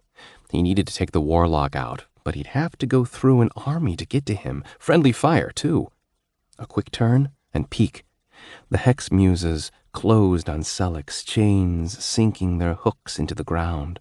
The substance transformed into inky tendrils to ripple through the grass and clutch at her boots. The warlock leered, his voice reaching a fevered pitch. In what appeared to be a last resort, Selex squeezed the bike grips in her hands, sending pressure to the hypodermic needles in their cradles. The points plunged into her skin, pumping in the drugs, wrenching her body into a contorted pose. Selex cried out and clutched her arms to her chest, fell to her knees. An oblong darkness grew behind her, radiating with a strange black energy. It absorbed her form, transforming her into a luminescent shadow, seeming to contradict all laws of light. Her wide blue eyes glared at the warlock. Red fire ignited her skin, burning her clothes to cinders. The shadow behind her grew, shimmered for a moment, and then collapsed. It winked out, taking Selex with it. She was gone. Lonnie's jaw dropped. He'd been too late to act. Too damn late. You fucks. Lonnie stood, stalked around the back of the sedan, crossed the street with big strides. His gun was already up, firing once, twice at the 2 Fade Rippers hiding beneath the slide. Both fell limp. Lonnie swapped out his empty mag and racked around with smooth precision. He rubbed his left hand over his right, then gripped the gun tight. A sharp pain flared across the back of his left leg. Another stung his hip. Lonnie sighted 3 more times and loosed a short volley of lead that sent sprays of blood back into enemy faces. Gun barrels swung in his direction, flaring. He made them miss, not dodging bullets, but anticipating their shots with uncanny clarity and stepping out of the fucking way. He didn't question the power. He let it roll over and through him. The warlock peered forward on the tilted wheel, neck craned, hand held up, fingers splayed and twisted as if clutching something invisible. Lonnie forgot the others. He switched out his empty mag again, racked around, and pointed his gun at the warlock's head. His hands were raw, trigger finger blistered from the bucking weapon. Battle cries rang out from the edge of the woods. The gang burst from the tree line and streaked across the field, guns forgotten, morphing into their true forms. Elsa and Ingrid with those disturbing operatic wails, flashing leathery black wings and sharp teeth, ripping into the enemy ranks in a spray of gore. Crashes, deep whoops as he charged bullishly onto the battlefield, his footfalls hammers on the burnt brown grass. He plowed into the knees of one of the hex muses with the crunch of breaking bones. At 15 yards, Lonnie took a shot at the warlock. Boom! The gun bucked with an infusion of power. The concussion rattled his teeth. The warlock jerked. Lonnie fired again. Boom! And this time, the bullet ripped through the warlock's throat, leaving the bastard gurgling on his own blood as he slipped off the old rusty ride, toppling over despite his best effort to cling to the rail. Lonnie cried out in elation and searched for another target. 2 Thudding, clanking steps shook the ground behind him. He turned and glimpsed a massive metal beast, a hulking golem, dripping oil and steam and menace. It slammed him in the ribs on his left side. He went flying, arms swimming as he crashed near the sedan. Lonnie lay on the ground, wincing. His breath came in rough gasps, eyes watering in pain. He couldn't even groan. He was broken bad. But those clanking steps came ahead, sounding like train couplings slamming together. Ch-chunk, ch-chunk, coming to finish the job. He raised his head, eyes searching the spot where Sellex last stood, hoping to get one final glimpse of her. But something else caught his attention.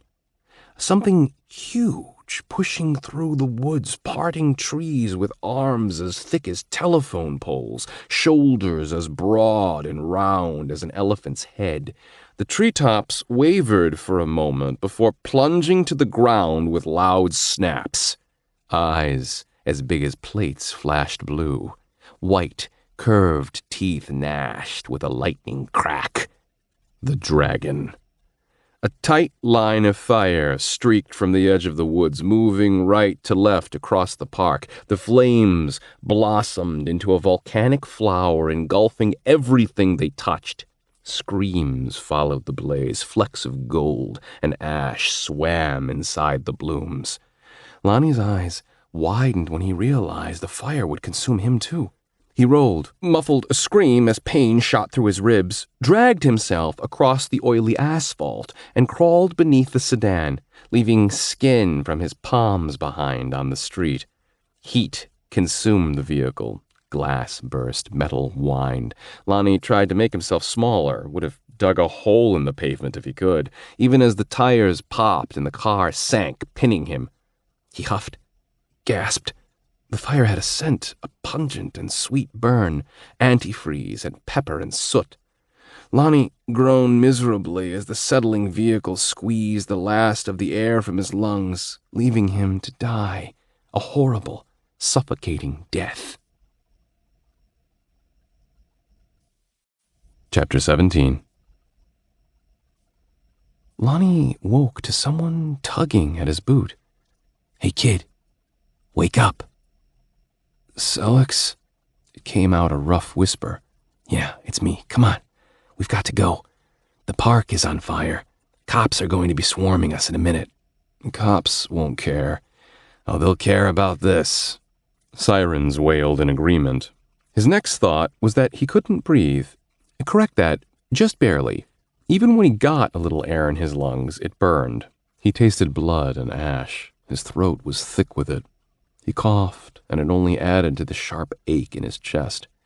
And then he remembered he was pinned under a car on top of what had to be broken ribs. I can't." He closed his eyes, trying to quell his panic. Lonnie swallowed. Sellex gave a strong tug on his leg, scooting him back a fraction of an inch. Another, and his chin smacked the ground. It hurt, but at least he was moving, the pressure on his chest easing an iota. "Little help here?" "Yeah, I'll do it," Crash said. The big man took Lonnie's leg and pulled him straight out. He came clear of the car and sucked cool air into his lungs, gloriously cool compared to life under the oil-leaking sedan. Strong hands wormed beneath his left arm and rolled him onto his back. Crash was there, his dark face split by a wide grin. It was hard to tell where his freckles stopped and the blood spatters started. Sellex stood next to Crash, hands on her knees and beaming down at him. But all Lonnie saw, despite the pain in his chest, were her tits. She was naked, her thin frame only stressing the smallish mounds heaving not 8 or 9 inches from his face. Her nakedness made sense. She turned into her dragon form and burned their enemies to ash. So yeah, she wouldn't be wearing clothes. Still didn't stop him from staring. Brought back a scattering of memories. Sellex caught him looking and twisted her lips in a sideways smile. "Still alive, I see," she said, raising a pale eyebrow before wrinkling her nose. "And you smell. Oh, that's awful." Lonnie shrugged. "Yeah, whorebeast piss. Sorry I was late getting to you." Selix shook her head, wiping her sour expression away. You were just in time. What do you mean? I was losing, took a dumb risk and stepped into the fade. The warlock caught me there. Could have banished me for a long time if you hadn't taken him out. Good job, Lance. Ingrid came over to lean against the ruined car. Blood and smudges marred her skin. Her clothes hung in shreds from her shoulders and hips. She handed Selix a bundle of clothing. Here. Selix took the bundle, dropped a pair of sneakers and a shirt on the ground, and put the jean shorts on. Lonnie tried to say something, but a faint and disturbing gurgling from deep in his chest stopped him. Selix picked up the t-shirt, slid it on, and stuck her feet in the sneakers. Well, that doesn't sound good. No, it doesn't, Crash agreed.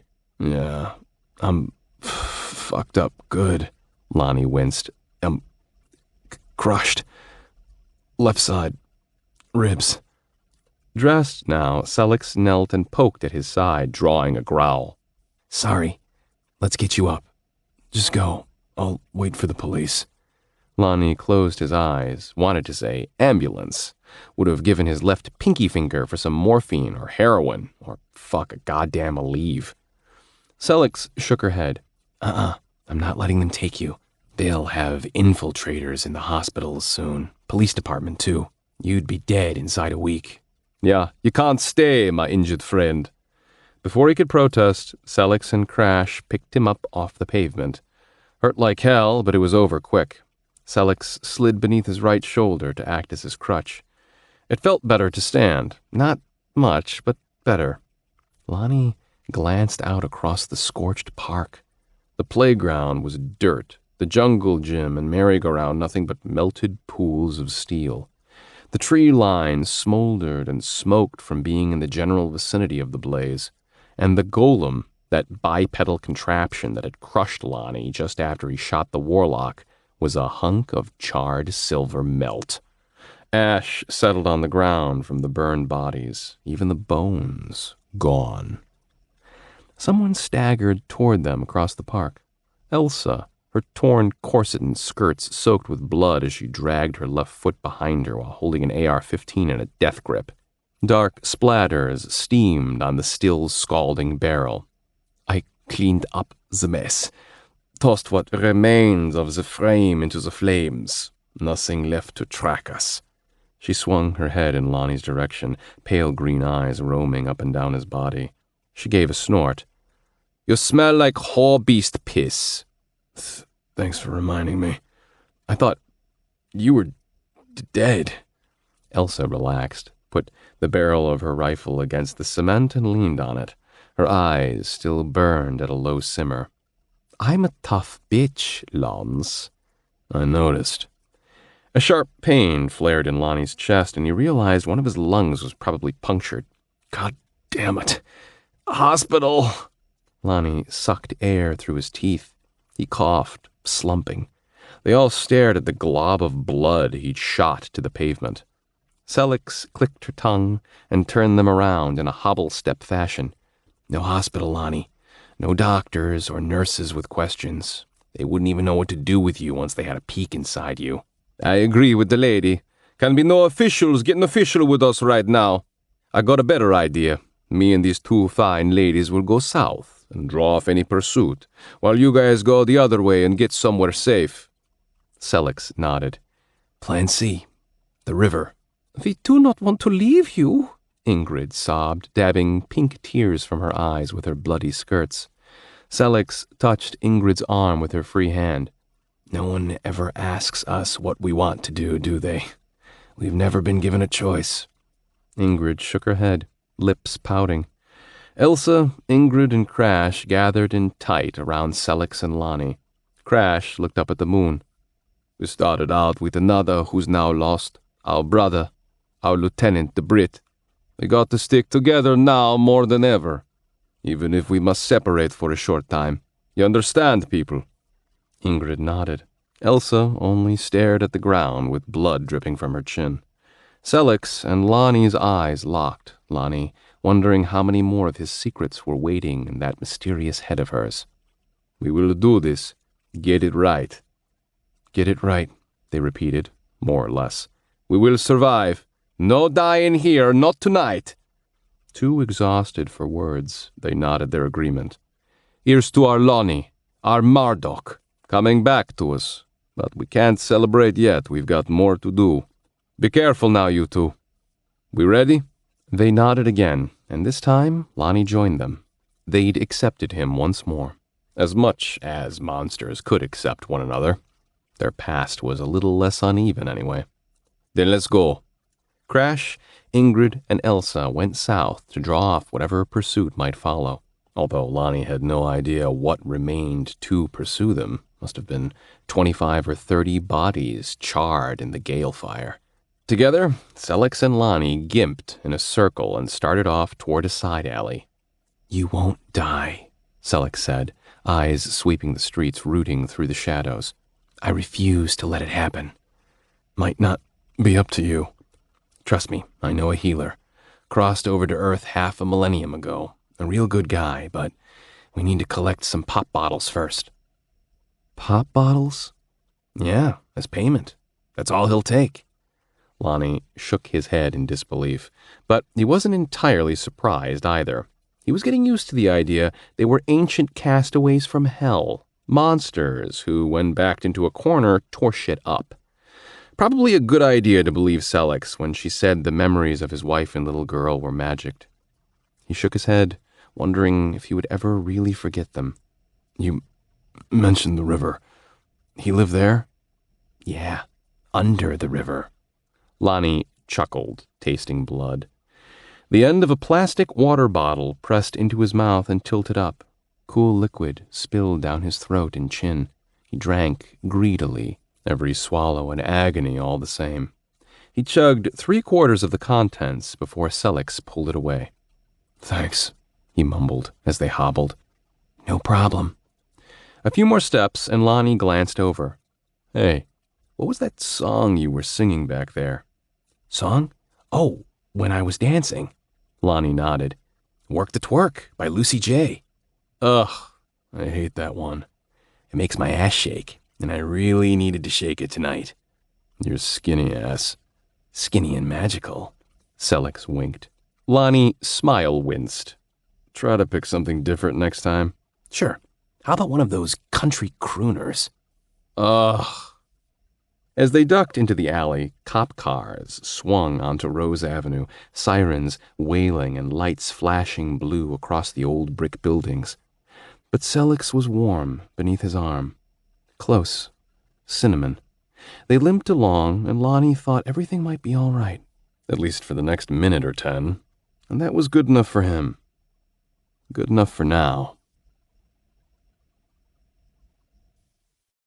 This has been Galefire Part 1, Fade Rippers, written by Kenny Soward, narrated by Scott Aiello.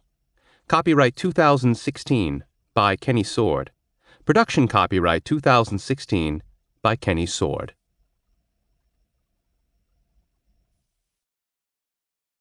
Audible hopes you have enjoyed this program.